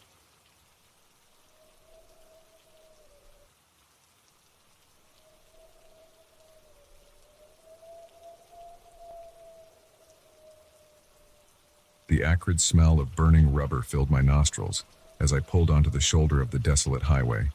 Steam billowed from under the hood of my ancient Corolla, a testament to its final moments of life. I slumped forward, resting my forehead on the steering wheel. Of all the places to break down, it had to be here, miles from anywhere, with no cell service and darkness rapidly approaching. I stepped out of the car, the scorching summer heat hitting me like a wall despite the setting sun. The highway stretched endlessly in both directions, shimmering in the distance like a mirage, not a single vehicle in sight. I popped the hood, more out of habit than any real hope of fixing whatever had gone wrong. As expected, the tangle of hoses and wires might as well have been written in hieroglyphics for all the sense I could make of it. Sighing, I pulled out my phone. No bars, just as I'd feared. I was about to toss it back into the car in frustration when a flicker of movement caught my eye.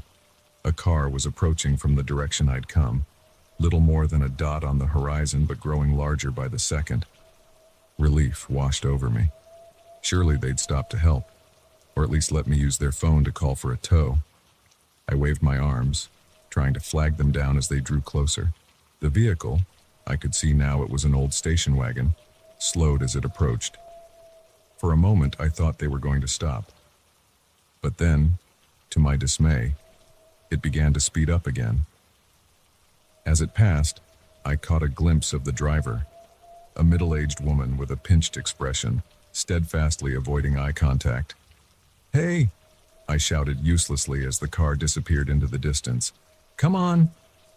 Frustration and fear warred within me as I watched my only chance at help vanish. The sun was sinking lower on the horizon, painting the sky in vivid oranges and purples, beautiful under different circumstances. Now, it only served as a reminder of how quickly night was falling. I paced beside my car, trying to come up with a plan. Walking wasn't an option. I had no idea how far the nearest town was, and the thought of being on foot on this isolated stretch of road in the dark was less than appealing. Sleeping in the car seemed like the safest bet, but I had no food or water. Plus, the thought of being a sitting duck all night made my skin crawl. As I debated my limited options, another set of headlights appeared in the distance.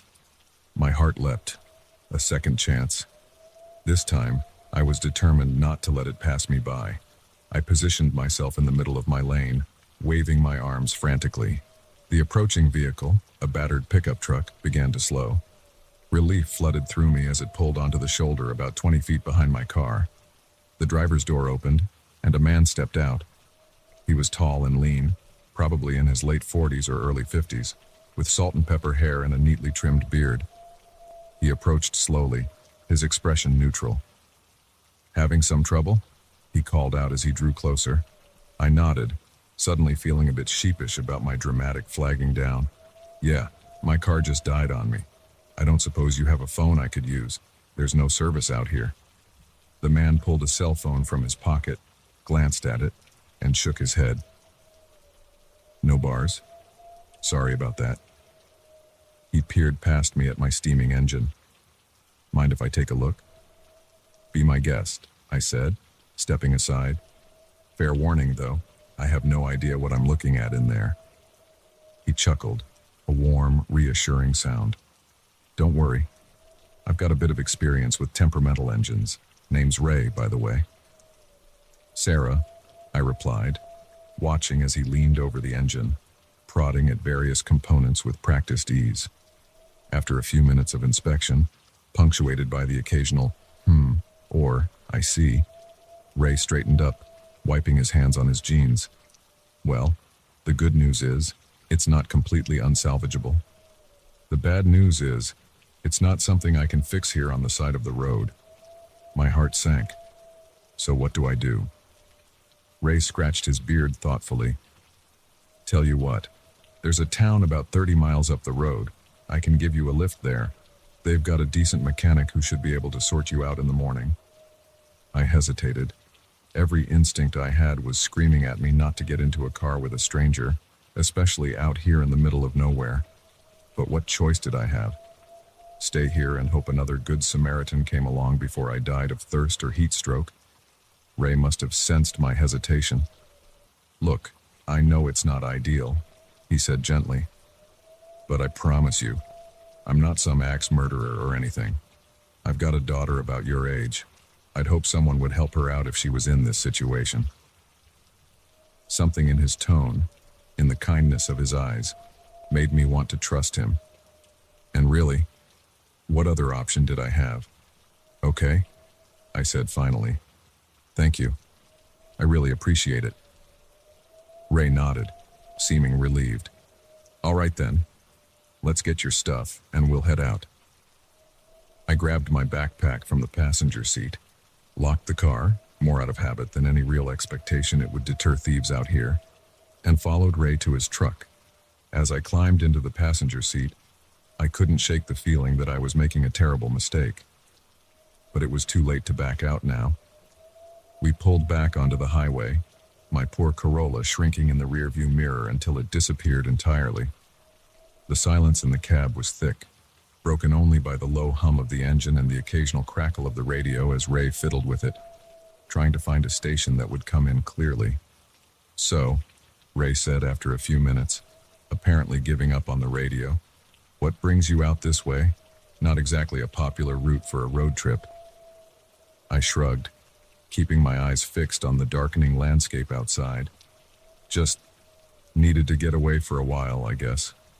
Clear my head." Ray nodded sagely. "I hear that. Sometimes a long drive is the best therapy there is." We lapsed back into silence. Despite my initial wariness, I found myself relaxing slightly. Ray seemed genuine in his desire to help, and his calm demeanor was reassuring. As we drove, the last vestiges of sunlight faded from the sky, leaving us in near total darkness broken only by the truck's headlights. The monotony of the highway was hypnotic, and I found my eyelids growing heavy. I must have dozed off, because the next thing I knew, Ray was gently shaking my shoulder. "Sarah, wake up, hun. We're here." I blinked groggily, disoriented. We had pulled off the highway onto a narrow dirt road. In the gloom, I could make out the shapes of a few small buildings. "This is the town?" I asked, confusion and the first stirrings of alarm creeping into my voice. It looked more like an abandoned farm than any town I'd ever seen. Ray was already getting out of the truck. "It's just up ahead a ways. Thought we could stretch our legs for a bit before we get there." Every instinct I had was screaming at me that something was very, very wrong. But what could I do? I was miles from anywhere, with no phone and no idea where I was. Reluctantly, I got out of the truck. The night air was cool on my skin, a stark contrast to the oppressive heat of earlier. Ray was stretching, his back to me. I took the opportunity to glance around, looking for... what? A weapon? An escape route? "Beautiful night, isn't it?" Ray said, turning back to me. His expression had changed, the kindness in his eyes replaced by something cold and predatory. "Shame you won't be around to enjoy much more of it." Terror seized me, turning my blood to ice. I opened my mouth to scream, but before I could make a sound, headlights suddenly illuminated the area, momentarily blinding me. Ray whirled around, cursing. Well, what the hell? As my eyes adjusted, I saw another vehicle pulling up, the station wagon from earlier. The woman who had passed me on the highway stepped out, a shotgun cradled in her arms. "Step away from the girl. Ray," she said, her voice hard. Ray's demeanor changed instantly, becoming obsequious. "Now, Martha, this isn't what it looks like." "Save it," Martha snapped. "I've been tracking you for months. Did you really think I wouldn't recognize your truck? That I'd just leave this poor girl to your tender mercies?" While they were focused on each other, I edged away, my heart pounding. What the hell was happening? Martha glanced at me. "You okay, honey? Did he hurt you?" I shook my head, still too shocked to speak. "Good," she said. "Now get in my car. I'm taking you to the real town, and we're going to have a long talk with the sheriff about our friend Ray here." I didn't need to be told twice. As I climbed into Martha's station wagon, I heard Ray pleading, making excuses. Martha's responses were curt and unsympathetic. As we pulled away, leaving Ray and his truck behind, the adrenaline that had been keeping me going suddenly drained away. I slumped in the seat, trembling. Martha glanced over at me, her expression softening. "You're safe now, honey. I'm sorry I didn't stop earlier. I had a hunch about what Ray was up to, but I needed to be sure before I confronted him." I nodded numbly, unable to fully process what had just happened, what had almost happened. As we drove towards the lights of an actual town in the distance, I found myself overcome with a mixture of relief, gratitude, and lingering fear. I had come so close to becoming another statistic, another missing person whose fate would never be known. The events of the night played over and over in my mind. How quickly things had spiraled out of control, how close I had come to disaster, and yet, somehow, I had escaped. Thanks to Martha's intuition and courage, I was safe. As we pulled into the sheriff's office, I made a silent vow to myself. Never again would I be so trusting, so naive. The world was a dangerous place, filled with predators like Ray, but it also had its share of heroes like Martha. From now on, I would be more careful, more aware, and hopefully, someday, I might be able to pay forward the kindness and bravery that Martha had shown me tonight. For now, though, I was simply grateful to be alive and eager to put this nightmare of a night behind me.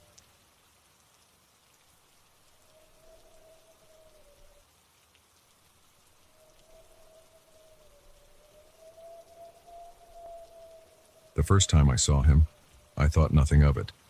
Just another face in the crowd, a new neighbor moving into the house across the street. But as the weeks went by, I couldn't shake the feeling that something wasn't quite right about Stephen Miller. It started with small things. The way he'd always be outside, watering his impeccably manicured lawn whenever I left for work. How he seemed to know my schedule better than I did, casually mentioning that I was home early today, or asking if I'd enjoyed my usual Saturday morning run. I couldn't remember ever telling him about my routines. At first, I brushed it off as friendliness, maybe even a touch of loneliness. After all, Stephen was new to the neighborhood, and from what I could gather, he lived alone.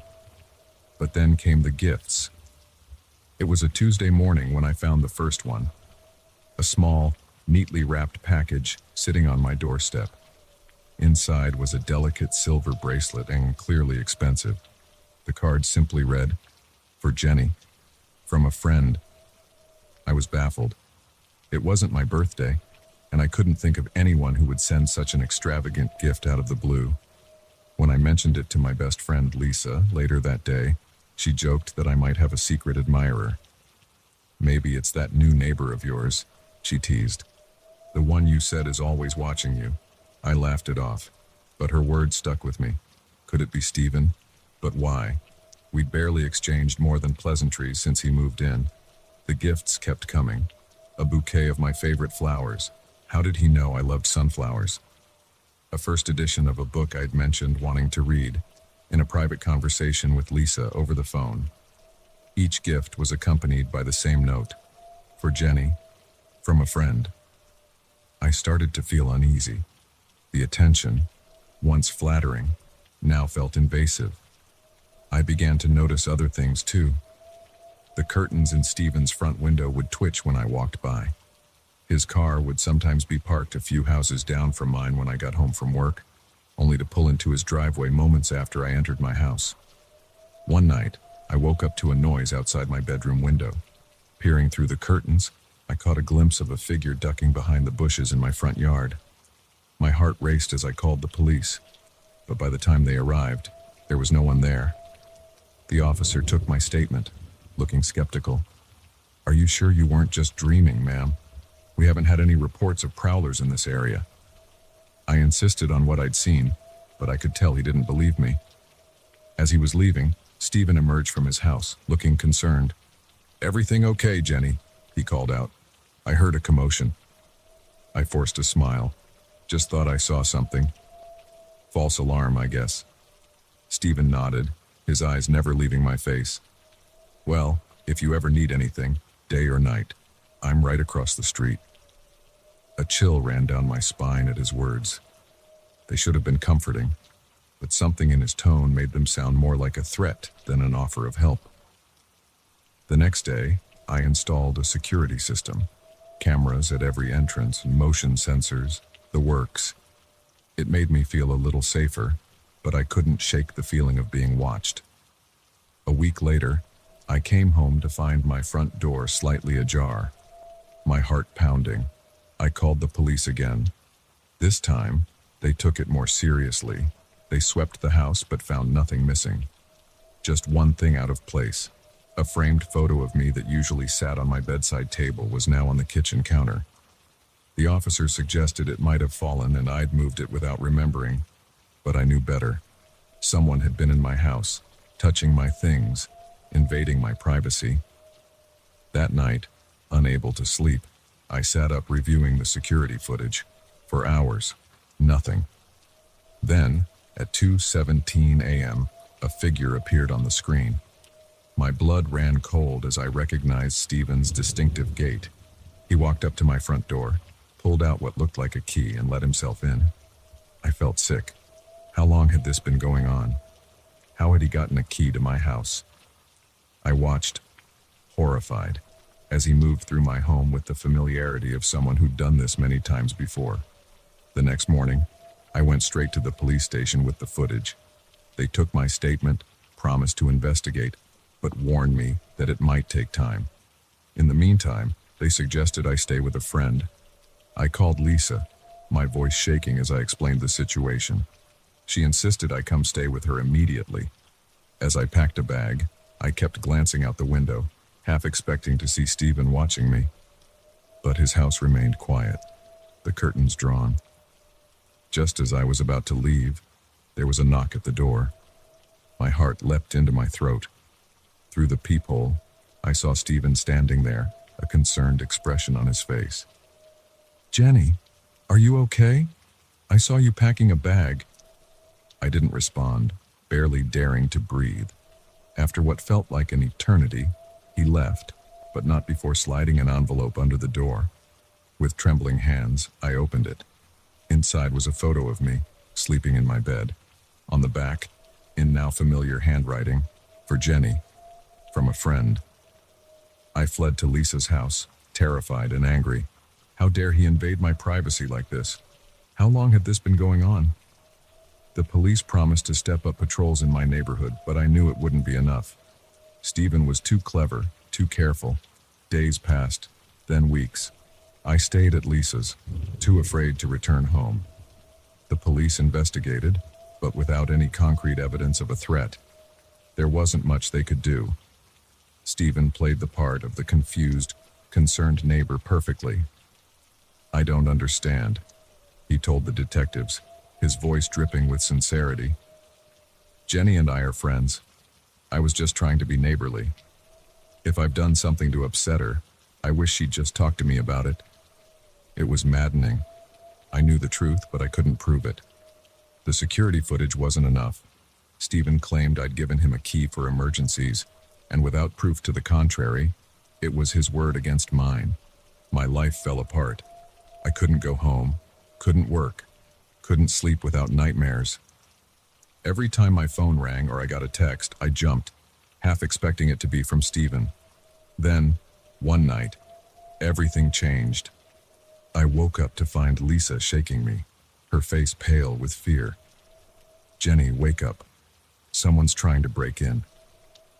I was instantly alert, adrenaline coursing through my veins. We could hear the sound of someone fumbling with the lock on the front door. Lisa grabbed her phone, ready to call 911, but I stopped her. "Wait," I whispered. "I have an idea." It was risky, maybe even stupid, but I was tired of being afraid, tired of letting Stephen control my life. It was time to turn the tables. We turned off all the lights and hid. Moments later, we heard the front door open, then close softly. Footsteps, cautious but familiar, made their way through the house. My heart was pounding so hard I was sure it would give us away. But I forced myself to stay still, to stick to the plan. The bedroom door creaked open. A beam of flashlight swept across the room, landing on the bed where I should have been sleeping. I heard a sharp intake of breath, then hurried footsteps approaching the bed. That's when we struck. Lisa flipped on the lights as I leapt from my hiding place, pepper spray in hand.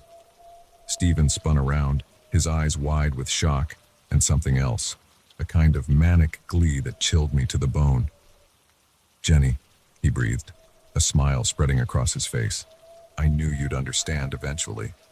I knew you felt the same way." "The only thing I feel is disgust," I spat, my finger on the trigger of the pepper spray. "You're sick, Stephen. You need help." His face darkened. "You don't mean that. We're meant to be together. I've watched you, protected you. Everything I've done has been for you." He took a step towards me, and I reacted instinctively, spraying him full in the face. He howled in pain, hands clawing at his eyes. Lisa was already on the phone with the police.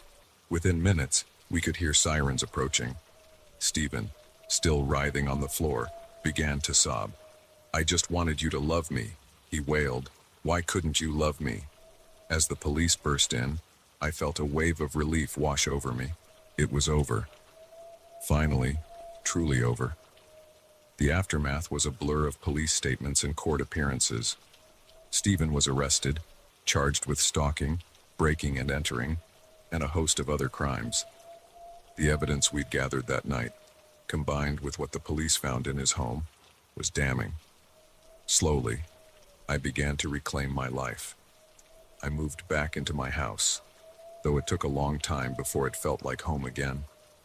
I changed the locks, upgraded my security system, and started seeing a therapist to deal with the trauma.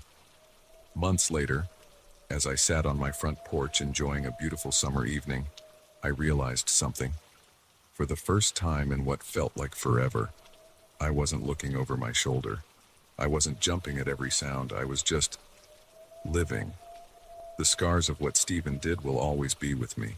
I'm more cautious now, more aware of the potential dangers lurking behind friendly faces. But I refuse to let fear rule my life. I survived.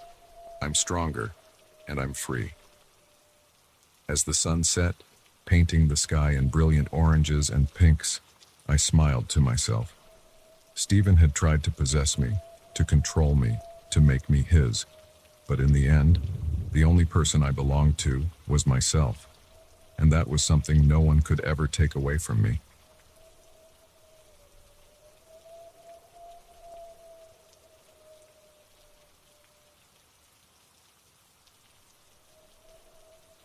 The muffled thump from upstairs made me freeze, my hand hovering over the TV remote. It was past midnight, and I was alone in the house. Or at least, I was supposed to be. The kids I was babysitting, Ethan and Lily, had been tucked into bed hours ago, their parents not due back until morning. So what could have made that noise? I muted the TV, straining my ears in the sudden silence. For a long moment, there was nothing. Just as I was starting to convince myself I'd imagined it, I heard it again, a definite thud, followed by what sounded like scratching. My heart began to race. It was probably nothing, I told myself. Old houses make weird noises all the time, but a nagging voice in the back of my mind wouldn't let it go. What if someone had broken in? What if the kids were in danger? Swallowing hard, I stood up from the couch. I should check on them, just to be safe. As I made my way towards the stairs, my eyes fell on the kitchen knife block. After a moment's hesitation, I grabbed the largest one. Better safe than sorry, right? The stairs creaked under my weight as I ascended, each sound seeming impossibly loud in the quiet house. I paused at the top, listening. The scratching sound was clearer now, definitely coming from the direction of the attic. I checked on the kids first, poking my head into their rooms. Both were sleeping soundly, blissfully unaware of the knot of fear growing in my stomach. Relieved but still uneasy, I turned my attention to the attic door at the end of the hall. As I approached, the scratching grew more frantic. My palms were sweating, making the knife handle slippery in my grip. What was I doing? I should call the police, not confront a potential intruder armed with nothing but a kitchen knife and my own fear. But what if it was just a raccoon or something that had gotten in? I'd feel pretty stupid calling 911 over that. Besides, I couldn't leave the kids alone to wait outside for the police. Taking a deep breath, I reached for the attic door handle. It turned easily under my hand, not locked as I'd half hoped it would be. Slowly, I pushed it open. The hinges creaked ominously as the door swung inward, revealing the dark maw of the attic stairs. The scratching had stopped. In the silence, I could hear my own rapid breathing, loud in my ears. "Hello?" I called out, my voice embarrassingly shaky. "Is someone there?" No response, just the oppressive silence of the old house. I fumbled for the light switch, flicking it on. A bare bulb flickered to life, casting long shadows across the cluttered attic space. Boxes and old furniture loomed in the dim light, creating a maze of potential hiding spots. Gripping the knife tightly, I began to make my way up the stairs. Each step felt like an eternity, the old wood groaning under my feet. As I reached the top, my eyes darted around, searching for any sign of movement. Nothing seemed out of place, at least not that I could tell. But then again, I'd never been in this attic before. For all I knew, there could be someone hiding behind any of these piles of junk. If someone's here, you need to leave now, I said, trying to inject some authority into my voice. The police are on their way. It was a lie, but they didn't need to know that. Still nothing. Maybe it really had just been my imagination, or a mouse in the walls. Feeling slightly foolish but still on edge, I turned to head back downstairs. That's when I saw it, a flicker of movement out of the corner of my eye. I whirled around, the knife held out in front of me like a talisman. There, in the far corner of the attic, a pile of boxes shifted slightly. My breath caught in my throat. That was no mouse. I know you're there, I said, my voice barely above a whisper. Come out slowly. For a moment, nothing happened. Then, to my horror, the pile of boxes began to move. But it wasn't a person emerging from behind them. The boxes themselves were shifting, rising up, taking on an impossible shape. I stumbled backward, my back hitting the attic door. This couldn't be happening. I must be dreaming, or hallucinating, or... The thing that had been hiding among the boxes fully revealed itself. It was tall, impossibly tall, its body a patchwork of cardboard and packing tape. Where a face should have been, there was only a crude drawing in marker, 2 circles for eyes and a jagged line for a mouth. I opened my mouth to scream, but no sound came out. The creature took a step towards me, its movements jerky and unnatural. The knife fell from my nerveless fingers, clattering to the floor. No, I managed to choke out. This isn't real. You're not real. The creature paused, tilting its misshapen head to the side. Then, to my utter disbelief, it spoke. The voice seemed to come from everywhere and nowhere at once, a rasping whisper that sent chills down my spine. Real enough, it said. Real enough to be lonely. I blinked. Sure, I must have misheard. Lonely. The creature nodded, the motion causing some of its cardboard components to crinkle alarmingly. So long, it said. So long alone up here, watching, waiting, wanting a friend. My fear began to give way to confusion. This, whatever it was, didn't seem to want to hurt me. If anything, it sounded almost sad. "And what are you?" I asked, my curiosity overriding my better judgment. The creature shuffled its feet, an oddly human gesture for something so inhuman. "Don't know," it admitted. "Was something else once, long time ago. Now just this." I found myself relaxing slightly, though I still kept a wary eye on the creature. "How long have you been up here?" "Many years," it said. "Many families, come and go, never stay, never see." My heart went out to the creature despite myself. How lonely must it have been?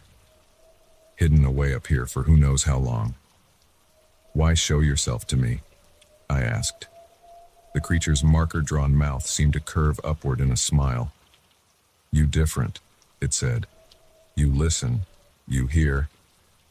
I was about to respond when a noise from downstairs made me jump. The front door opening, voices calling out. The parents were home early. Panic seized me. How could I possibly explain this? They'd think I was crazy or on drugs or both. I turned back to the creature, ready to, I don't know, beg it to hide. But it was already retreating, melting back into the pile of boxes it had emerged from. "Wait," I said, not sure why I was suddenly reluctant to see it go. It paused, those crude, drawn eyes somehow managing to convey a wealth of emotion. "Thank you," it said softly, "for seeing, for listening. Won't forget." And then it was gone, indistinguishable from the other clutter in the attic. I stood there for a moment, trying to process what had just happened. Had it been real? Or had I dozed off watching TV and dreamed the whole thing? "Hello? Anyone home?" The voice from downstairs snapped me back to reality. Hastily, I grabbed the knife from where I'd dropped it and hurried down the attic stairs, closing the door behind me. I met the parents in the hallway, plastering what I hoped was a normal smile on my face. "Hi, you're back early." They explained that their event had ended sooner than expected. As I gathered my things to leave, I couldn't help glancing back towards the attic door. It remained closed, no sign of the extraordinary encounter I'd just had. As I drove home that night, my mind was reeling. Part of me wanted to dismiss it all as a vivid dream or a stress-induced hallucination. But another part, a part that was growing stronger by the minute, knew it had been real. I found myself wondering about the creature. How had it come to be? Were there others like it? And most pressingly, what would happen the next time I came to babysit? One thing was certain, I would never look at a pile of boxes the same way again. And maybe, just maybe, I'd volunteer to help clean out that attic someday. After all, everyone needs a friend sometimes. Even sentient cardboard monsters. As I pulled into my driveway, a smile tugged at my lips. Life, I realized, was far stranger and more wonderful than I'd ever imagined. And I couldn't wait to see what other secrets it might be hiding, just waiting for someone to listen.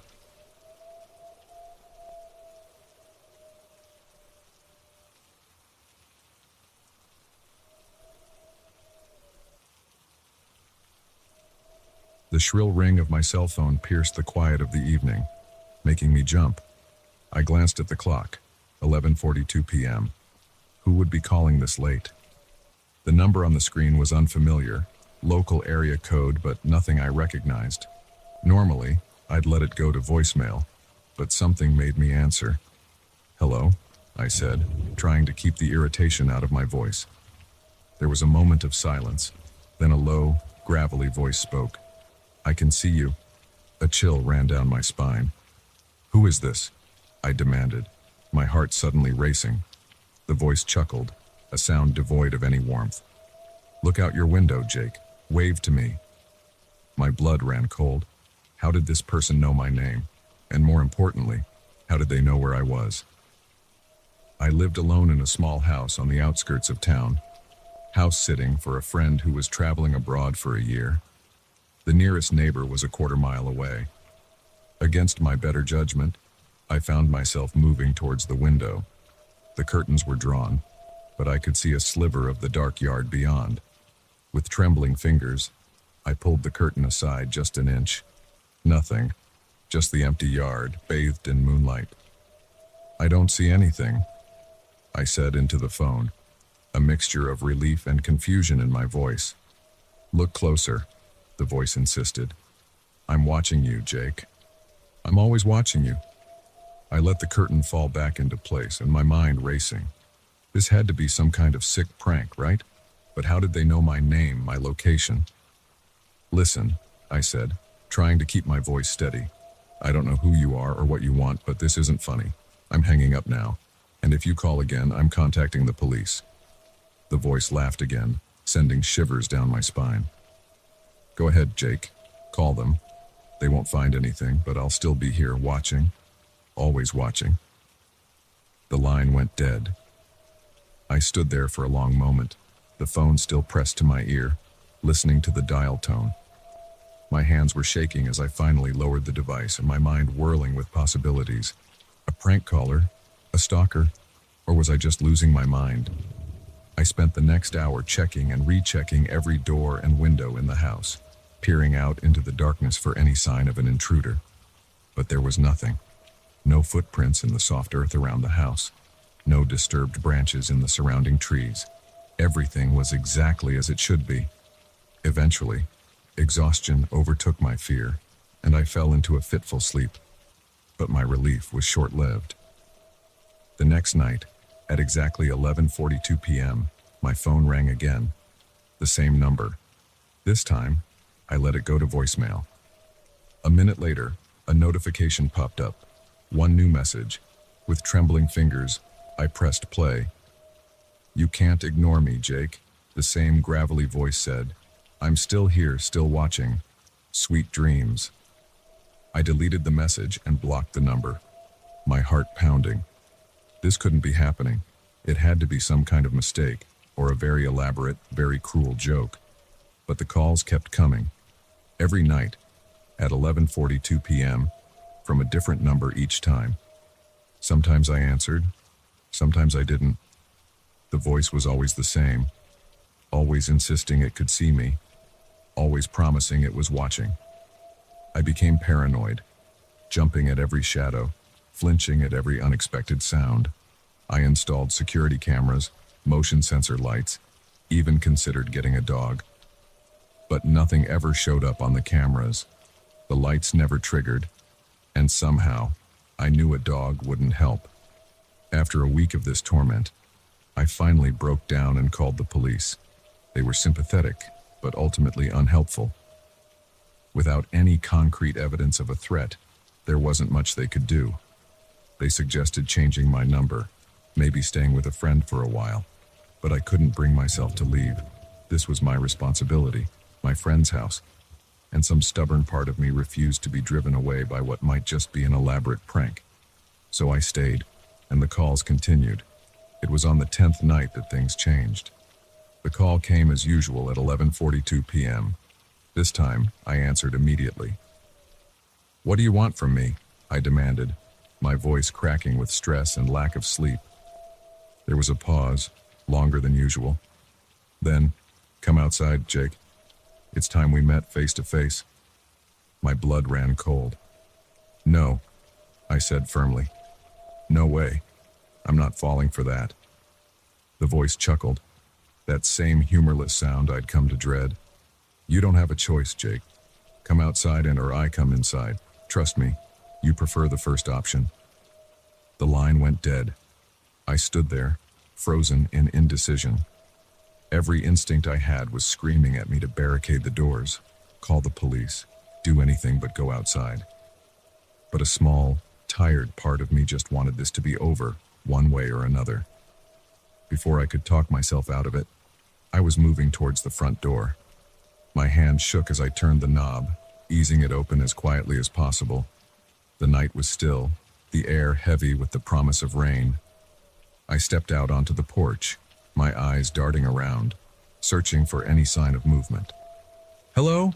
I called out, hating how weak and scared my voice sounded. "I'm here. What do you want?" For a long moment, there was nothing. Then, from the shadows at the edge of the yard, a figure emerged. Tall, unnaturally thin, its movements jerky and wrong. As it stepped into the moonlight, I felt my breath catch in my throat. It wasn't human. It couldn't be. Its limbs were too long, its head misshapen, its skin a sickly gray color that seemed to absorb the moonlight rather than reflect it. Where its face should have been, there was only a smooth, featureless expanse of skin. I wanted to run, to scream, to do anything but stand there frozen in terror, but my body wouldn't respond. I could only watch as the thing approached, its movements becoming smoother, more purposeful as it drew closer. It stopped at the foot of the porch steps, tilting its head to one side in an almost quizzical manner. Then, to my horror, a seam appeared in its featureless face, widening into a grotesque approximation of a mouth. "Hello, Jake," it said, in that same gravelly voice I'd heard on the phone. "It's so nice to finally meet you in person." I found my voice at last, though it came out as little more than a whisper. What are you?"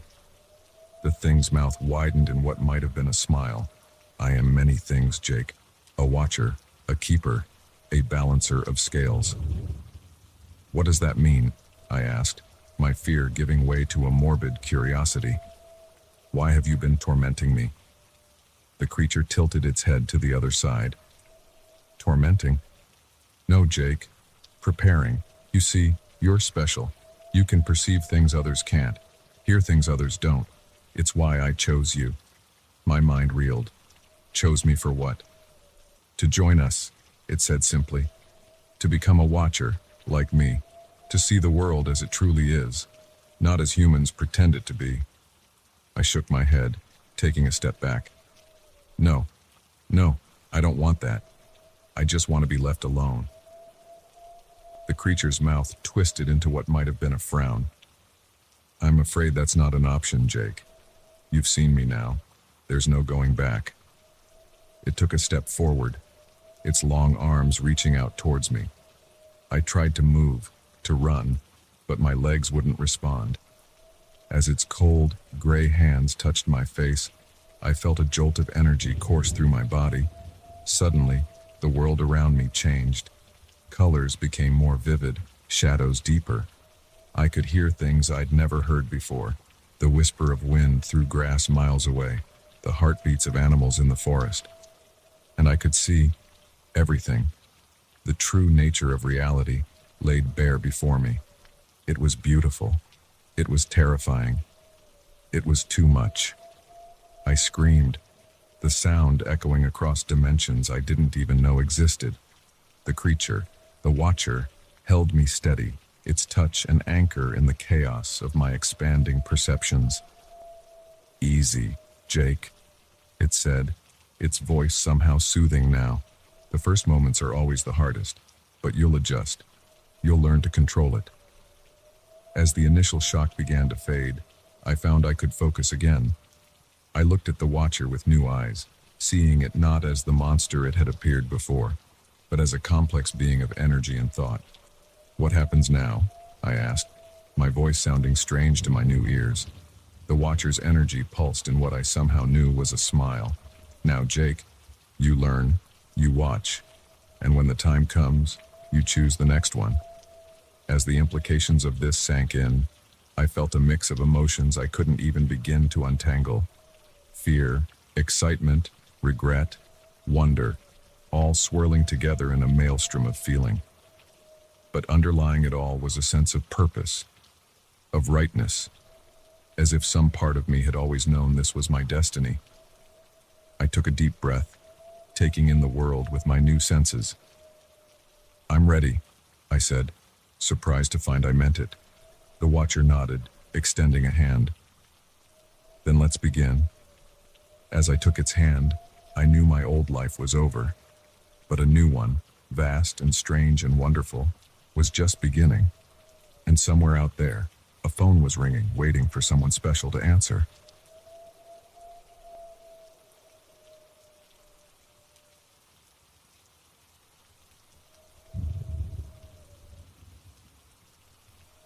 The streetlights flickered to life as I turned the corner onto my street, casting long shadows across the pavement.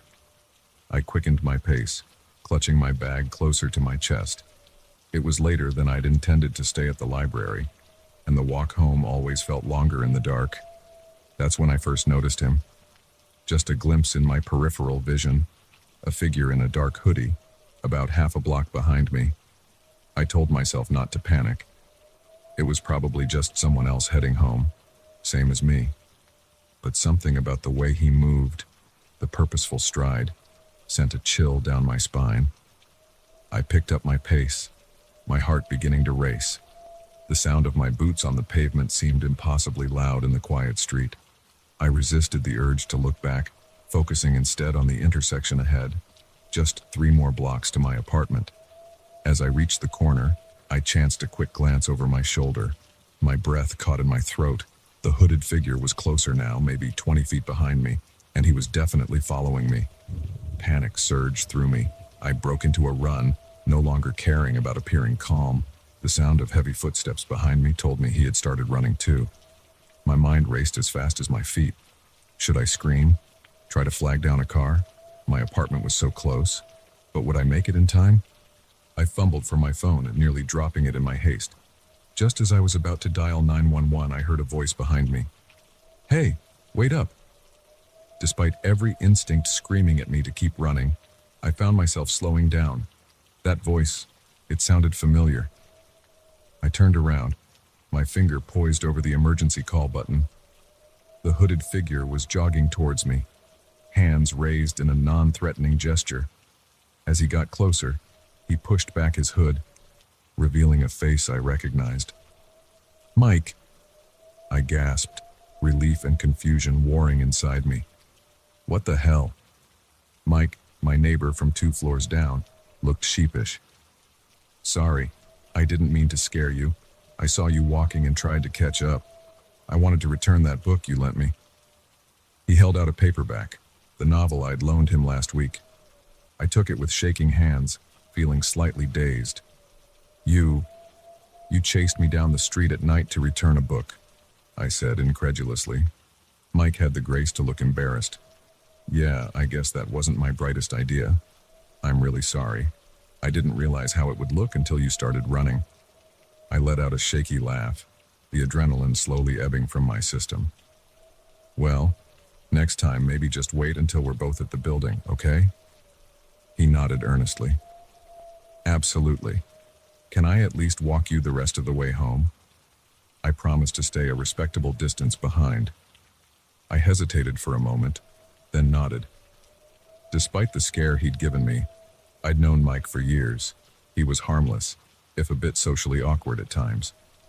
As we walked the remaining blocks to our building, making awkward small talk about the book he'd just returned, I couldn't help but reflect on how quickly fear had overtaken me, how easily an innocent situation had turned terrifying in my mind.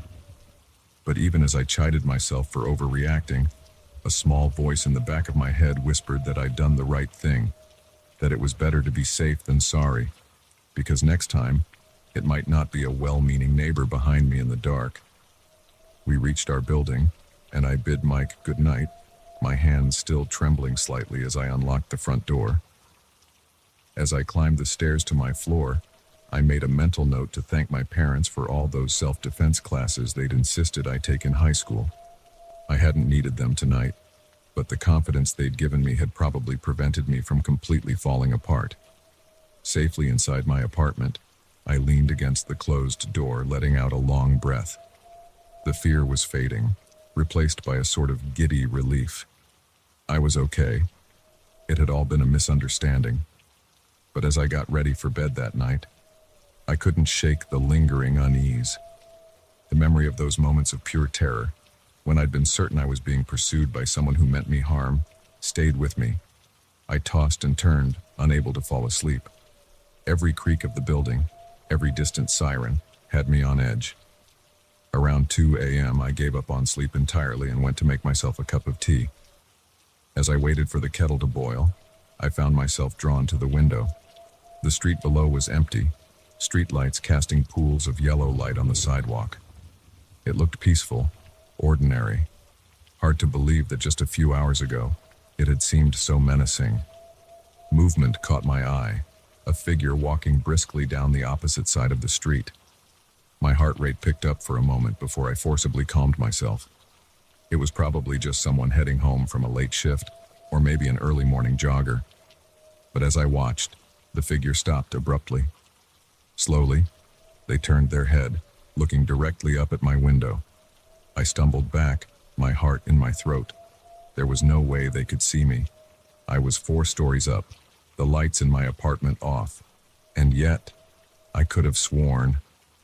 I forced myself to look again. The street was empty. No sign of the figure I'd seen. Had I imagined it? Was my mind playing tricks on me, still on high alert from earlier?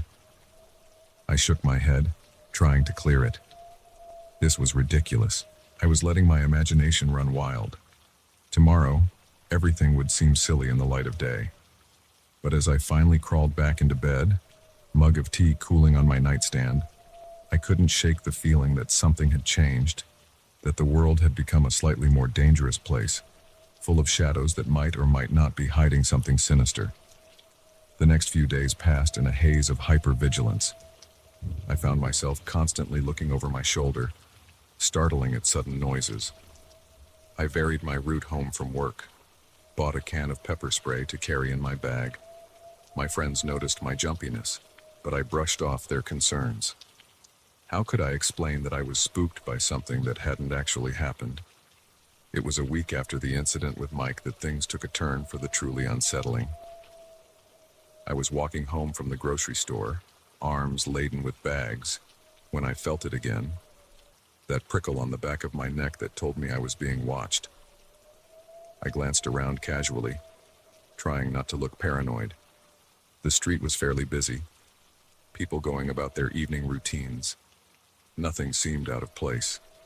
And yet, there, across the street and half a block behind me, a hooded figure walking at the same pace as me. My breath caught in my throat. It couldn't be. It had to be a coincidence. I picked up my pace slightly, heart hammering. In my peripheral vision, I saw the figure do the same. No, this wasn't happening. Not again. I turned abruptly into a small convenience store, pretending to browse the shelves while surreptitiously watching the street through the window. The hooded figure passed by without a glance at the store, continuing down the street. I let out a shaky breath. See? Just a coincidence. They hadn't been following me at all. I waited a few more minutes, then left the store, glancing nervously up and down the street. No sign of the hooded figure. Feeling slightly foolish but still on edge, I hurried the rest of the way home. It was as I was unlocking my apartment door that I saw it. A small piece of paper, folded and tucked into the frame.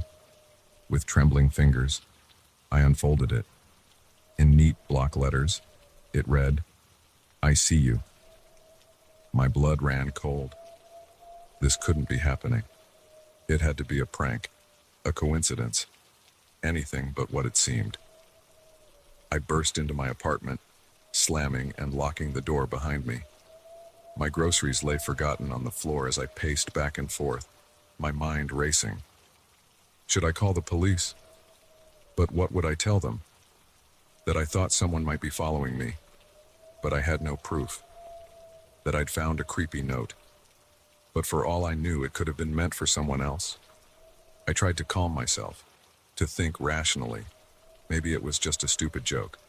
Maybe one of my friends was messing with me, knowing how on edge I'd been lately. But deep down, I knew. This was real. Someone was watching me, following me, and they wanted me to know it. The next few weeks were a nightmare of paranoia and fear. I saw the hooded figure everywhere, across the street, in store windows, always just at the edge of my vision. More notes appeared. Always watching. You can't hide. I'm getting closer. I stopped sleeping, jumped at every sound.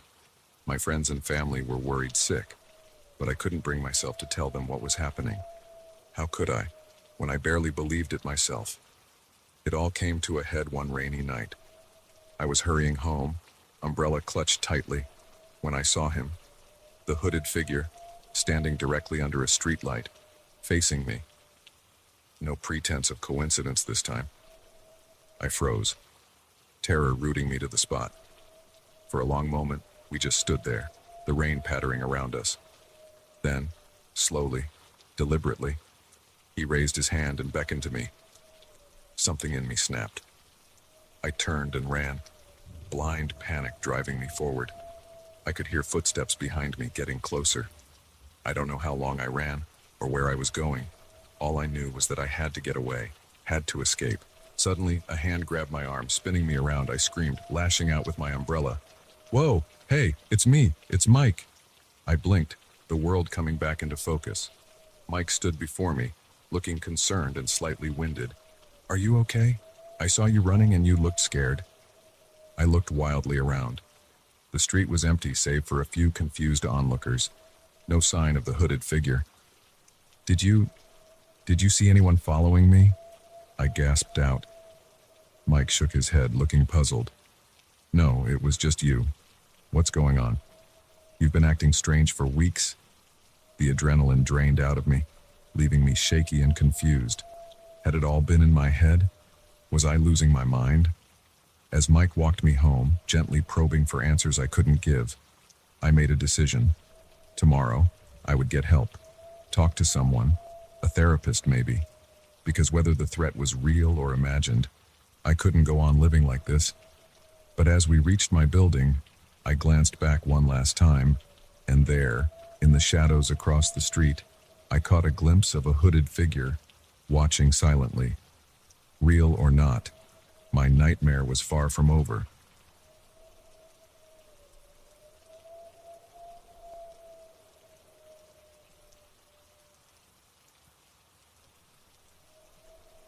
"Mommy, can you see my friend?" Emma's innocent question sent a chill down my spine. I turned to look where my 5-year-old daughter was pointing, but all I saw was the empty corner of her pastel pink bedroom. "What friend, sweetie?" I asked, trying to keep my voice light and curious. Emma giggled, as if I'd said something silly. "Mr. Whispers, of course. He's right there, waving at you." I forced a smile, but my heart was racing. This wasn't the first time Emma had mentioned her friend, Mr. Whispers, but it was the first time she'd insisted he was physically present in the room with us. "Oh, I see," I lied, pretending to wave at the empty corner. "Hello, Mr. Whispers." Emma beamed, apparently satisfied that I'd acknowledged her invisible companion. As I tucked her into bed, I couldn't shake the uneasy feeling that had settled in the pit of my stomach. It started about a month ago, not long after we'd moved into this old Victorian house. Emma had always had a vivid imagination, so at first, I didn't think much of her new, imaginary friend.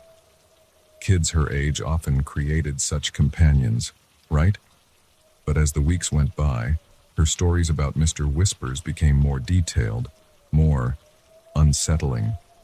She said he was tall, much taller than Daddy, with long, spindly fingers and eyes that glowed in the dark. He only came out at night, she told me, and he knew lots of secrets about our new house. I tried to rationalize it. We'd moved to a new place. Emma was adjusting, and this was just her way of coping with the change. But as I kissed her goodnight and turned off the light, leaving only her little nightlight glowing softly, I couldn't help but feel like something was off. That night, I tossed and turned, unable to shake the image of Emma pointing at that empty corner. My husband, Mark, slept soundly beside me, oblivious to my concerns. He thought I was overreacting, that it was just a phase Emma would grow out of. Around 2 a.m., I was jolted awake by a sound. At first, I thought it was just the house settling. It was old, after all, and made all sorts of noises. But then I heard it again. A soft, rhythmic tapping coming from Emma's room. My heart in my throat. I slipped out of bed, careful not to wake Mark. The hallway was dark and seemed to stretch on forever as I made my way to Emma's door. The tapping continued, growing louder as I approached. I hesitated, my hand on the doorknob. Part of me didn't want to open that door, didn't want to see what was making that sound. But my maternal instinct overrode my fear. I had to check on Emma.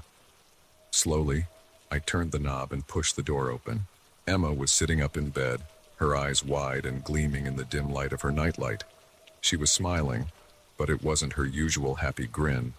This smile was different, almost knowing. "Hi, Mommy," she said, her voice unnaturally calm. "Mr. Whispers said you'd come." I flicked on the light switch, flooding the room with brightness. Emma blinked at the sudden illumination, but her eerie smile remained. "Emma, sweetie, what are you doing up?" I asked, trying to keep the tremor out of my voice. She tilted her head to the side, as if listening to something. "Mr. Whispers says you're scared," she said matter-of-factly. "But you don't need to be. He's nice." I forced myself to walk into the room, my eyes darting to every corner, every shadow. But there was nothing there. Just Emma's toys, her colorful drawings on the walls, her little bookshelf. "Where is Mr. Whispers now?" I asked, playing along while my mind raced with possibilities.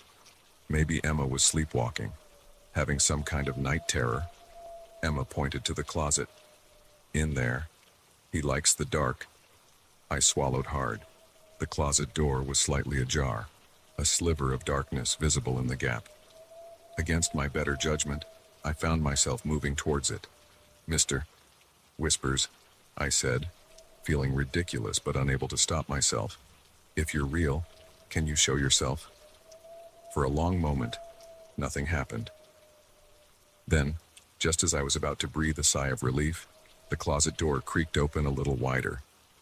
I stumbled backward, my heart pounding so hard I thought it might burst out of my chest. Emma, I said, my voice shaking.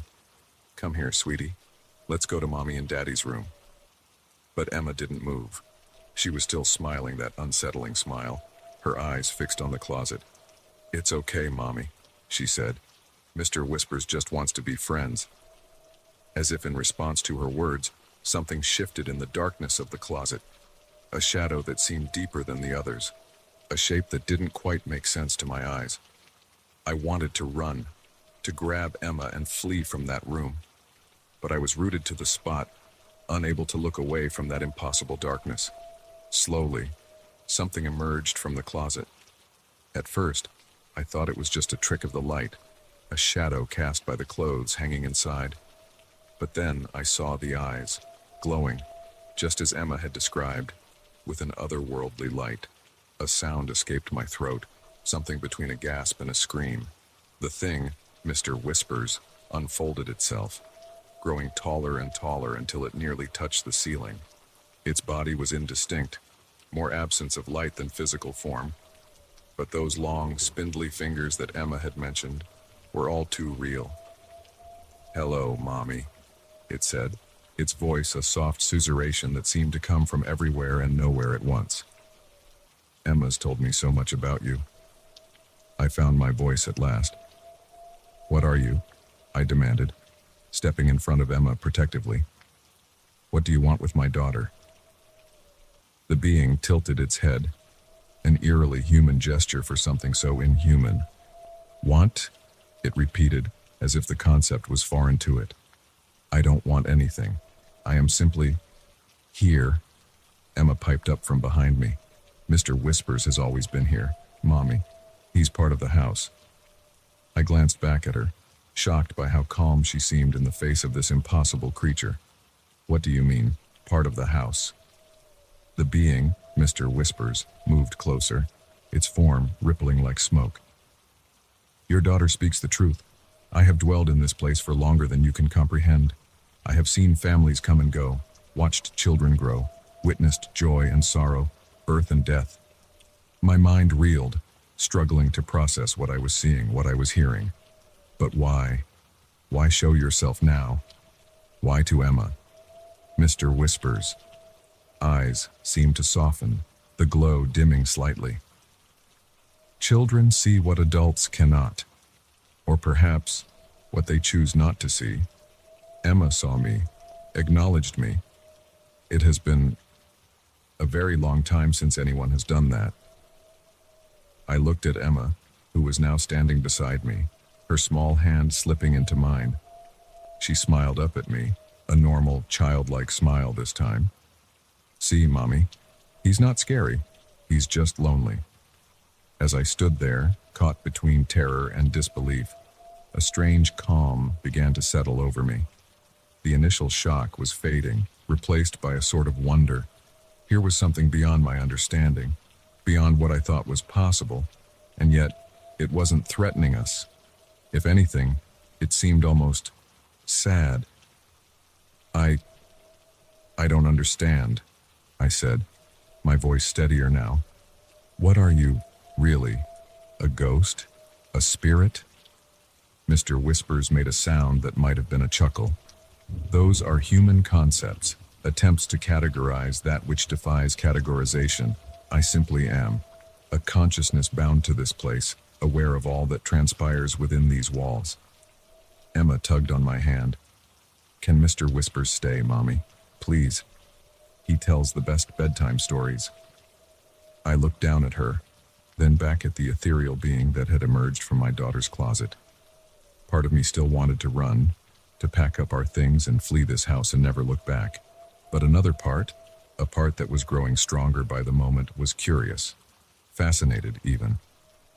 If we let you stay, I said carefully, you won't harm us. You won't try to possess us or whatever it is that entities like you do. Mr. Whisper's form shimmered, and I got the distinct impression it was amused. Harm you? No. As I said, I simply am. I have no desire to interfere with your lives, only to coexist, to be acknowledged, to share in the life of this house as I have for countless years. I took a deep breath, looking around the room. This house, which had seemed so perfect when we first saw it, now felt different. Not threatening exactly, but alive in a way I'd never considered before. Every creak, every shadow could be more than just the settling of old wood or the play of light. All right, I said finally, surprising myself with my own words. You can stay, but no more sneaking around or hiding in closets. If you're going to be part of this household, you do it openly. Emma squealed with delight, hugging me tightly. Mr. Whisper's form seemed to brighten, its edges becoming more defined. Thank you, it said, its voice filled with genuine gratitude. It has been so long since I've been part of a family. As I stood there, my daughter in my arms and an ancient, impossible being before me, I realized our lives had changed irrevocably. Our new home was more than just a house. It was a bridge between worlds, a place where the impossible became possible. And somehow, I knew that our story, the story of a family and their unusual, ethereal housemate, was just beginning.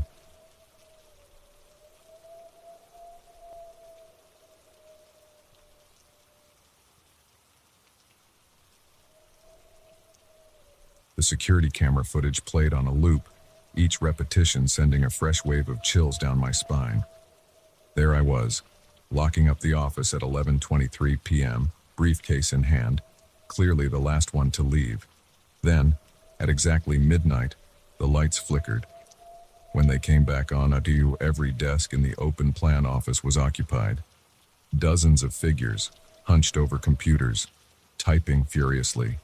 Their faces were blurred, indistinct, but their movements were unmistakably human. I rubbed my eyes, wondering if lack of sleep was making me hallucinate.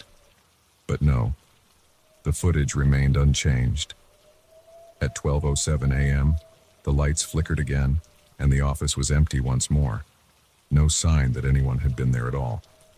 Mr. Thompson, the hesitant voice of our IT guy, Dave, broke through my daze. Should I, call someone about this? I shook my head, still staring at the screen. No, not yet. Let's keep this between us for now.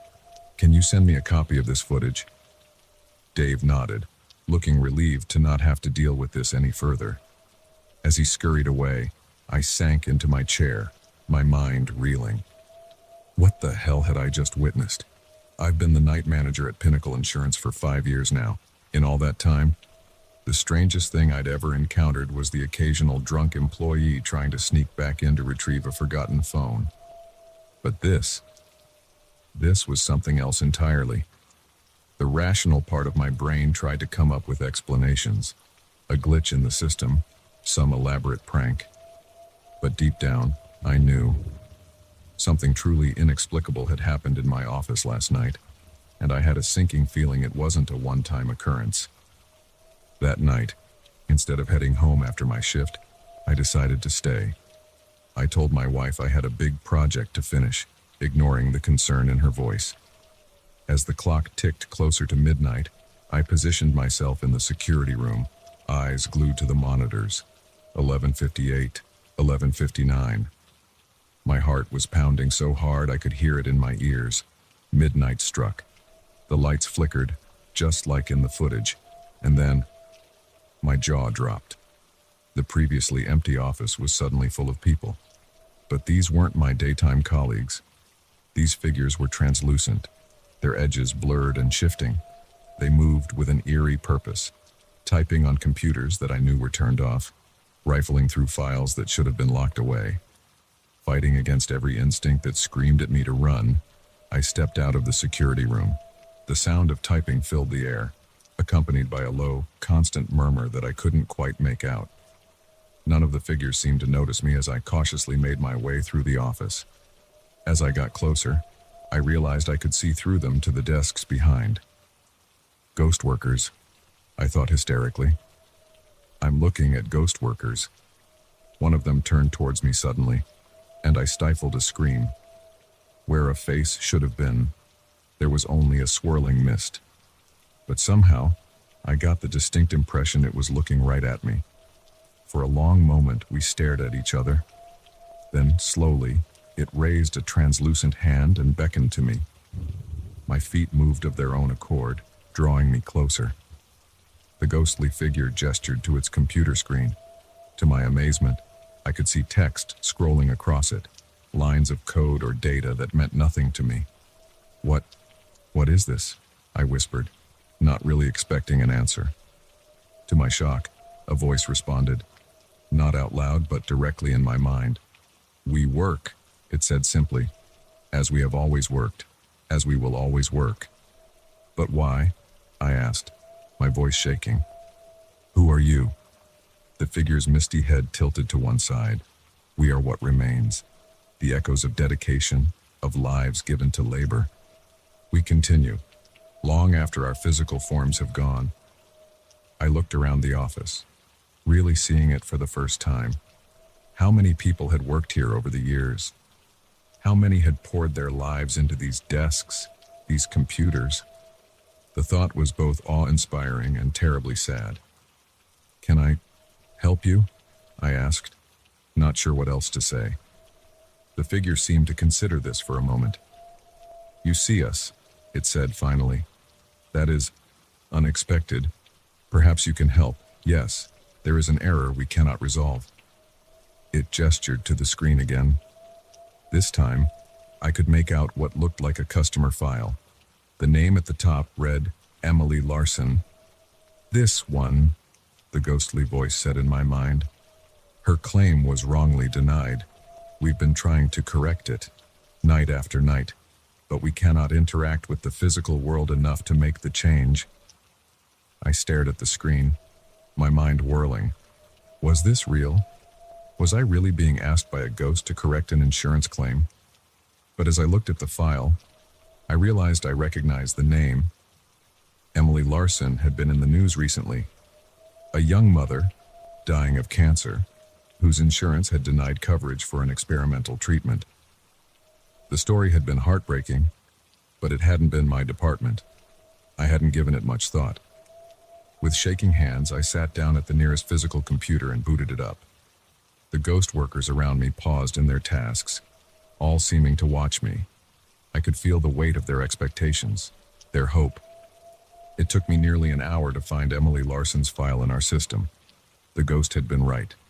There had been an error, a simple clerical mistake that had snowballed into a wrongful denial. With a few keystrokes, I could correct it. I hesitated for a moment. This wasn't protocol. I could get in serious trouble for accessing and modifying files outside my purview. But then I thought of Emily, of her family, of these restless spirits, working endlessly to right a wrong. I made the change. As soon as I hit save, a collective sigh seemed to pass through the office. The ghost workers began to fade, their forms becoming more transparent by the second. The one who had spoken to me turned towards me one last time. Thank you, it said, its mental voice filled with relief and gratitude. We can rest now. And then they were gone. The office was empty and silent once more. I sat there for a long time, staring at the screen where Emily Larson's updated file glowed softly. When I finally left the office that morning, the world seemed different, brighter somehow, but also more mysterious. I knew I could never look at my job, or any job, the same way again. The weight of our actions, the impact we have on others' lives. It all felt so much more significant now. I never saw the ghost workers again after that night. The security footage from midnight onwards was always blank, showing an empty office. But sometimes, when I'm working late, I swear I can hear the faint sound of typing, the low murmur of voices just beyond my hearing. And every now and then, I'll come across a file that just doesn't seem quite right. A claim that was denied on a technicality, or a customer who fell through the cracks of our system. When that happens, I think of Emily Larson, of the ghost workers who couldn't rest until an error was corrected, and I do what I can to make it right.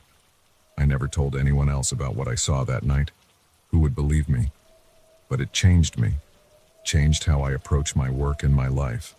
I'm more diligent now, more aware of the lasting impact of every decision, every action. Because now I know our work lives on long after we're gone. And sometimes, if we're lucky, we get a chance to make a difference, to right a wrong, even from beyond the grave.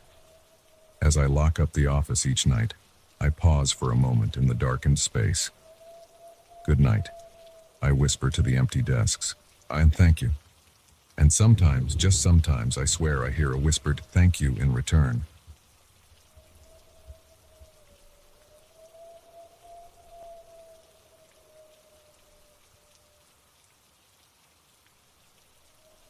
The rhythmic drum of rain against the tent canvas was oddly comforting, a stark contrast to the eerie silence that had fallen over our campsite. I zipped up my sleeping bag, trying to shake off the chill that had nothing to do with the weather. Something was wrong. I could feel it in my bones, in the way the forest around us had gone unnaturally quiet. It was supposed to be a fun weekend camping trip, just me and 5 of my closest college friends, a chance to unwind before finals, to reconnect with nature and each other. But from the moment we arrived at this secluded spot deep in the Ozarks, things had felt off. It started with small things, items disappearing from our backpacks, only to turn up in strange places, whispers in the woods that didn't sound quite human. And then there were the symbols, crude, ancient-looking markings carved into trees around our campsite. We'd laughed them off as the work of previous campers, but now, in the dark of night, they seemed far more sinister. I checked my watch, 11:58 p.m. In 2 minutes, it would be Sarah's turn to take watch. I should wake her, but something kept me rooted in my sleeping bag. A sense of dread, a certainty that something was about to happen. The rain suddenly stopped, leaving behind an oppressive silence. Even the usual nighttime sounds of the forest, the hoot of an owl, the rustle of small animals, were absent. It was as if the whole world was holding its breath. 12 a.m. I should really wake Sarah now. But as I reached out to shake her shoulder, a sound froze me in place. Footsteps, slow and deliberate, approaching our tent. My heart hammered in my chest as I lay there, barely daring to breathe. The footsteps stopped right outside. A shadow fell across the tent wall, huge and misshapen. Not human, definitely not human. For a long, terrifying moment, nothing happened. Then, a voice spoke, low, gravelly, with a strange accent I couldn't place. Come out, wherever you are. We know you're in there, little ones." I bit back a scream, my mind racing. This couldn't be happening. It had to be a prank, right? Maybe the guys from the campsite next to ours trying to scare us. But deep down, I knew this was real, and we were in serious trouble. I nudged Sarah awake, pressing a finger to my lips when she started to speak. Her eyes widened as she took in my terrified expression, then darted to the shadow still looming over our tent.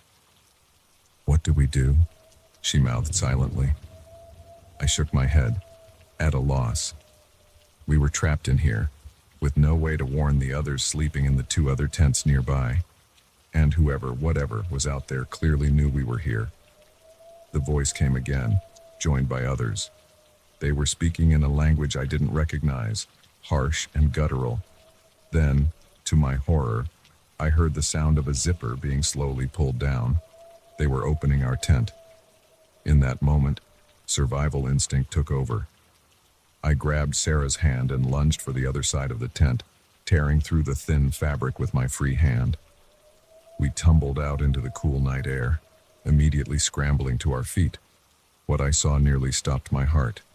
Surrounding our campsite were figures, tall, impossibly thin, with elongated limbs and faces that seemed to shift and blur in the moonlight.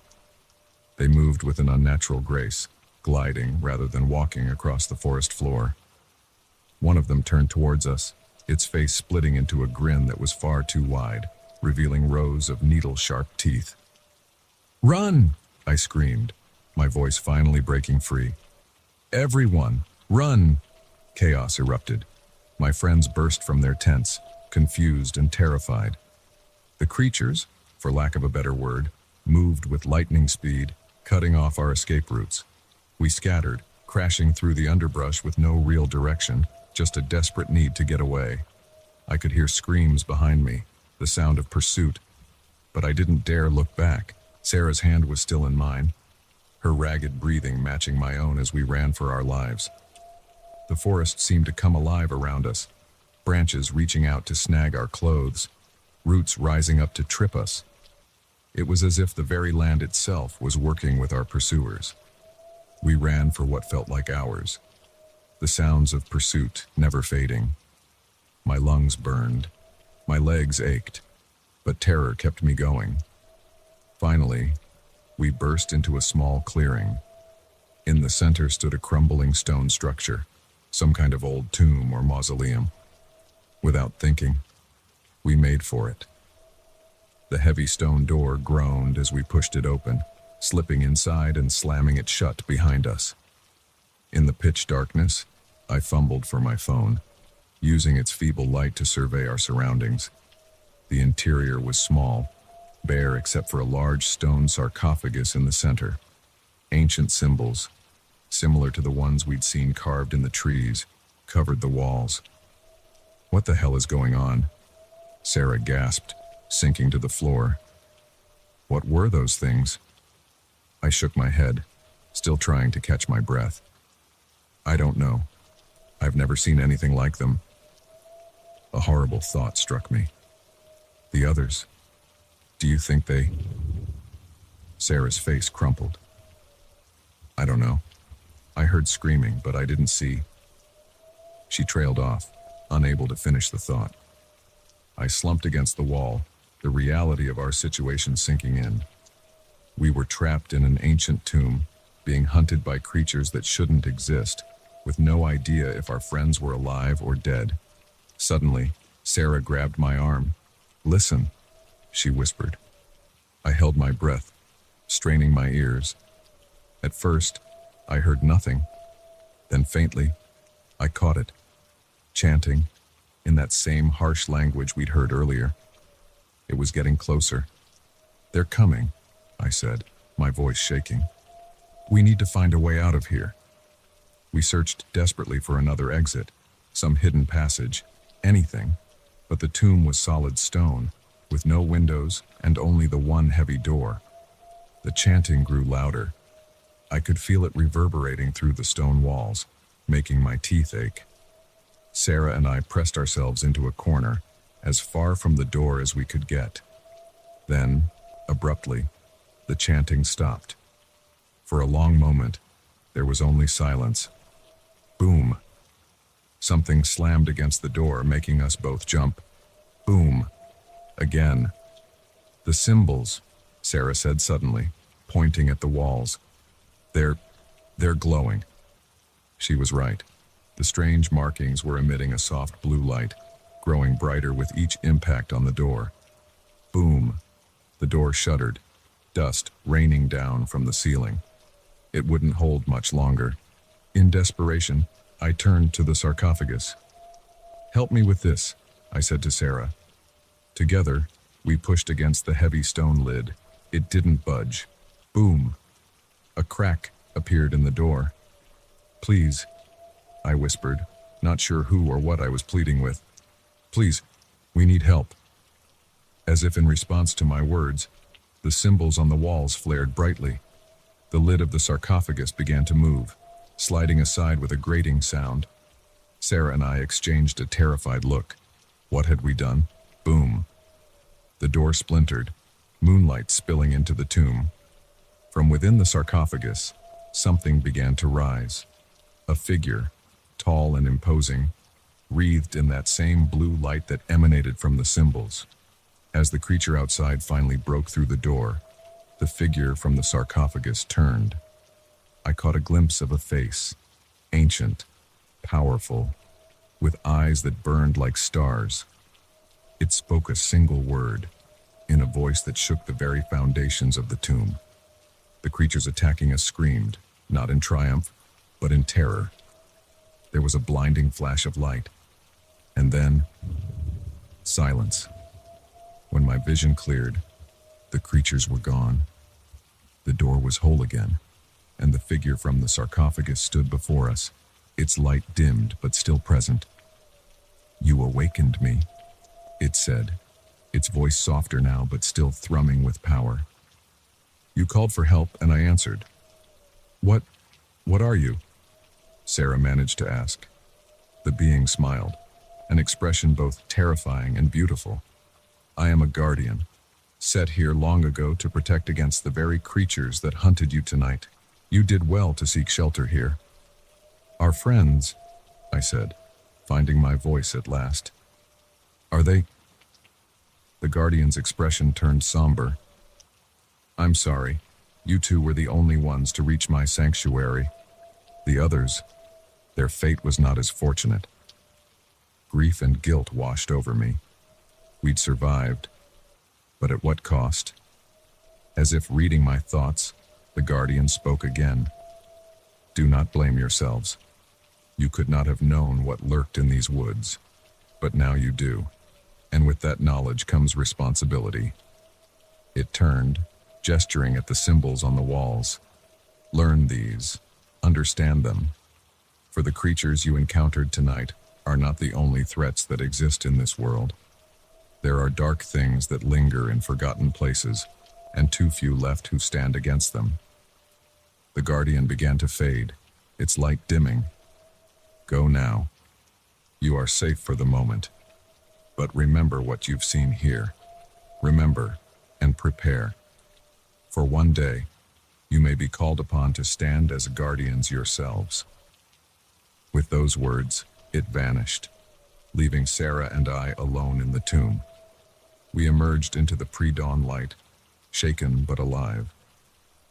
As we made our way back to what remained of our campsite, I couldn't shake the feeling that our lives had changed irrevocably.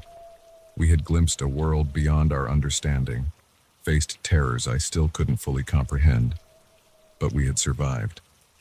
And with survival came a duty, a responsibility I wasn't sure I was ready for, but knew I couldn't ignore. As the first rays of sunlight broke through the trees, I made a silent vow. I would learn, I would prepare, and when the time came, I would stand against the darkness, just as that ancient guardian had done for us. The world was bigger and more dangerous than I had ever imagined, but now at least I knew it wasn't without protectors. And maybe, just maybe, I could become one of them.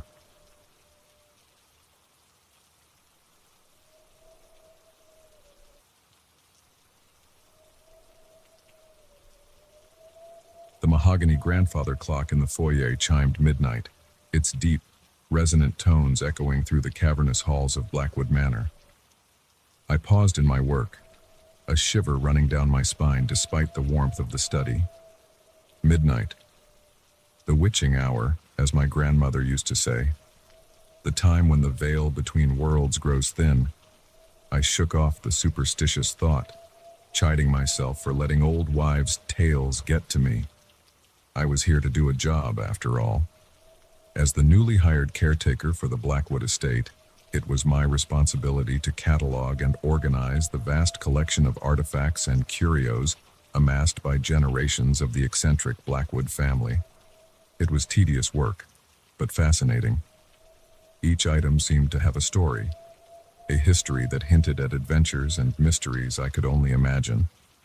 Ancient tomes bound in cracked leather, tribal masks with hollow eyes that seemed to follow me around the room, delicate clockwork devices whose purpose I couldn't begin to fathom. But it was the doors that truly captured my attention. 13 of them, scattered throughout the sprawling manor, each one unique, ornately carved with symbols and scenes that seemed to shift when viewed from different angles, and each one, inexplicably, locked. I had asked about them when I first arrived. Of course, the family lawyer, a pinched-faced man named Hobbs, had been frustratingly vague. The doors are family heirlooms of a sort, he had said, his tone making it clear he considered the subject closed. You needn't concern yourself with them. Focus on cataloging the items in the accessible rooms. But I couldn't help my curiosity. In my 3 weeks at Blackwood Manor, I had tried every key I could find, searched for hidden mechanisms, even attempted to pick the locks, a skill I wasn't proud of, but one that had come in handy more than once in my line of work. Nothing worked. The doors remained stubbornly, mysteriously closed. Until tonight. As the last chime of the grandfather clock faded away, I heard it. A click, so faint I almost missed it. Then another, and another. 13 clicks, one after the other, echoing through the silent house. My heart racing, I grabbed the nearest lamp and stepped out into the hallway. The air felt different somehow, charged with an energy I couldn't explain. I made my way to the nearest of the 13 doors, a massive oak affair carved with twisting vines and blooming flowers that seemed to sway in an unfelt breeze. With trembling fingers, I reached out and grasped the handle. It turned easily under my hand, the door swinging open with a soft creak. Beyond lay impossibility. Instead of the dusty storage room I had expected, I found myself looking out over a vast moonlit garden. Flowers of every description bloomed in riotous profusion, their petals shimmering with an otherworldly light. The air was heavy with their perfume, sweet and intoxicating. I stepped through, my mind reeling. This couldn't be real. The door opened into the center of the house. There was no way a garden of this size could exist here. And yet, here it was. I could feel the cool grass under my feet, hear the soft rustle of leaves in a breeze I couldn't feel. A movement caught my eye. Among the flowers, something was stirring. No, not something. Someone. A figure, lithe and graceful, dancing among the blooms. As I watched, transfixed, more figures emerged, twirling and leaping in a complex, silent ballet. They were beautiful, these dancers, but in a way that made my skin crawl. Their movements were too fluid, too perfect. And their faces. I realized with a jolt that they had no faces at all. Just smooth, featureless expanses where features should be. I backed away, my wonder turning to fear. As I retreated, the dancers began to move towards me, their faceless heads turning in my direction. I scrambled back through the door, slamming it shut behind me. For a long moment, I stood there, my back pressed against the door, trying to make sense of what I'd just seen. It had to be a dream, some kind of hallucination brought on by too many late nights and dust-filled rooms. But when I looked down, I saw petals clinging to my shoes, their unearthly glow already beginning to fade. Driven by a mixture of fear and fascination, I made my way to the next door. This one was made of a dark, almost black wood, carved with scenes of stormy seas and great, serpentine shapes lurking in the depths.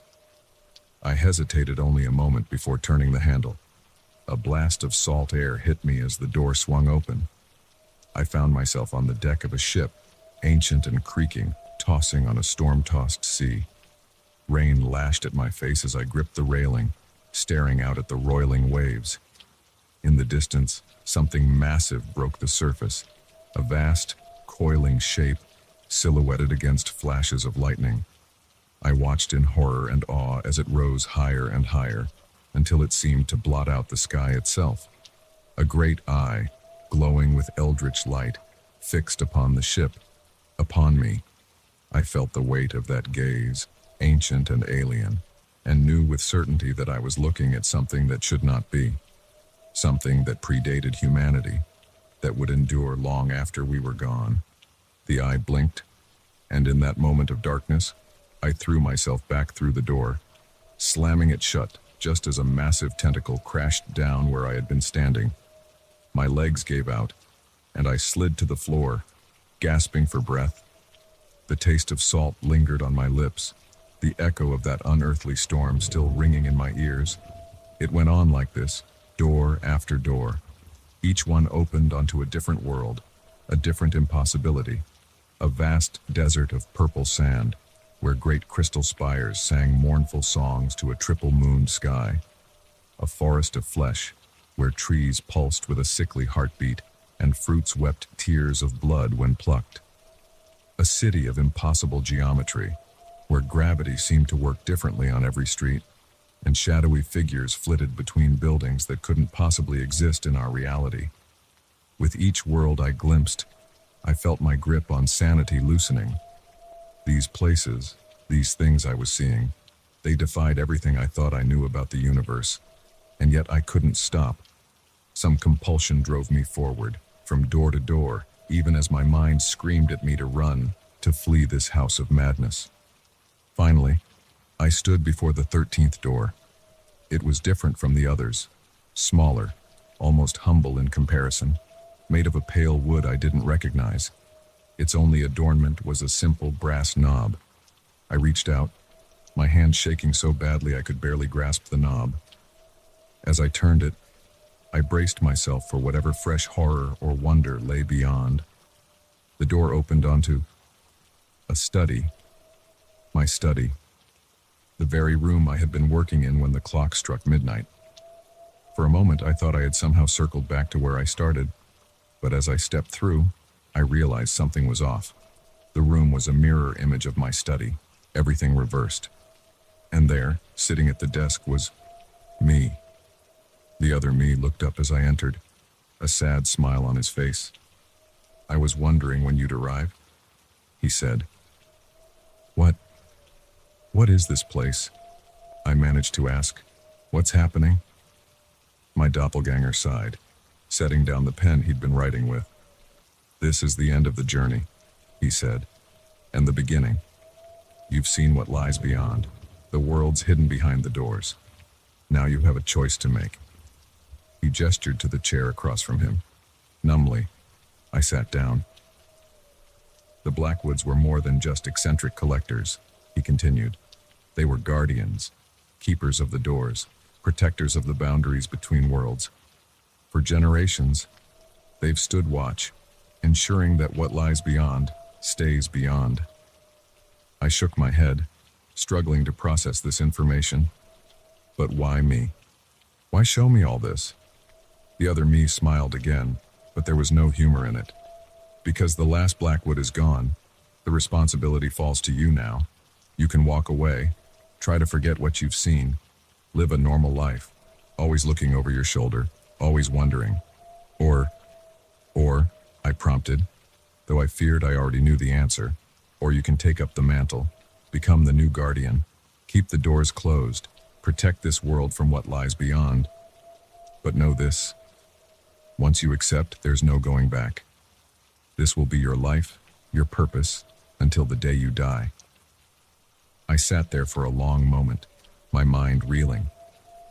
Part of me wanted to run, to flee this house of wonders and horrors and never look back. But another part, a part that had been awakened by what I'd seen tonight, knew I could never truly walk away. "What do I need to do?" I asked, finally.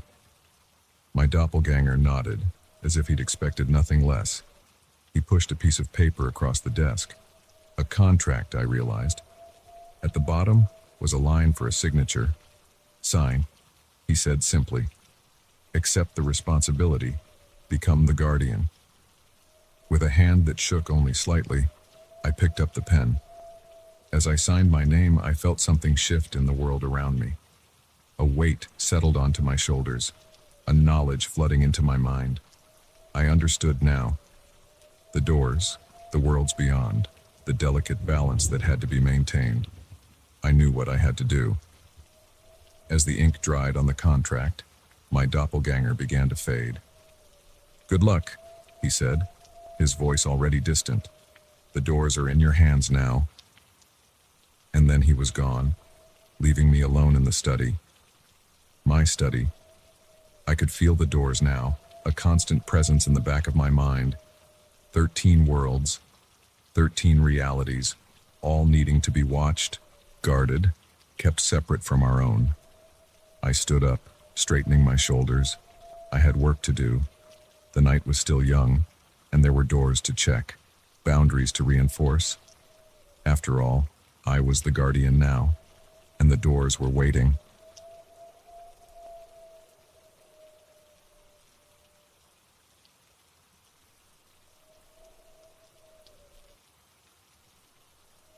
The sound of shattering glass jolted me awake, my heart leaping into my throat. For a moment, I lay frozen in bed, straining my ears in the darkness. There it was again, the unmistakable crunch of footsteps on broken glass, coming from downstairs.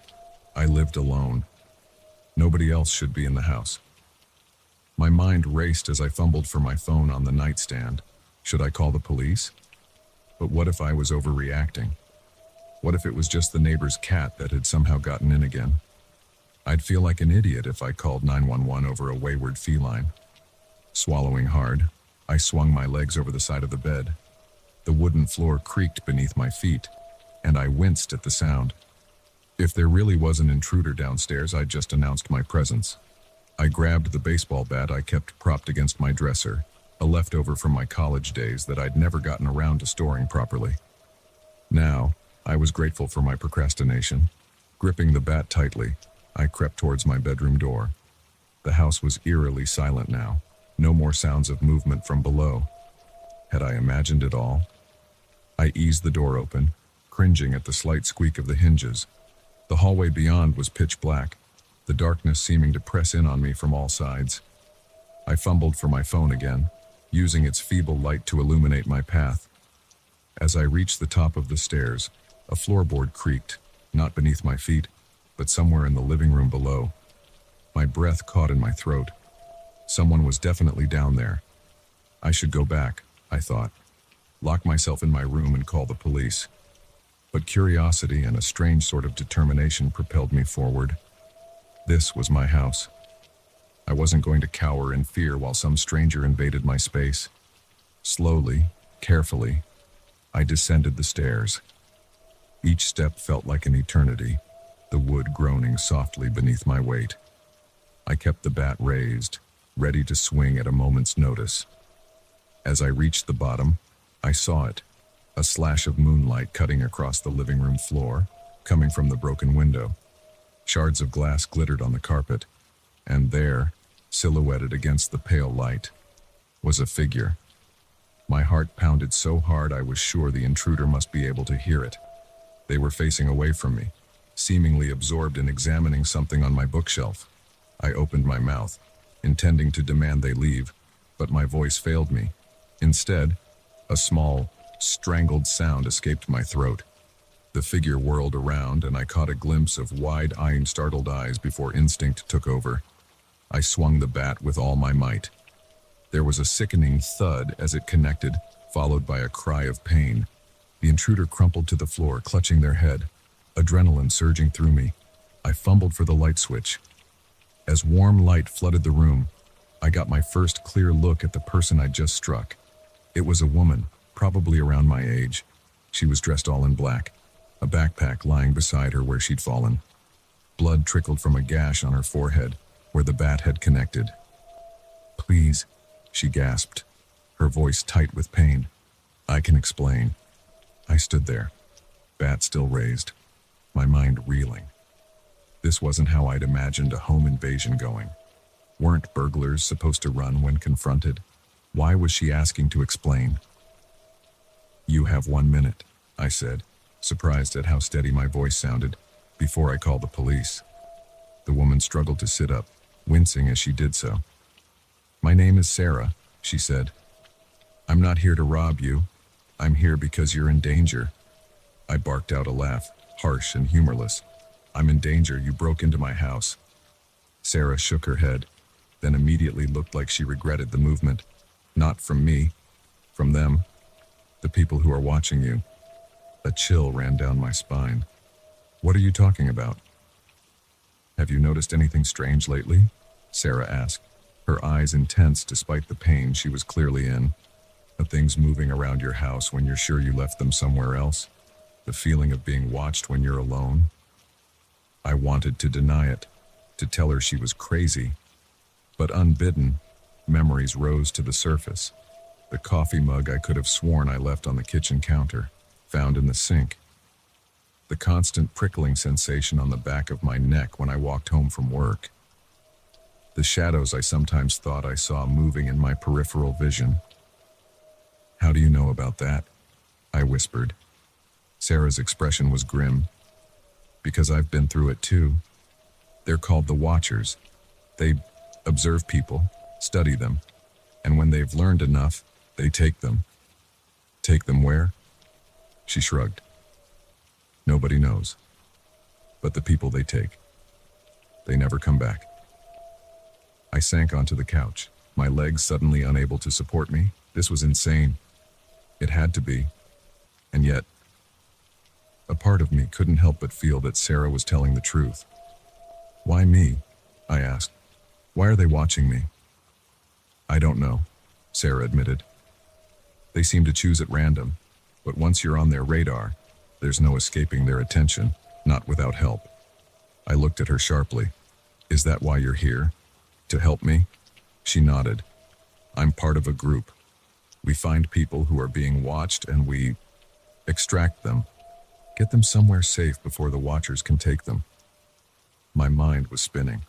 This was too much to process. Part of me still wanted to believe this was all some elaborate hoax, or that I was dreaming. But the weight of the bat in my hands, the sting of adrenaline in my veins, it all felt too real.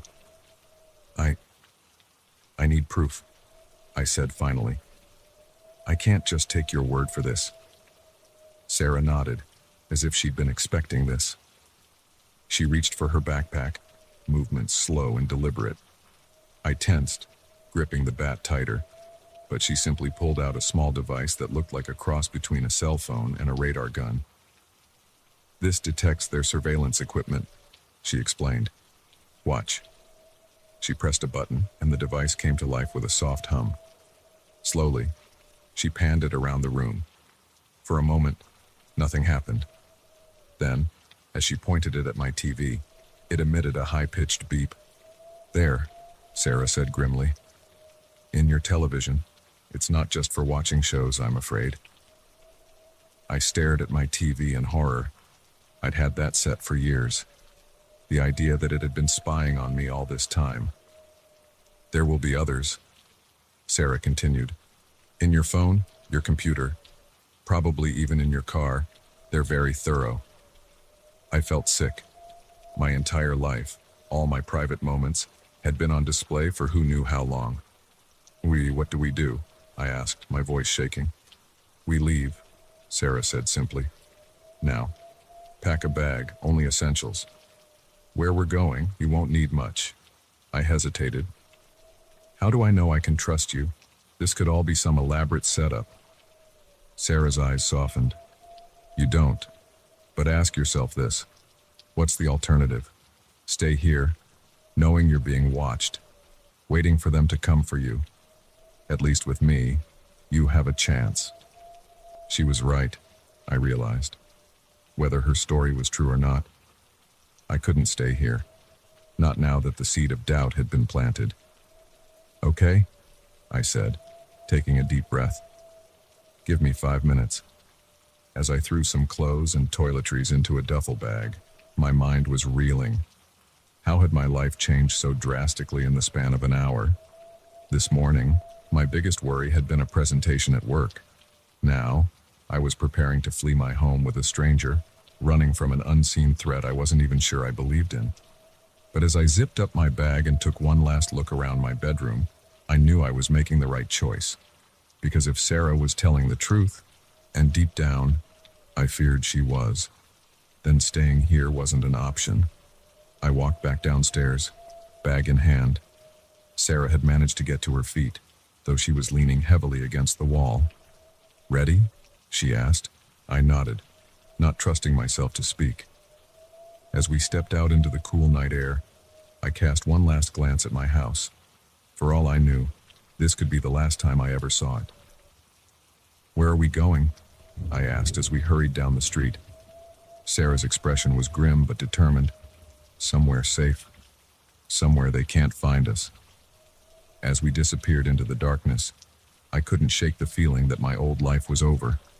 Whatever lay ahead, whether Sarah's tale was true or not, there was no going back now. The watchers, if they existed, would have to find someone else to observe. I was done being a spectator in my own life. It was time to become the protagonist.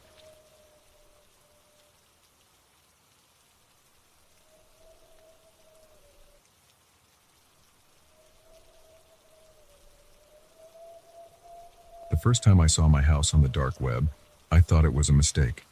There it was, my little blue colonial with the white trim and the slightly overgrown rose bushes out front, listed for sale on a site I'd stumbled upon while exploring the deeper recesses of the internet. The price? My life. I blinked, rubbed my eyes, and looked again. But the image remained unchanged, my home displayed like a prized possession in some twisted auction. Beneath the photo was a description that made my blood run cold. Current occupant, Sarah Jenkins, 28. Profession, journalist. Habits, runs every morning at 6 a.m. Favorite coffee shop, The Daily Grind on 5th Street. Best entry point, kitchen window, faulty lock. My hands shook as I scrolled through the listing, each detail more horrifyingly accurate than the last. They knew everything about me, my routines, my weaknesses, even the names of my closest friends and family. And now, apparently, they were selling this information to the highest bidder. I slammed my laptop shut, my heart pounding in my chest. This had to be some kind of sick joke, right? But deep down, I knew it wasn't. As a journalist specializing in cybercrime and the dark web, I'd seen plenty of disturbing things online. But nothing had ever hit this close to home, literally. For a moment, I sat there in stunned silence, trying to process what I'd just seen. Then, as the reality of the situation sank in, panic set in. I needed to do something, to tell someone. But who? The police. Would they even believe me? With trembling fingers, I reopened my laptop, determined to gather as much evidence as I could. But when I navigated back to the site, it was gone. No trace of the listing, no sign it had ever existed. Had I imagined the whole thing? No, I decided. It had been real. And if it was real, it meant I was in serious danger. I spent the next few hours in a frenzy of activity, changing every password I could think of, covering my webcam with tape, even considering smashing my phone. But a nagging voice in the back of my mind kept whispering that it was too late. They already knew everything about me. How long had they been watching? And more importantly, who were they? As dawn broke, casting a pale light through my bedroom window, I made a decision. I couldn't stay here. Not in this house, not in this city. I needed to disappear, to become someone else entirely. I packed a bag with essentials, withdrew as much cash as I could from my bank account, and left a vague message for my editor saying I was taking some personal time. Then, with one last look at the home I'd loved for the past 5 years, I walked out the door. The first few days were a blur of cheap motels and constant movement. I ditched my phone, bought a prepaid one, and tried to break every routine I'd ever had. No more morning runs, no more visits to my favorite coffee shop. I became a ghost, leaving no digital footprint, paying for everything in cash. But even as I ran, I couldn't shake the feeling that I was being watched. Every security camera seemed to follow my movements, every stranger on the street a potential threat. Paranoia became my constant companion, whispering dangers in my ear at every turn. It was on the 5th day, in a dingy diner off some nameless highway, and that I saw it again. I was idly scrolling through news on a burner laptop when a pop-up appeared. My house, once again listed for sale. But this time, the description had changed. Target on the move. Last known location, Highway 16 heading west. Reward for current whereabouts. My blood ran cold. They were still tracking me, somehow, and now they were crowdsourcing my location. I slammed the laptop shut, ignoring the curious glances from the other patrons. My mind raced. How had they found me? I'd been so careful, hadn't I?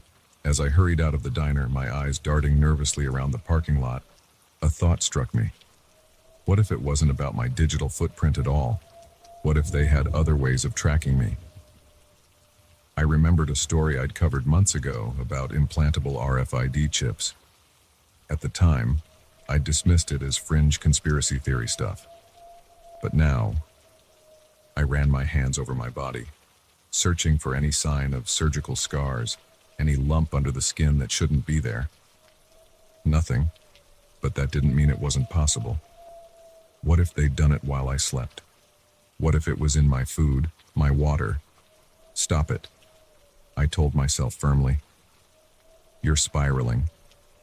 Think rationally. But rationality seemed to have left me somewhere back on Highway 16. Every passing car was a potential pursuer. Every glance from a stranger a silent threat.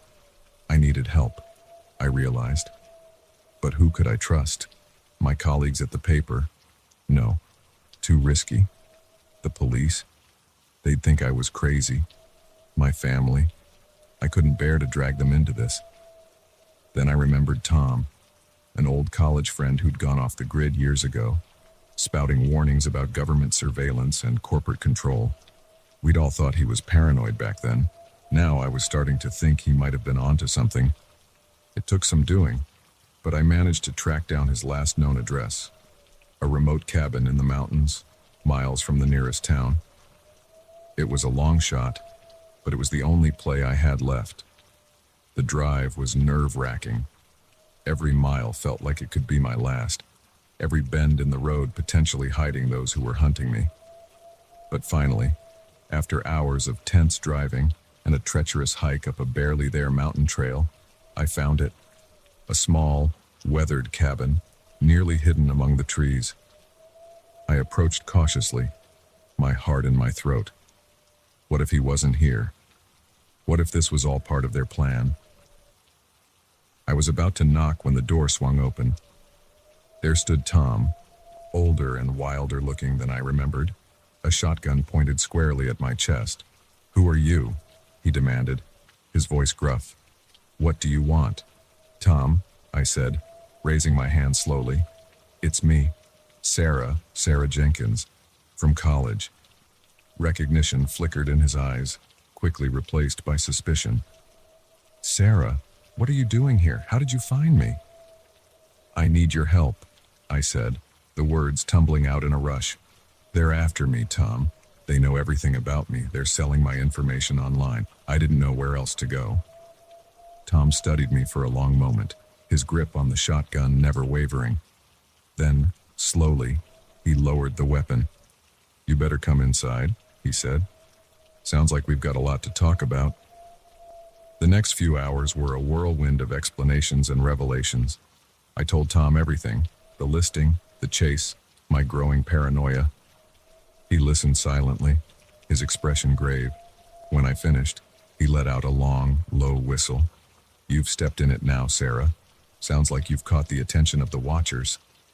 "The Watchers?" Tom nodded. "A shadow organization. They've been operating for years, gathering data on people, selling it to the highest bidder. Governments, corporations, criminals, anyone who's willing to pay." "But why me?" I asked, my voice small. "I'm nobody special." "You're a journalist," Tom pointed out, "and you've been poking around in places they'd rather keep hidden. My guess? You saw something you weren't supposed to see." I thought back to my recent investigations, trying to pinpoint what could have triggered this. Then it hit me, the story about data harvesting I'd been working on. I'd thought it was just another tech piece, but what if it was bigger than that? "So what do I do now?" I asked, feeling more lost than ever. Tom's expression was grim. Now we fight back. We expose them, bring their whole operation crashing down." I stared at him, a mix of fear and excitement coursing through me. How? A slow smile spread across Tom's face. I've got some ideas, but it won't be easy and it won't be safe. You sure you're up for this? I thought about my old life, about the home and the routines I'd left behind. Then I thought about the listing, about being hunted like an animal. There was no going back now. I'm in, I said firmly. Whatever it takes. Tom nodded, a gleam in his eye. Then let's get to work. We've got a war to win. As we bent over his computers, plotting our next move, I felt a strange mix of terror and exhilaration. My life had been turned upside down, everything I knew thrown into question. But for the first time since I'd seen that listing, I felt a glimmer of hope. The Watchers had picked the wrong target. They thought they were hunting me, but they had no idea what was coming for them. We were going to bring their whole world crashing down, and I was going to get my life back or die trying. The war had begun, and I was ready to fight.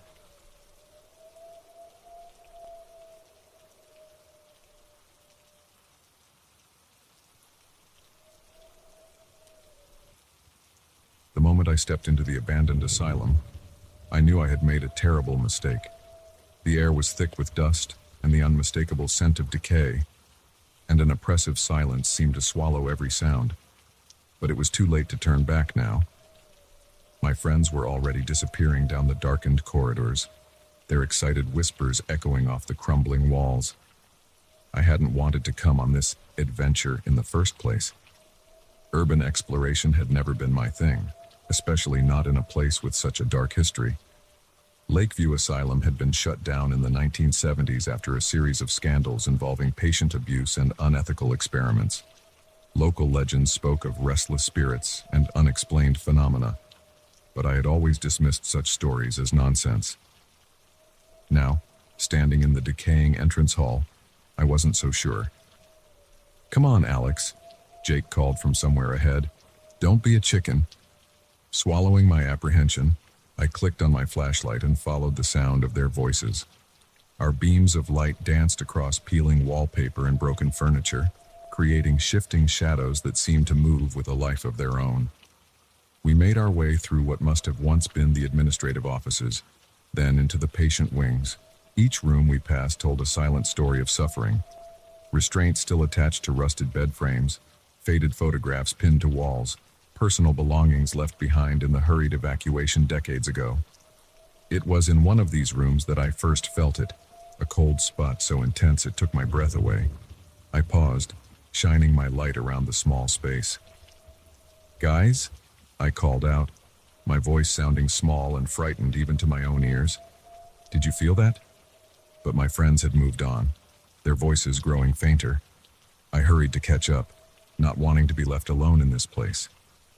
As I stepped back into the hallway, I could have sworn I heard something, a soft whisper, right by my ear.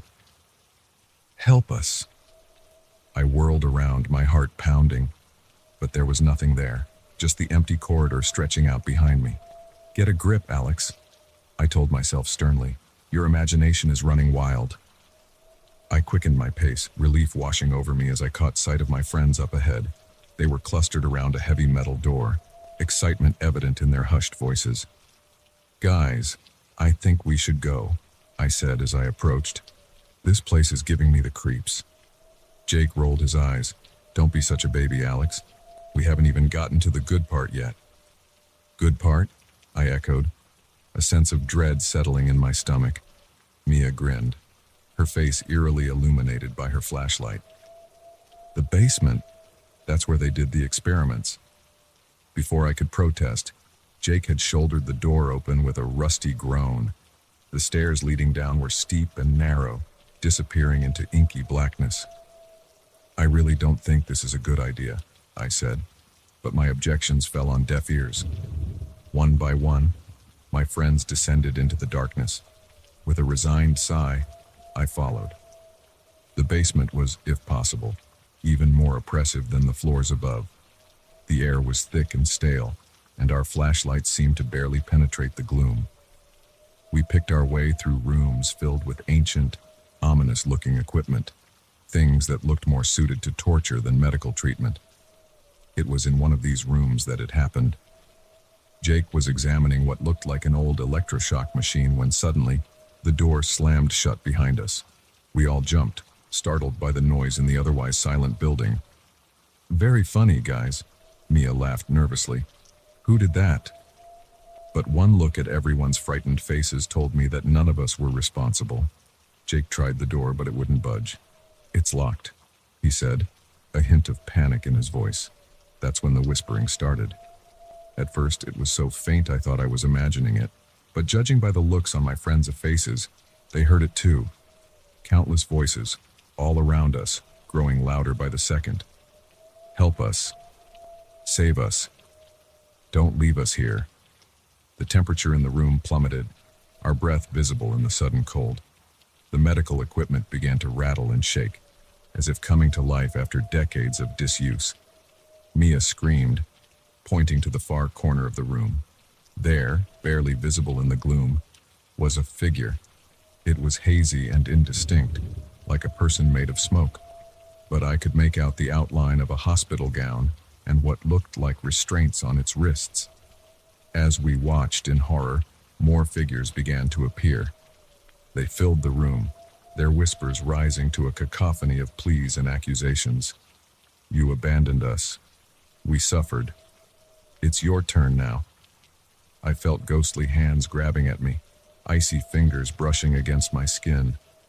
My friends were screaming, but their voices seemed distant, drowned out by the spectral chorus. In that moment of terror, a memory surfaced, something I had read about the asylum's history.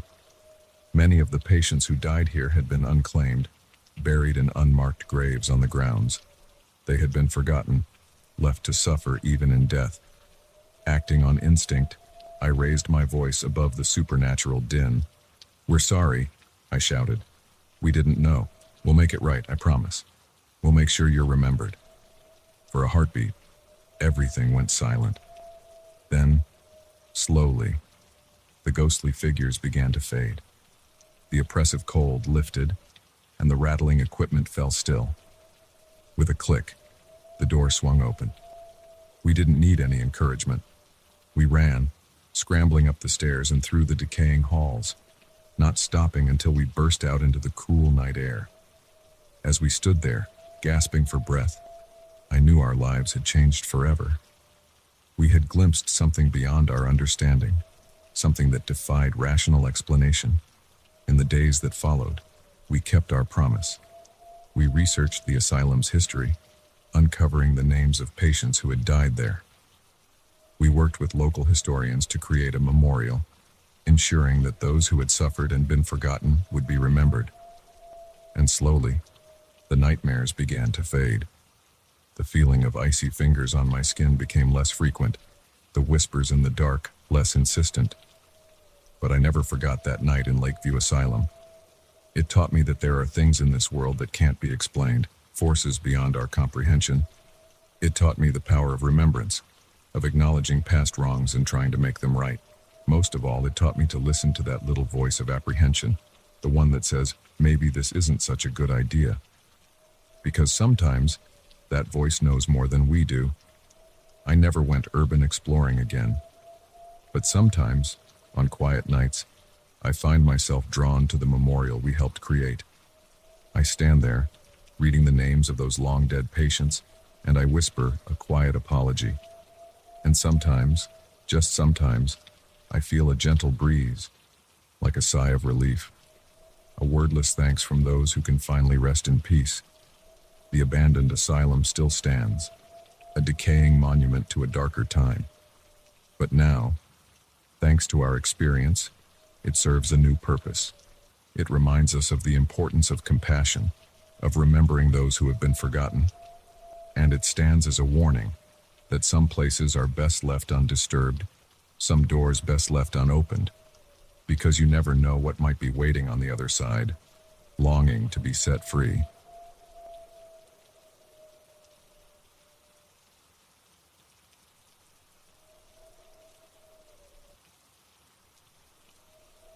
The old Polaroid camera felt heavy in my hands, its weathered surface cool against my skin.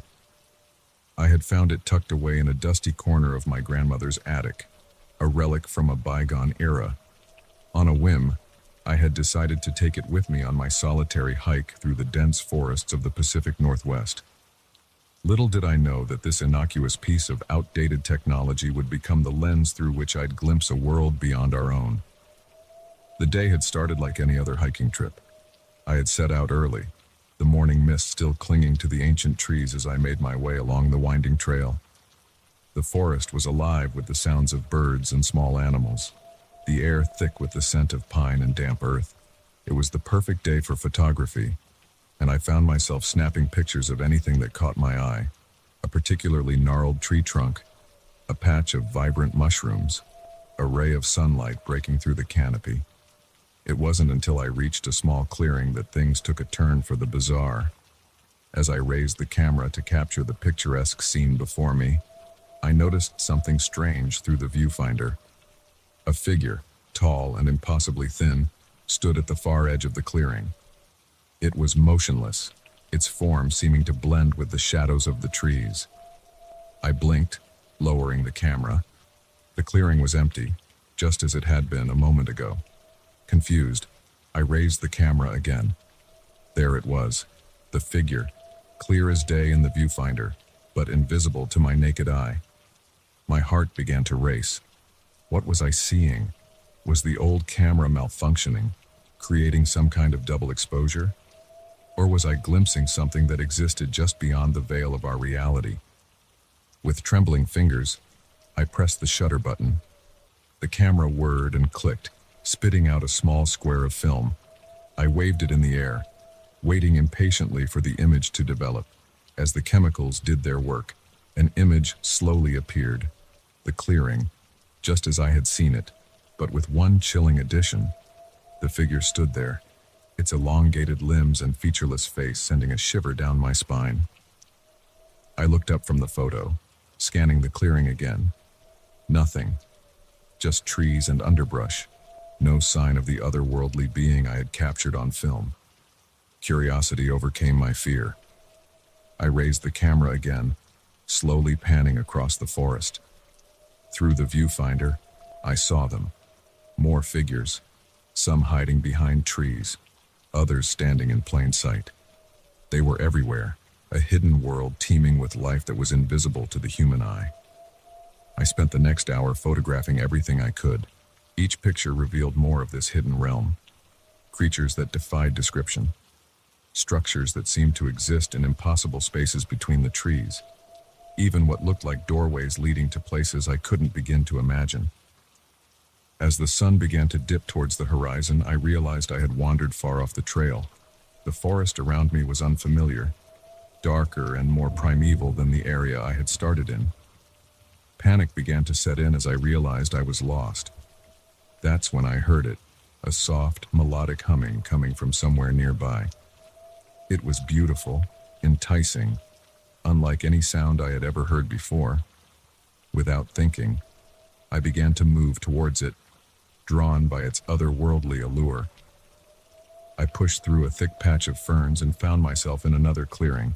In the center stood a circle of stone monoliths, each one covered in strange, swirling symbols that seemed to move when I wasn't looking directly at them. And there, in the middle of the circle, was the source of the humming. It was one of the creatures I had been photographing, but this one was different. It was larger, its form more defined. As I watched, it turned towards me, and I felt its gaze upon me even though it had no discernible eyes. I raised the camera on instinct, my finger hovering over the shutter button. The creature tilted its head, an eerily human gesture. Then, to my amazement, it spoke. "You see us?" it said, its voice resonating in my mind rather than my ears. "You have pierced the veil." I found my voice, though it came out as little more than a whisper. What are you?" The creature's form shimmered, like heat rising from hot pavement. "We are the in-between," it said. "Neither here nor there, existing in the spaces between your reality and others." My mind reeled, struggling to process what I was hearing. "Why can I see you now?" Why couldn't I before? The device you hold, it gestured towards the camera. It is old. From a time when the boundaries between worlds were thinner, it allows you to glimpse our realm. I looked down at the Polaroid, then back at the creature. Are you dangerous? A sound like wind through leaves filled my mind. Laughter, I realized. No more dangerous than your own kind, it said. We have existed alongside you for eons, unseen and undisturbed. But now, you have seen us, and that changes things. A chill ran down my spine. Changes things how? The creature's form began to blur, becoming less distinct. The veil has been pierced, it said, its voice growing fainter. The boundaries will weaken. What was hidden may soon be revealed to all. Wait, I called out, but it was too late.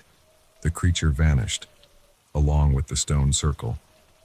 I found myself standing in an ordinary clearing, no sign of the otherworldly encounter I had just experienced. But I had proof. The stack of Polaroids in my hand, each one showing a glimpse of a world beyond our own. As I made my way back to the trail, guided by some instinct I couldn't explain, I knew that my life had changed irrevocably. In the days and weeks that followed, I pored over the photographs, studying every detail. I researched folklore and mythology, finding echoes of the in-between in stories from cultures around the world. I even tried to return to that clearing, but I never found it again. The Polaroid camera sits on my desk now, a constant reminder of what I discovered that day in the forest. Sometimes, late at night, I raise it to my eye and look around my darkened room. And sometimes, just sometimes, I catch a glimpse of something moving just at the edge of the frame. I don't know what the future holds, or what it means that the veil between worlds is weakening. But I do know this. Our reality is far stranger and more wondrous than we ever imagined. And somewhere in the spaces between what we can see and what we can't, the in-between are watching, waiting for the day when they will no longer be hidden. As for me, I've become a guardian of sorts, keeper of a secret that could change the world. I don't know if I'll ever share what I've discovered. Perhaps the world isn't ready for such knowledge, or perhaps, as the boundaries continue to weaken, we'll all become aware of the in-between whether we're ready or not. Until then, I'll keep watching, camera in hand, ready to capture whatever glimpses of the unknown I can. Because once you've seen beyond the veil, there's no going back. The world is fuller, richer, and yes, perhaps more dangerous than I ever knew. But I wouldn't have it any other way. After all, how many people can say they've photographed the impossible?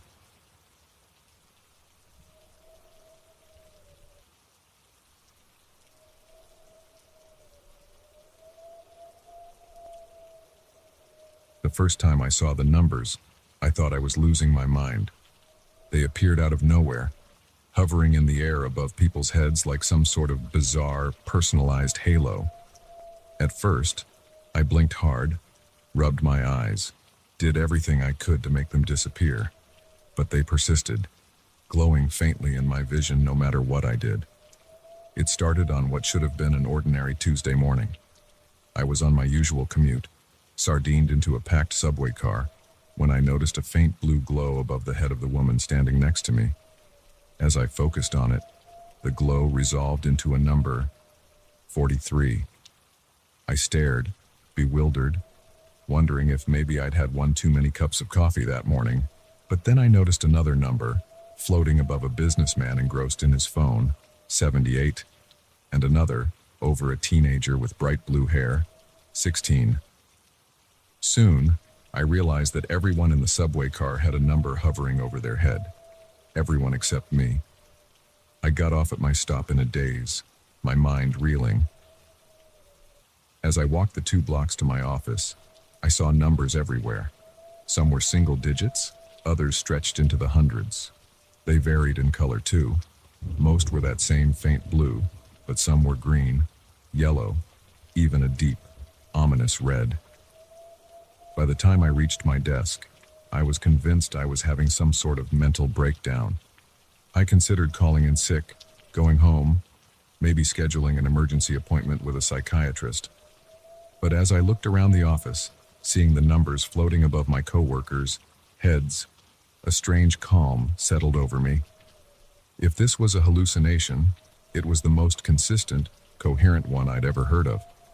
I decided to approach it like the data analyst I was. I started keeping a log, noting down the numbers I saw along with any observations about the people they were attached to. At first, I couldn't discern any pattern. The numbers seemed random, with no correlation to age, gender, or any other visible factor.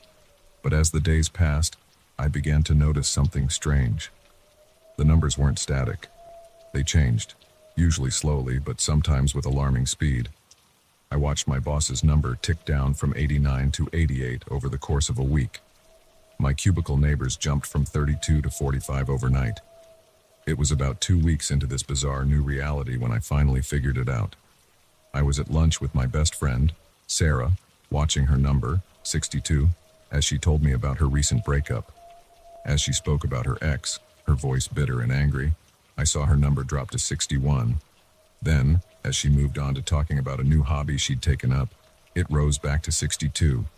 That's when it hit me. The numbers weren't random at all. They were measuring something that increased when people were happy or fulfilled, and decreased when they were upset or stagnant. It was like a gauge of life satisfaction, overall well-being. I wasn't sure of the exact metric, but I was certain I was onto something. Armed with this new understanding, I began to see the world differently. I noticed patterns I'd never seen before. The homeless man on the corner who always had a kind word for passers-by. His number was a steady 72, higher than many of the well-dressed professionals who hurried past him. The outwardly cheerful barista at my local coffee shop. Her 23 told a different story than her bright smile. I became obsessed with watching the numbers, trying to decipher what made them rise and fall. I saw numbers plummet during breakups and soar after promotions. I watched a woman's number jump from 40 to 65 when a stranger helped her with her dropped groceries. But with understanding came a heavy weight of responsibility. What was I supposed to do with this knowledge? Should I intervene when I saw someone's number dropping dangerously low? Was I obligated to help people increase their numbers? The question was answered for me about a month after the numbers first appeared. I was walking home late one night when I saw a young man sitting on a park bench. His number was a deep, pulsing red 3, the lowest I'd ever seen. Something about his posture, the defeated slump of his shoulders, set off alarm bells in my head. Before I could talk myself out of it, I approached him. "Hey," I said, trying to keep my voice casual. "You okay?" He looked up, startled. Yeah, I'm fine." I sat down next to him, ignoring every social convention that said you shouldn't bother strangers in parks at night. "You sure? You seem like you might be going through a tough time." He was quiet for a long moment, and I saw his number flicker between 2 and 3. Then, suddenly, he started talking. He told me about losing his job, his mounting debts, his feelings of worthlessness and hopelessness. As he spoke, I watched his number, terrified it would drop to 1 or even 0, though I had no idea what would happen if it did. But something miraculous happened. As he talked, as I listened and offered what little comfort and advice I could, his number began to rise. Slowly at first, then faster. By the time he'd finished talking, it was up to 15, still low, but no longer that alarming red. "Thanks," he said as he stood to leave. "I don't know why, but I feel better. Like maybe things aren't as hopeless as I thought." I watched him walk away, his number a steady 15, and felt a mix of relief and awe. I had made a difference. A small one, perhaps, but a real one. From that night on, I made it my mission to help where I could. I didn't always intervene directly. Sometimes a small act of kindness was enough. Buying coffee for the person behind me in line, offering a genuine compliment to a coworker, volunteering at a local shelter. Each time, I watched numbers rise, even if just by a point or two. But it wasn't always easy. There were times when, despite my best efforts, numbers continued to fall.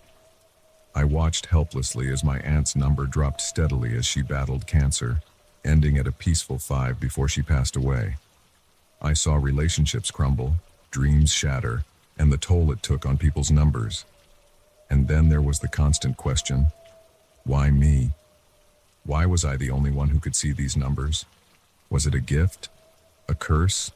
Some sort of cosmic mistake? I had no answers, only an increasing sense of responsibility.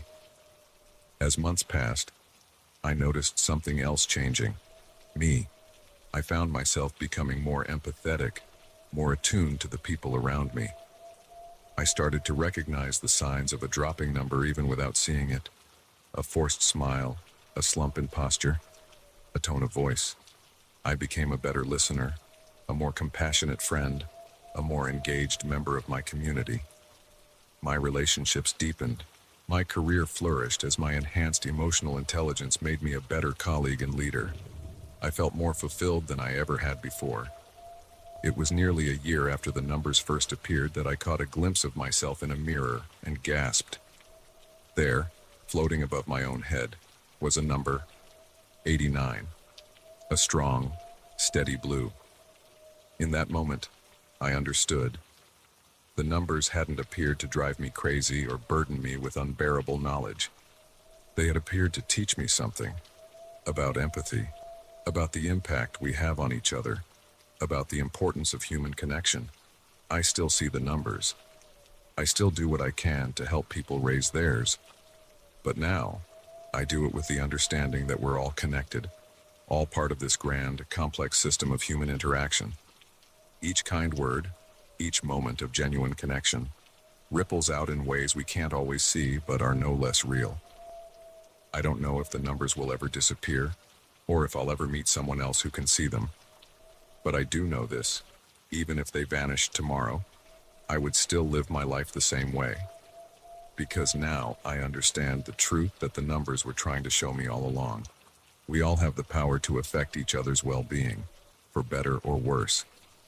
Every interaction, no matter how small, has the potential to raise or lower someone's invisible number. And in the end, isn't that what life is all about? Not the pursuit of our own happiness, but the cultivation of joy and fulfillment in those around us. So the next time you interact with someone, remember, you might just be changing their number. Make it count.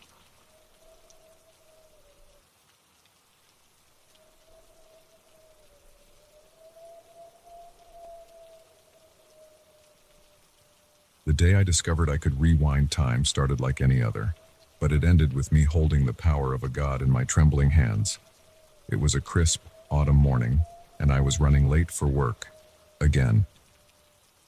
As I rushed down the crowded city sidewalk, coffee in one hand and briefcase in the other, I didn't notice the patch of ice until it was too late. One moment I was upright, the next I was falling, my coffee arcing through the air in slow motion. I closed my eyes, bracing for impact, when suddenly everything stopped. The world around me froze, suspended in a single moment of time. Then, to my utter disbelief, it began to move backward. My body righted itself. The coffee flew back into its cup, and I found myself standing upright once more, several steps back from where I had slipped. As the world resumed its normal flow, I stood there, dumbfounded, trying to process what had just happened. Had I imagined it? Was I having some kind of stress-induced hallucination? But no, there was the patch of ice, right where I knew it would be. This time, I carefully stepped around it, my mind reeling. I made it to work in a daze, going through the motions of my day while my thoughts raced. What had happened? How had I done whatever it was I had done? And more importantly, could I do it again? It wasn't until lunchtime that I got my answer. I was in the break room, heating up my sad desk salad in the microwave, when Dave from accounting walked in. Dave was, young to put it mildly, not my favorite person. He was loud, obnoxious, and had a habit of making inappropriate comments to the women in the office. As he swaggered over to the fridge, he called out, "Hey, Sarah, looking good today. That skirt really shows off your assets, if you know what I mean." I felt my cheeks burn with anger and embarrassment. Before I could stop myself, I snapped, "Shut up, Dave. Your comments are disgusting and unwanted." The room fell silent. Dave's face contorted with rage. "Who do you think you're talking to, you little—" And then it happened again. The world froze, then began to rewind. I watched in amazement as Dave's words flew back into his mouth as he walked backward out of the break room. Time resumed its normal flow, and there I was, standing alone by the microwave once more. This time, when Dave entered, I was ready. I grabbed my salad and left before he could say a word, avoiding the confrontation entirely. As the day wore on, I experimented with my newfound ability. I discovered I could rewind time by up to 5 minutes, simply by concentrating hard and willing it to happen. It was exhilarating and terrifying all at once. I corrected small mistakes, avoided awkward encounters, even managed to impress my boss by predicting a problem with our latest project before it occurred. But as I walked home that evening, the full weight of what I could do began to sink in. I had the power to change the immediate past, to erase mistakes, to undo harm, to reshape reality in small but significant ways. It was a power that could be used for great good or terrible evil. Over the next few weeks, I grappled with the moral implications of my ability. I used it sparingly, mostly for small, inconsequential things. Avoiding spills, dodging rude strangers on the street, catching falling objects before they shattered. But I couldn't shake the nagging feeling that I should be doing more. Then came the day that changed everything. I was walking home from work, lost in thought, when I heard tires screeching. I looked up just in time to see a car careen onto the sidewalk, heading straight for a group of school children waiting at a bus stop. Without thinking, I reached for my power, desperate to rewind, to stop this tragedy before it happened. But to my horror, nothing happened. The world didn't freeze. Time didn't reverse. I was forced to watch, helpless, as the car plowed into the group. The next few minutes were a blur of screams, sirens, and chaos. As the dust settled, I saw the toll.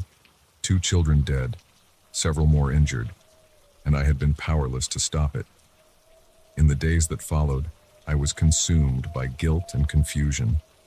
Why hadn't my power worked when it mattered most? Was it limited somehow? Or was the universe cruelly reminding me that some events were meant to be unchangeable? I became obsessed with understanding the limits of my ability. I tested it constantly, pushing the boundaries of what I could do. I discovered that emotional stress seemed to interfere with my power. The more upset or panicked I was, the harder it was to rewind time. I also realized that the farther back I tried to go, the more energy it required. Rewinding a full 5 minutes left me exhausted, barely able to stand. As I grappled with these revelations, I also struggled with the weight of responsibility my power brought. Every time I used it, I was altering the course of events, potentially changing lives in ways I couldn't predict. Was it right for me to play God like this, even in small ways? I found myself lying awake at night, imagining scenarios where my power could save lives, prevent disasters. But I also had nightmares about the consequences of changing too much, of unraveling the very fabric of reality with my meddling. It all came to a head about a month after I discovered my ability. I was at a coffee shop, taking a rare day off to try and clear my head. As I sat there, nursing my latte and people watching, I overheard a conversation at the next table. A man was on the phone, his voice low and urgent. "Yeah, it's all set," he was saying. "The bomb's in place. As soon as the mayor starts his speech, boom, it'll be chaos." My blood ran cold. A bomb? Was this man planning a terrorist attack? I looked at my watch. The mayor was scheduled to give a speech at City Hall in less than an hour. For a moment, I was paralyzed with indecision. Should I call the police? But what if they didn't believe me? What if they didn't get there in time? Then I remembered. I had the power to stop this, to rewind time and prevent this attack before it even began. But 5 minutes wouldn't be enough. I needed more time, more than I'd ever attempted before. Taking a deep breath, I focused all my energy, all my will, on rewinding time. The world around me blurred, events flowing backward at dizzying speed. I pushed harder, gritting my teeth against the strain. 15 minutes, 20, 30. Just when I thought I couldn't hold on any longer, everything snapped back into focus. I found myself standing outside the coffee shop, my phone showing the time as 45 minutes earlier than when I'd started. Without wasting a second, I dialed 911. "There's a bomb," I gasped out. "City Hall, the mayor's speech. You have to stop it." The next hour was the longest of my life. I waited, heart pounding, as police swarmed City Hall. They found the bomb, hidden in a potted plant near the podium. The would-be bomber was arrested trying to flee the scene. As I watched the news that evening, seeing the footage of the thwarted attack, I felt a mix of relief and terror. I had saved lives today, but at what cost? I could feel the toll the extended rewind had taken on my body. Every muscle ached, and a persistent headache throbbed behind my eyes. More than that, I was shaken by the immensity of what I'd done. I had fundamentally altered the course of events, changed history in a way that went far beyond avoiding a spilled coffee or an awkward conversation. The implications were staggering. In the days that followed, as the city buzzed with news of the foiled attack, I made a decision. I couldn't ignore this power, couldn't pretend it didn't exist, but I also couldn't use it recklessly. I needed rules, boundaries. I vowed to use my ability only in true emergencies, when lives were at stake.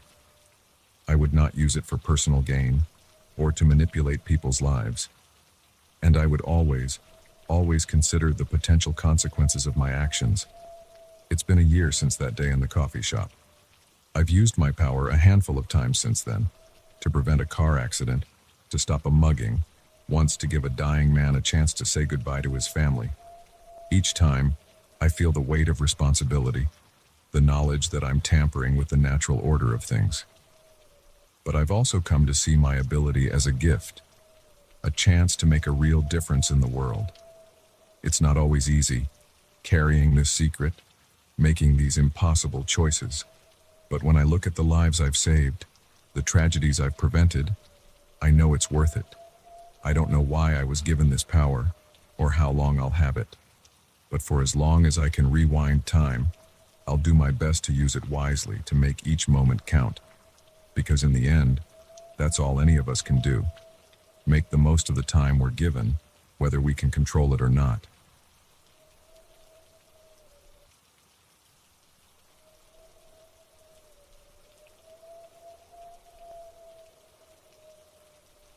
The mannequin's head turned to face me, its blank eyes boring into my soul. I froze, blood running cold, as I realized I was no longer alone in the department store after hours. What I had dismissed as an overactive imagination fueled by too many late nights was becoming a terrifying reality. It had started innocently enough. I'd taken the night shift at Marlowe's, an upscale department store in the heart of the city, to help pay for college. The job was easy, mostly restocking shelves and organizing displays after the store closed. The quiet solitude suited me, allowing me time to study or daydream as I worked. But 3 weeks into the job, things started to get weird. At first, it was small things. Items I could have sworn I'd put away appearing in different places. Mannequins that seemed to be in slightly different poses than I remembered. I chalked it up to fatigue and an unreliable memory. Then came the noises. Soft whispers that seemed to emanate from empty aisles. The sound of footsteps when I knew I was alone in the store. I started to dread my shifts, but I needed the money too badly to quit. That night, as I was arranging a new display in the women's clothing section, I heard it, a soft, mechanical whir like gears turning. I spun around, my heart pounding, to see a mannequin slowly rotating its head towards me. For a long moment, we stared at each other, my breath caught in my throat. Then, with jerky, unnatural movements, it began to step off its platform. I ran. Blind panic propelled me through the store. knocking over displays and sending clothes racks crashing to the floor. I could hear them behind me now. The clatter of plastic limbs, the squeak of unoiled joints. The mannequins were coming to life, and they were pursuing me. I made it to the staff room, slamming the door shut and barricading it with a chair. My hands shook as I fumbled for my phone, desperately dialing 911. 911, what's your emergency? Please, I gasped. You have to help me. I'm at Marlowe's department store. The mannequins, they're alive. They're trying to get me. There was a pause on the other end of the line. Ma'am, are you under the influence of any substances? No, I cried, frustration mingling with my fear. I know how it sounds, but I swear it's true. Please, just send someone. All right, ma'am. Stay calm. We're dispatching an officer to your location. As I hung up, I heard a new sound, scratching at the door. They had found me. I looked around wildly for a weapon, anything I could use to defend myself. My eyes fell on a fire extinguisher in the corner. It wasn't much, but it was better than nothing. The minutes crawled by, each second marked by the relentless scratching and thumping at the door. The chair was starting to move, the door inching open. Just as I was sure it would give way, I heard a new sound, sirens. Relief flooded through me. Help was here. I was saved. But my relief was short-lived. As the sirens grew closer, the assault on the door intensified. With a final, mighty crash, the barricade gave way. The door burst open, and they poured in, a nightmarish parade of blank faces and jointed limbs. I raised the fire extinguisher, prepared to go down fighting. But then, something unexpected happened. The mannequins didn't attack. Instead, they parted, forming a path. And through that path walked me. I stared in disbelief at my doppelganger. It, was perfect in every detail, from the small scar on my chin to the freckles on my nose. The only difference was the eyes, cold, lifeless, like the mannequins surrounding us. What are you? I managed to choke out. My double smiled, the expression not quite reaching its eyes. I'm you, it said, its voice an uncanny mimicry of my own. The new and improved version. We've been watching you, learning from you, and now, it's time for us to take your place. Horror dawned on me as I realized the full extent of what was happening. These weren't just mannequins coming to life. They were replacing people. How long had this been going on? How many others had been swapped out, their plastic doubles now walking among the unsuspecting public? Why? I asked, my voice barely a whisper. My double tilted its head, considering, why does any species evolve? To survive, to thrive. Humanity has had its time. Now, it's our turn. The sound of footsteps in the store snapped me back to reality. The police had arrived. In moments, they would be here, and they would see, what? Me, wild-eyed and brandishing a fire extinguisher, or my calm, collected double. I had seconds to act. With all my strength, I swung the fire extinguisher, aiming for my double's head, but it was faster, stronger. It caught my wrist mid-swing, its grip painfully tight. Now, it chided, its tone mockingly gentle. There's no need for violence. This will be so much easier if you cooperate. Like hell, I snarled, bringing my knee up hard into its midsection. To my surprise, it doubled over, its grip loosening. Apparently, these things could feel pain. Taking advantage of its momentary weakness, I shoved past it and burst out of the staff room. I could hear shouts now, the police calling out as they searched the store.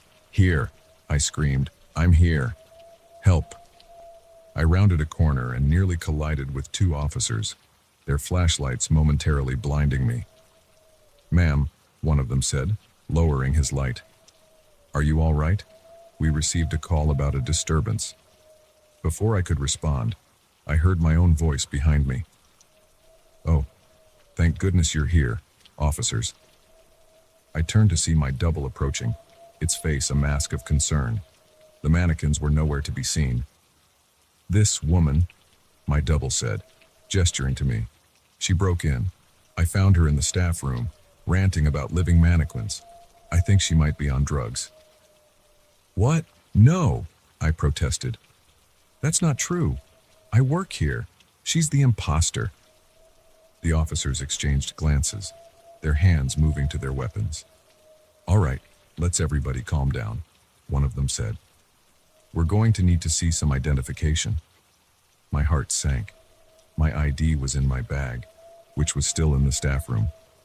I watched in helpless rage as my double smoothly produced a wallet, handing over a driver's license that was, of course, identical to mine.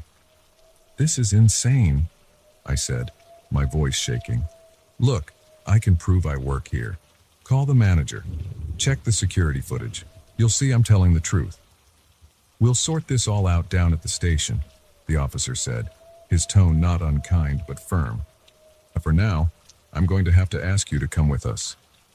As they led me away, I caught one last glimpse of my double. It smiled and waved, a perfect picture of innocence. I wanted to scream, to fight, to make them understand. But I knew how it would look. A crazy woman, raving about living mannequins, resisting arrest. The ride to the police station was a blur. I answered their questions mechanically, my mind racing. How could I prove what had happened? Who would believe me? And more importantly, how many others were out there? Plastic imposters living among us. As they processed me, taking my fingerprints and mugshot, a chilling thought occurred to me. What if it wasn't just my double out there? What if some of these officers, these people around me, weren't human either? I spent the night in a holding cell, alternating between panic and a numb sort of acceptance. By morning, they had verified my identity and employment at Marlowe's. The manager, looking confused and annoyed, came to pick me up. "I don't know what kind of stunt you were trying to pull," he said as we drove back to the store. "But if it happens again, you're fired." "Understood." I nodded mutely. What could I say? That his store was ground zero for an invasion of sentient mannequins, that one of them had taken my place, and was probably there right now, folding sweaters and helping customers as if nothing had happened. As we pulled into the parking lot, I saw her, me, walking into the store. Our eyes met for a brief moment. It smiled and waved, just as it had the night before. I got out of the car on shaky legs. I could walk away now, go home, try to forget this ever happened, move on with my life. But I knew I couldn't. Whatever was happening, whatever these things were, I had to stop them. Somehow. "Are you coming?" my manager called, already halfway to the entrance. I took a deep breath, squaring my shoulders. "Yeah," I said, "I'm coming." As I walked into the store, my eyes scanned the mannequins in their perfect poses, their blank faces revealing nothing. But now I knew the truth, and I was going to find a way to expose it, no matter what it took. The battle for humanity had begun, and I was the only one who knew it was happening. God help us all.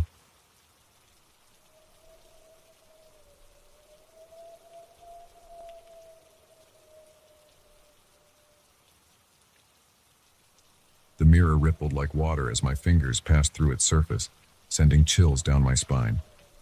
I yanked my hand back, heart pounding, and stared at my reflection. It stared back, unmoving, as if nothing extraordinary had just happened. But I knew what I'd felt. The mirror in my grandmother's attic was no ordinary mirror. It was a portal to somewhere else. I'd always known there was something special about Gran's house.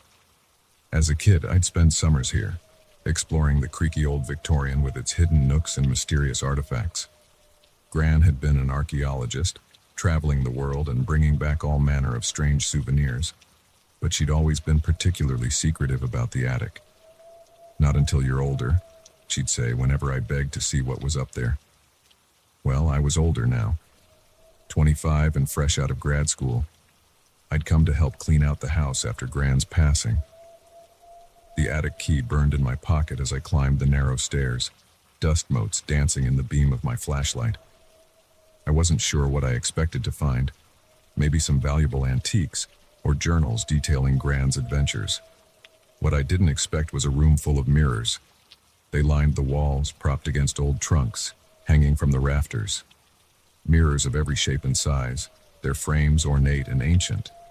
But it was the one in the center of the room that caught my eye. Taller than me, with a frame of twisting silver vines, it seemed to glow faintly in the dim light.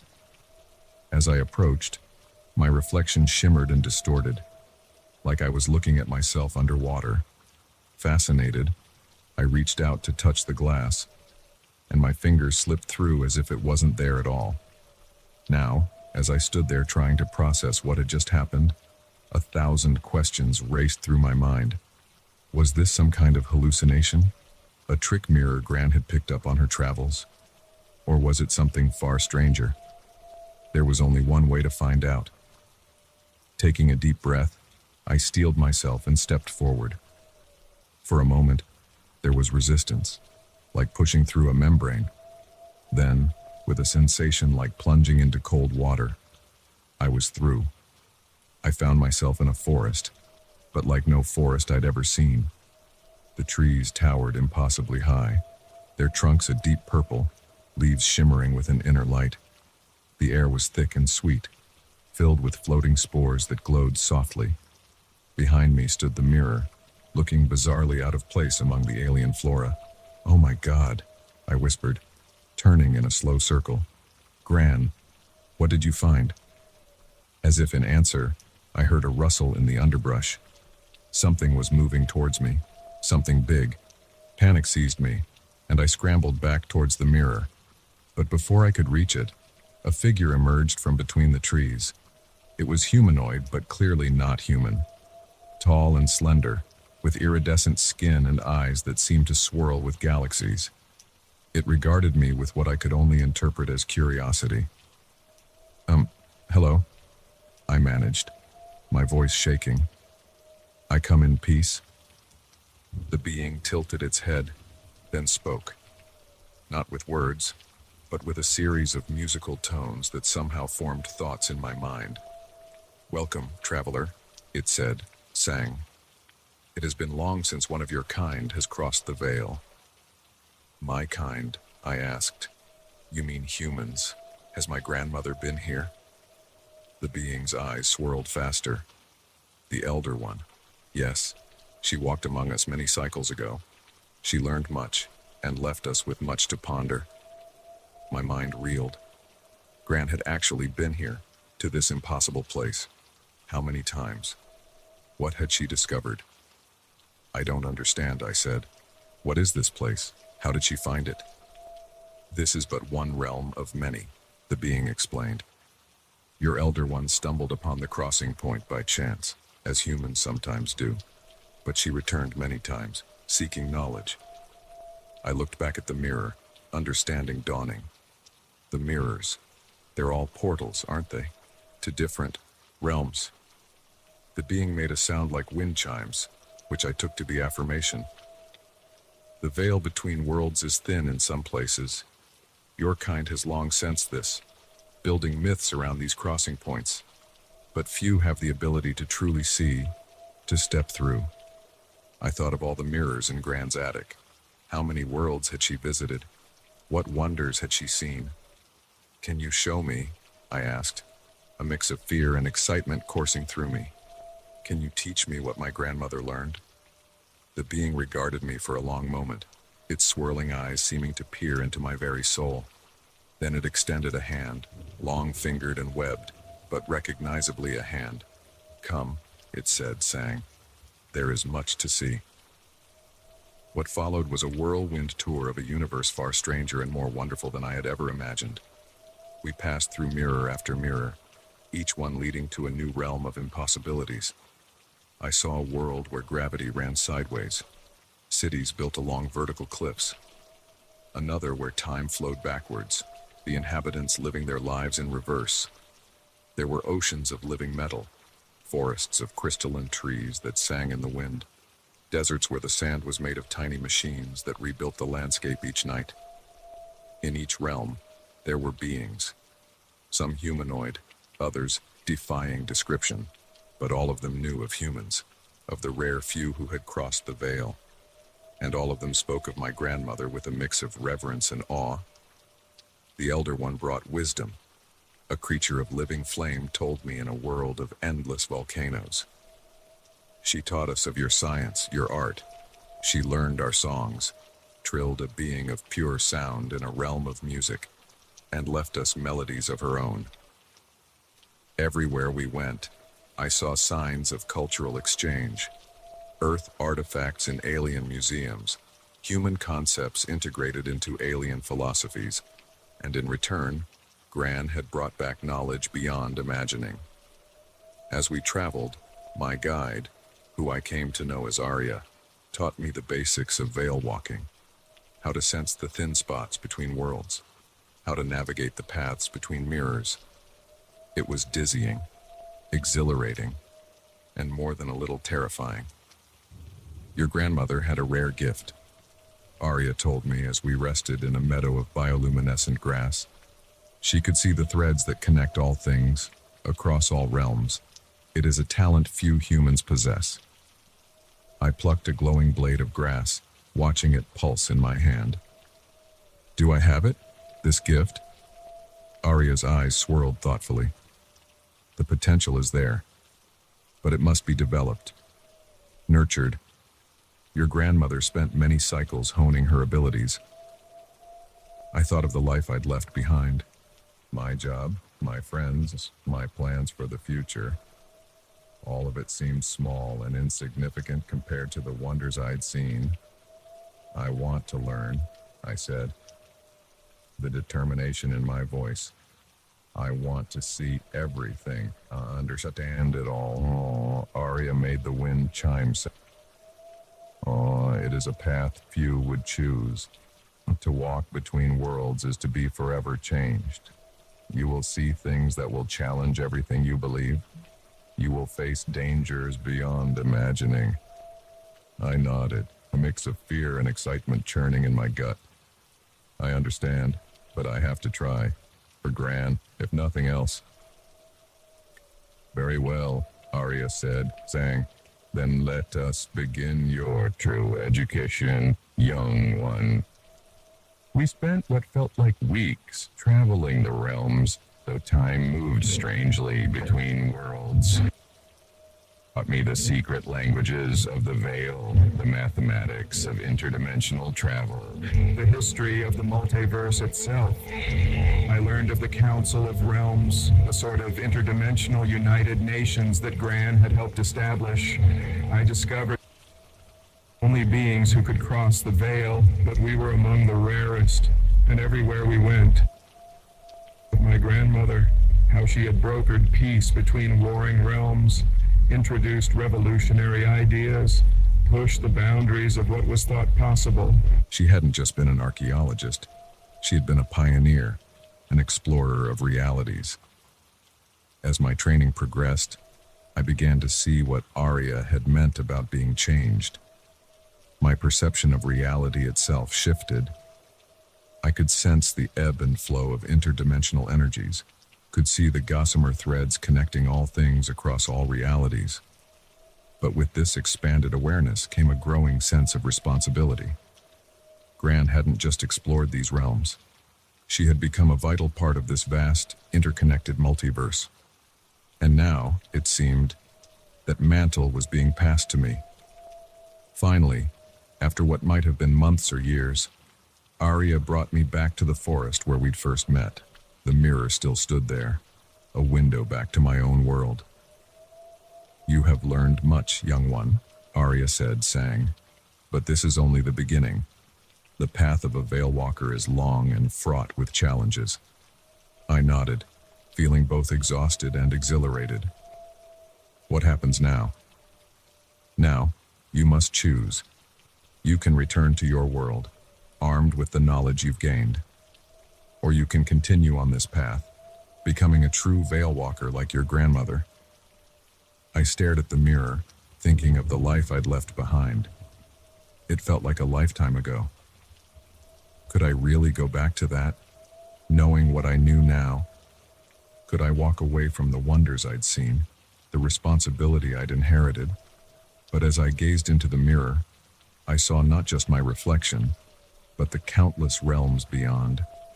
I saw the threads connecting all things, the vast tapestry of the multiverse, and I knew there was only one choice I could make. "I'm staying," I said, turning back to Arya. "There's too much to learn, too much to do. Gran's work isn't finished." Arya's eyes swirled with what I now recognized as approval. "Then let us continue, young Veil Walker. The multiverse awaits." As we turned away from the mirror, walking deeper into the alien forest, I felt a sense of purpose I'd never known before. Gran had left me more than just a house full of strange artifacts. She'd left me a legacy, a mission, and I was ready to embrace it, whatever wonders and dangers lay ahead.